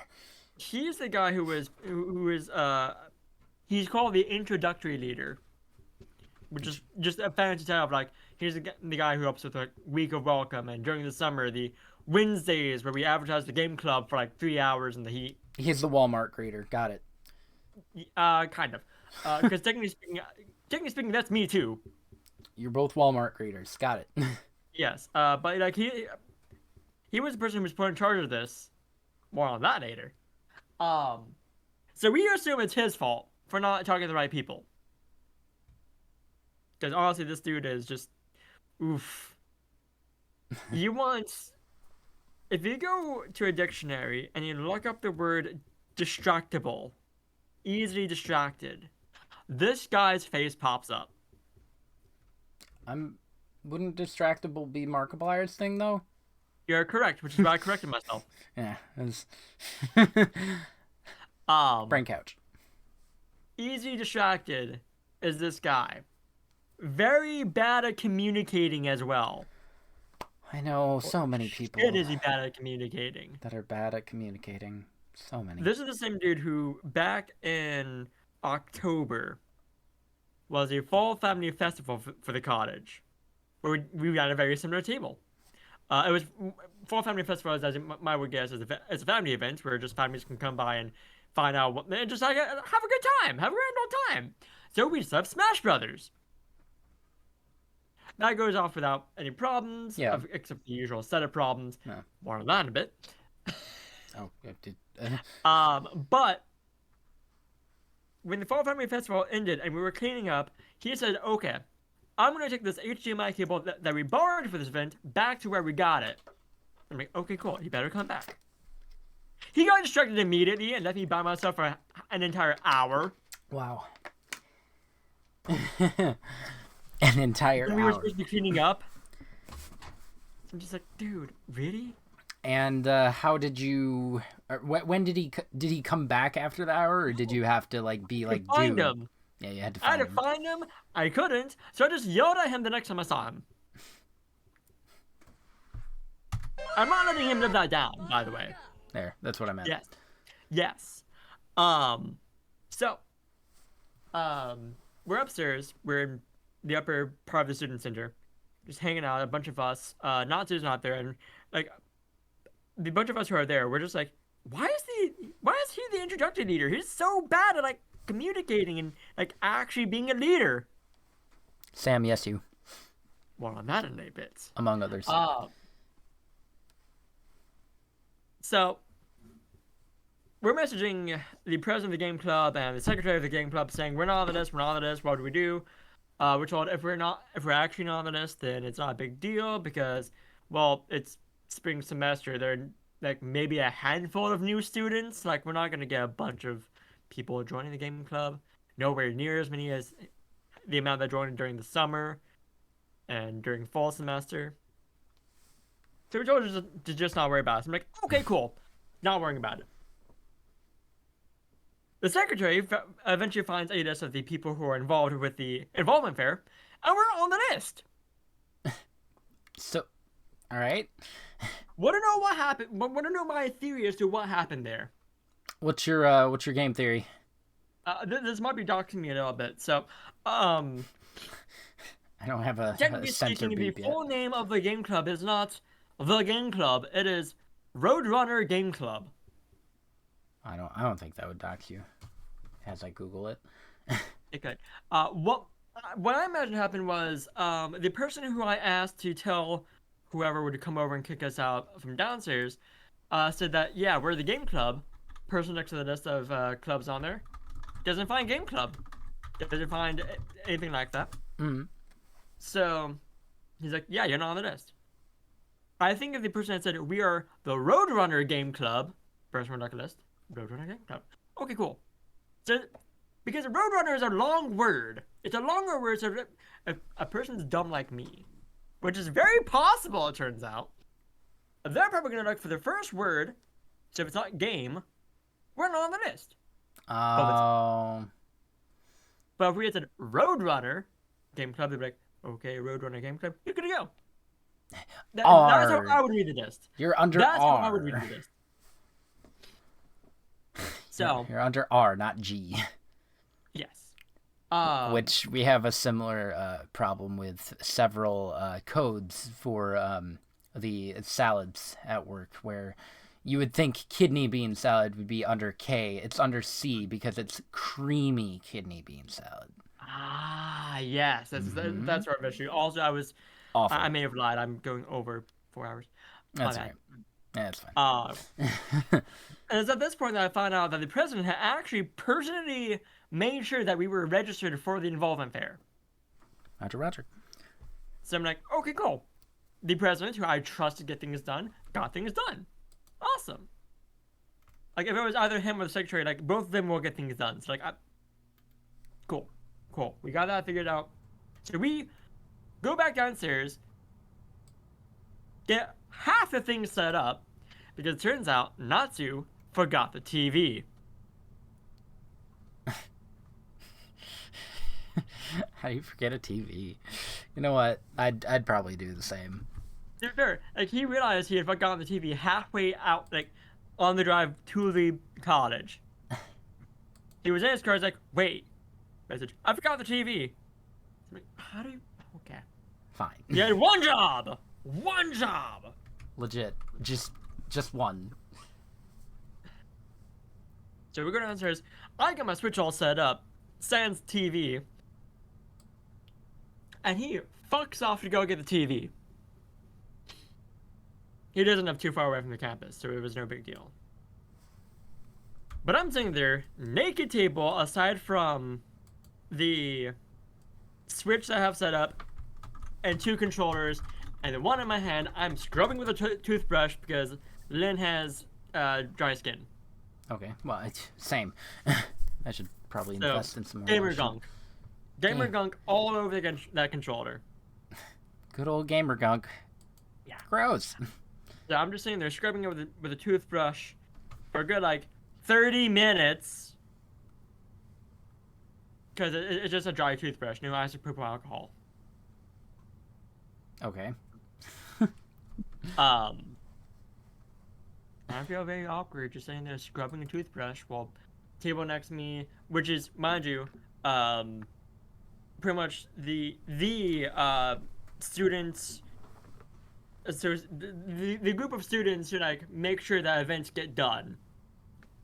Like if you want to register for an event, you talk to this group. They're right next to our table. So I'm just like, yeah, we feel very awkward right now. We couldn't find the tablecloth that I had donated. How? God, what a very Oh. poor. There's a story there. So apparently, oh my gosh, poor Addicts. Friend Addicts, poor him. The game club gets 0 respect. All the other clubs can, like, if they, if one of their members is part of SGA, which I think at least one member of a club, usually the president has to be part of the SGA, they're allowed to leave their stuff in the SGA offices. Or if you work in the some of them can even leave stuff in the game club, not game club, game room, because we have a game room. Mm. Which The I game mean, club that's gets really nice. shat on so hard. I believe it. Like Alex is constantly told that he can't do things that other clubs are allowed to do. Such a He's told you can't leave stuff in the SGA office. You're not allowed to. Other club officers do that. Can't leave stuff in the game room. Other people do that. Why can't we? We're literally the game club. Yeah, you should be able. What? How do you have an Game Asian club? Can't leave important stuff in the game room that we use for game stuff. Like, I don't know, advertising the game club, which sometimes works out of the game room. How do you have an Asian club? How does that work? You can't just. Not Asian, I can't join. They were adorable. I'm like, of course you can. Yeah, no, just be honorary Asian. You can. Yeah, that's how it works. I don't know. Anyways, so turns out Alex had left the tablecloth in the SGE office, and apparently over break or at some point, people had came in and completely disrespected anything. Like, oh, this is the game club's? Cool, we're throwing it away. It was a nice tablecloth too. Like, this wasn't some like dollar store tablecloth. Nah, this is like made out of actual cloth. Why would you donate that? Because we don't use tablecloths in my house. But, alright, I guess. We have placemats. Just Well, bare wooden table placemats. That's it. I can one-up you. We don't use tables in my house. Ew. Yeah, it's great. It's really great. So we have no tablecloths because they got thrown away because the game club just gets shat on by literally everyone else in the college. Despite the fact that, like, if you want to find a club that actually has unity within the club, look at the game club. What about Unreal Engine? I will throw you out a window if you don't shush. It was right there. I had to. I know. You can still shut up. But it's like, we were talking about this like afterwards. Like Alex was talking about like how other people from other clubs felt like they had to do everything by themselves. Like when other SGA people are asked to put up posters, they usually feel like they have to do it by themselves. The people who are running for homecoming, for the homecoming courts, they put up all their posters by themselves because they feel like no one else would help them. All Alex has to do is ask anyone from the game club, hey, can you help me set put these up? At least 2 people will say, yeah, sure. Mm-hmm. There was me and Miguel. That's all it takes. Yeah. Alex can just summon up reinforcements from nowhere. You know those He's memes that of high like, of a level. yeah, you know those memes of like, when you can't find something but you ask your mom and like, they reach somewhere and just like the thing materializes? Yeah, no, we always make fun of my boss for that because I always just say that she pulls it out of her butt. Because there's, you know, there's no way we have some sort of certain type of container everybody has looked, and Katie will be like, oh no, it's right over here. Ugh. And I'm like, there's literally no, you either planted that or just had it hiding on your person. that is Alex, but with people. Just, let me grab out Will. There you are. Yeah, and there's so many Wills in the game club too. Oh god. I'm Georgians designated as don't know short will. any other name. I am designated as short Will, and you can assume why. Yeah. Short. Though I'm not alone. There's also short Dylan. Oh, poor short Dylan. So cute. He's actually shorter than I am by an inch. So barely noticeable, but it's there. Yeah. Anyways, so Nazi finally comes back for like 10 until the event actually starts. At this point, a couple of people actually come by, asking what we are. It must be nice to have 3 tables. I wish I could have at least one or half of one. That would be nice. So Natsu comes back with the TV and the poster board for the game club so people actually know who we are. Which, mind you, he had the poster board for the game club before he left to go get the TV, so he could have like gone to his car, grabbed the poster board, left it with me. That was fun. So we finally get everything all set up. Sans tablecloth, because that's just gone. Who knows where the fuck that is by now. Poof. And things are finally set up. And like, again, I want to point out, not just the introductory leader here. I'm the one telling him what to do.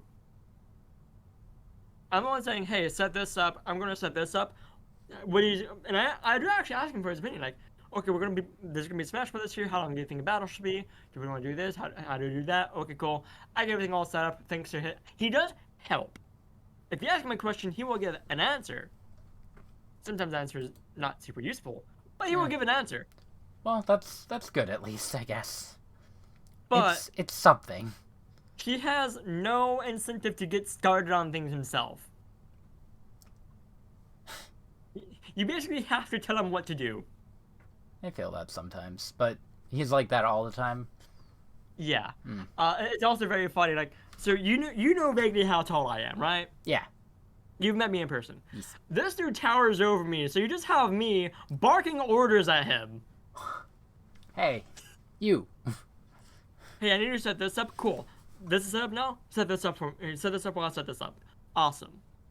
It's so funny.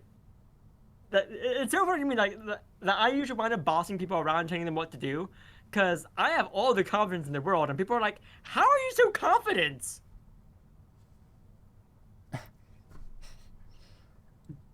It's an amazing question. I have no answer. I mean, it's a good trait to have. Yes. I've slowly had to build up mine. The rest of the event goes nicely. We have the TV going. People are playing Smash. I'm going to class partway through. I come back. It's still not over yet. As we through to the end, I clean up. We're done. Natsu. Oh my gosh, Natsu. I did find out why he was made introductory leader, though. What's that? Because apparently we did such a great job at organizing all of the like summer orientation things for our table, and we even did an amazing job during the fall week of welcome, organizing our table in the exact same fashion. Actually, was like, okay, who was in charge of that? And the only person to speak up was Natsu, saying I helped. So I actually took that to mean that Natsu was the one who set all of that up. No, it was not Natsu. It wasn't. Like, it may have been him for like maybe a day, but once I got through all things, I was like, okay, cool, I know what to do now. 2 Let's do it. seconds. Yeah, Yeah, because like, so I didn't need to go to any orientation stuff because like I'm not a freshman. Mm-hmm. So the Logical. only time that I did go to the orientation stuff was to help out with the table, to meet new people. And I usually wound up, and eventually, like, I wound up being the one who taking charge, and like, I was the one who like was very talkative. Like, Natsu just sits there, like, he's nice because like if someone wants to play Smash, but they don't have someone else to play with, Natsu can play. He's useful for that. He just jumps in. But when it comes to like talking about the actual game club and like what we do, I was the one running my mouth about a minute. That's Like, I can give you the whole spiel right now if you want to. that's definitely good to have. Yeah. Because it's very simple. Like, we're a game club. What do you think a game club does? Play game. Play We play video games. If it's a game. game we play it. We play video games, card games, tabletop games. You name it, we play it. But video game. And during the summer, I would also bring up the game room because that's where we usually hang out. Yeah. Would hang out. Naturally. But apparently partway through the semester, they had actually closed down the game room to rearrange stuff. And this was the dumbest fucking thing they did. So the way it was arranged first was they had all these like TVs and like cabinets for these TVs like in this larger portion of the room. They had these desks that would plug into the floor so you can actually charge your phones and laptops, what have you, just by plugging it into the desk. It was very nice. All the gamers had like all the room in the world. There was also like an air hockey table in the same room, but that's neither here nor there. And there's another portion that's on the opposite side of the chicken counter. So you go off to the right from the chicken counter, you're in the actual like video game space. Okay. You go to the left, and you have a bunch of pool tables, and in a room connected to that, you have a bunch of ping pong tables. They flipped those two areas around. Why would you do that? So all the pool tables and ping pong tables are in the larger room, and they have way too much space. They do not need that much space. No, you really don't. Because you go in there now, and it's comical how much space is in between each table. Why did they do that? And you have all the gaming stuff. It always in the other sucks studios. when people just rearrange things for no reason. Oh, If it there- gets even better. If there's a purpose, I'm lighting- sure. The lighting in the room that the game stuff is in now is a lot harsher, which makes it worse for gaming. You have to have good lighting for gaming. You don't need good lighting for Pong. You just have to have Pong. Yeah, like Ping pong isn't science. it was a dumb decision. I have no clue why they did that. And like once they did that, like now they like you will see very few people actually playing video games in the game room. Like the game club has basically, for the most part, just like disowned the game room. It's really sad. Yeah, it's sad when your game club disowns the game room. Because it makes it a lot harder to like host tournaments and all that. Like, usually you would find people like playing Smash Brothers all day. Now you see people playing Smash maybe for like 2 hours. It's sad.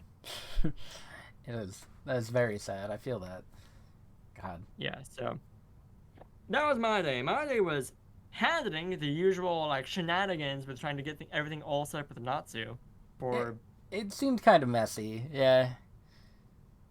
we have never had a clean setup session for like week of welcome orientation. Like that has never been a clean process I've never had a clean setup or process either. because there are too many cooks, Ugh. and one of them is half baked. Yeah, that sounds right. I feel like if I was in high school right now, I would like, with the personality and confidence that I've gained over the years, I feel like I'd take over more of a like in charge role. Because Oh, like I I definitely kind of have. do People are that like, at work. How are you like this? I kind of do that at work because Like, I've nobody been knows told- what they're doing. I've been told by some people that my confidence is intimidating. I'm just like, really? Intimidating. It might just be how you present yourself or some tone or who knows. I mean, you're talking to someone who's 5'2", has had very few romantic relationships. That doesn't mean anything. That people part's typically irrelevant. assume I'm gay. Same. Same. Oh, they're not anymore. They assume I'm at least bi. That's something at least. I would take that. It's a step up. However, they all say I'm a bottom. And I'm just like, no. I keep telling you guys I'm not. That's just what a bottom would say. It also doesn't help that the way that like when I hang out with Ashley, I do kind of act a little bottomish. But you keep in mind, I am small boy. I am 5'2". Ashley's taller than me. How tall? Shit, 5'6". So that's not much taller, right? I mean, when you're, it's very noticeable. It is a noticeable. I don't remember what I'm at. 5'10"? Am I 5'10"? I don't know. Of course I'm not an alpha. I'm no longer in development. I'm a fully realized game.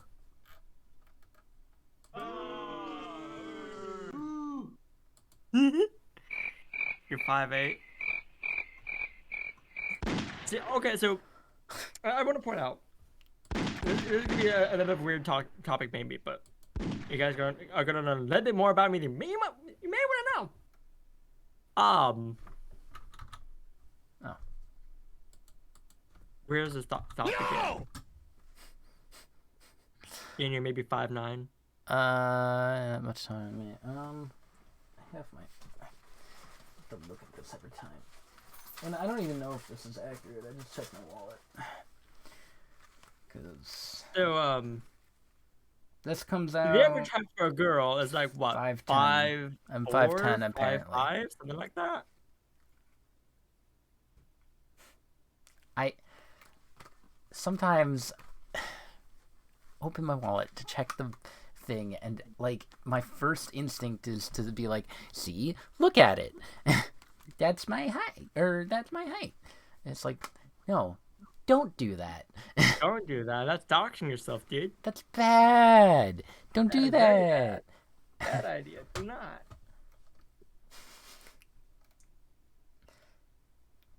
Like, I am shorter than the average girl. There's no question about that. But also, tall girls are great. I like the shorter ones. Well, you're 5'9", 5'10", so Meh. easier for you. I'm 5'2", I guess. but like, tall girls? Heck yeah, baby. You also like muscles, though, so you don't have much of an opinion. Muscle girls? Tall muscle girls? No! Yeah. No! Heck yeah. No. A girl who can easily pick me up and carry me over her shoulder. No. Like, she gets free reign. Well, not anymore. She got just like me anymore. Previously. Please, Seth, no! you're tall. That's fair. That's completely fair for you, but I'm 5'2". Yeah, anybody taller than me makes me feel uncomfortable. Because you're tall! Yeah. There's a guy, Nick.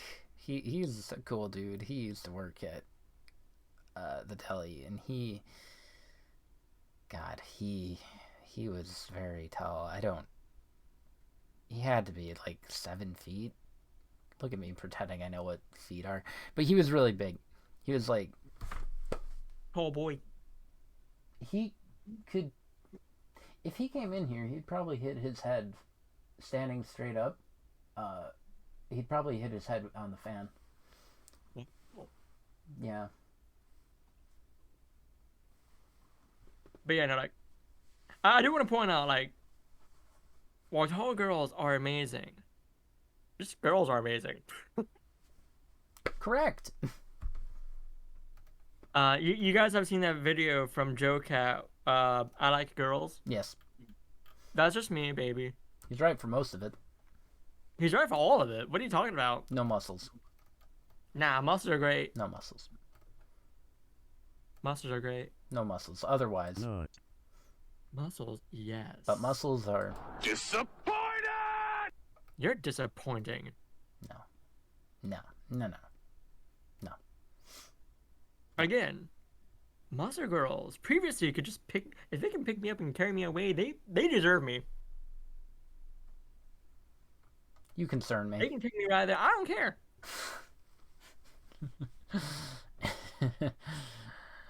Because one, not only can you pick me up and carry me over your shoulder, but two, you have the guts to pick me up and carry me over your shoulder. And I'm just like, okay, we're doing this now. Muscles bad. They... Muscle's good. Mm-mm. You just have poor taste, Ian. No. Ooh, squishy, yes, squishy, yes. Squishy good. Squishy good. Ashley's good on the squishy side, and I like it. It's good. It's good. My Ashley, preference tends to be squishy, but I do admire the muscles. They're just so few women who have muscles, so I'm just like, okay, Less people should have muscles. you go to sleep now. Okay, good night, Sam. Muscles in general are bad. We should all sleep. Oh my gosh, Ian. So on Twitter, a while back you had, I think you had like tweeted at an account saying this is disgusting, and it was like, muscle girls date you or something. Oh, muscles girls daily. Yeah. Something And like so that. I went in and followed that Twitter page. Oh, I'm sure you did. I was half tempted to tag you. Oh, you didn't need to. That tweet, your reply, I found it. Yeah. I'm sure you did. And I was like, okay, we're gonna like this. Post for the fans. I also found another Twitter page. It's Post for this the fans. she's an artist, and she draws muscle girls, Mm-mm. and she uses herself as reference. She is a muscle girl drawing muscle girls, and I'm just like, yes.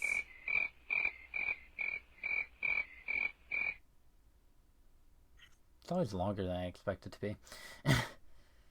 The stream. Huh? No, the crickets. Oh, I mean, the that crickets. too, I guess. We're at 4.5. Yeah. To be fair, I dragged it on an extra half hour. I did promise this. You did.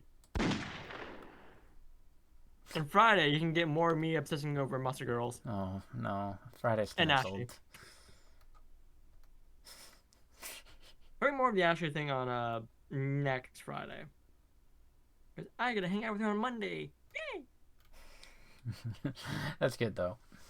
That's good. It is, because since the semester has started, I've not gotten to hang out with her, and I'm just like, Time? Never heard of it. It's awful. but like, so I have class every Monday through Thursday. Monday and Wednesday are fine because like I have a bit of downtime when she gets off. When she takes her first break from work in the morning at like 10 o'clock, I can hang out with her for like a little bit over an hour because we both have class at like noon on Monday and Wednesday. But Tuesday, Thursday, we got no time because by the time like I have class at 9:30 and that lasts until 12:05. So I'm in class during her downtime. Yeah. And she works until 4 once she's done with her classes for the day. Yeah. That's like, usually this been is- me with work. Yeah, and I'm just like, this is not fun. Literally anybody's free during the time I'm working. And then after work, Friday, Nope. she's going up to Chattanooga. actually that's the case with Becky and them. Like, they sleep until noon, and then I start work 12 to 8, and then by the time I get off at 8, usually, they're at work. And it's a sad time. Yeah. All that time I could have been doing something. But nah. Gotta go have a job. Yeah, so I'm Yay! Money. It's also like the first week of classes starting back, so like things are gonna be a little bit wonky. We're still figuring out schedules and all that. So I imagine past this, like the first couple of weeks, we should be able to hang out more. But right now, I'm just like, Hopefully. because I'm so jealous of Sean and Amon getting to hang out pretty much like all the time. Yeah, it's not great. It's not. It's like I just want to hang out with this girl who I like, and she likes me. Ridiculous. Preposterous. I'm assuming that she likes me because, well, she will pull me in for hugs and be like, "This one's mine." I got you. Hold I'm on. assuming she likes me.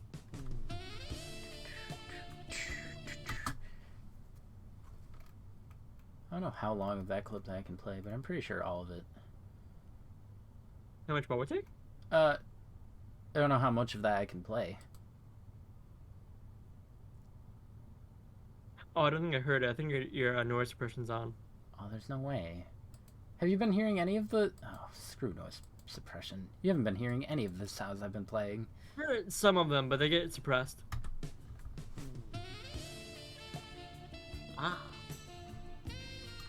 There you go. Do, do, do, do, do. But yeah, I'm excited.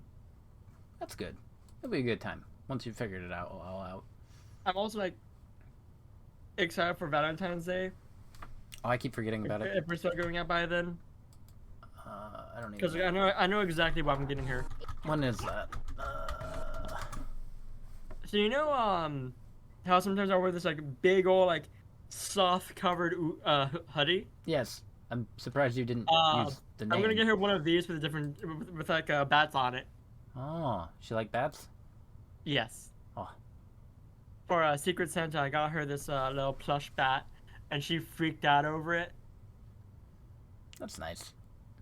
Her reaction initially was, "Oh my gosh, I love this." She put it down, put me in a hug, and picked me up, put me down, and Atticus comments during the banquet. Mind you, this was in front of like a bunch of people from the game club. Was like, his comments were and she got a stuffed bat.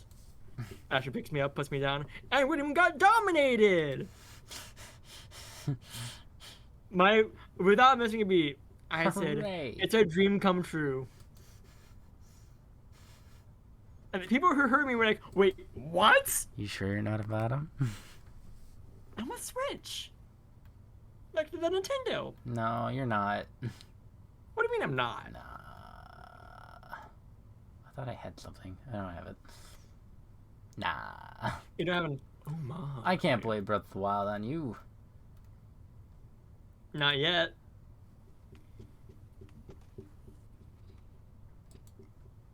But yeah, I'm excited. I'm also thinking about like either one, taking her out on a rather nice date, or two, cooking for her.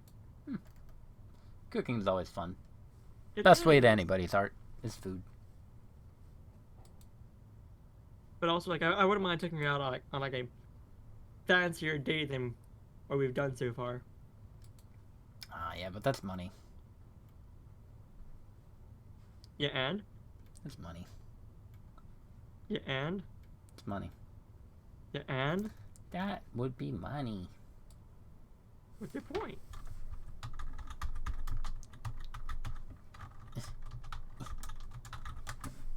Well, I should go to bed because I gotta wake up early tomorrow because tomorrow is a 9:30 class. There are no key splushies.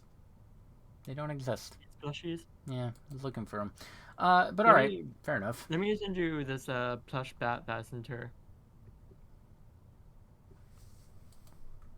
Give it a moment. Trade you. Yep. Uh, I'll put it in chat here so other people can see too.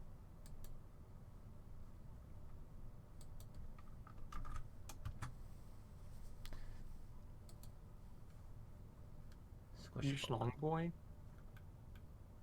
What is this? Oh, that's a cute. This is a cute bat. It is. It's like a shiny Pokemon too. What is this? I don't know. I just found it. What is a quiche? What is a quiche? I don't know. That, I guess. All right. It's sleepy time. It is indeed sleepy time. You are 100% correct. Let me close Phoenix Wright. And thank you for the 38 plus chat. It was a good time. You're welcome. I'm happy to just talk about whatever because I'm full of dumb shit. Well, we'll talk more about that on Friday for Pokemon.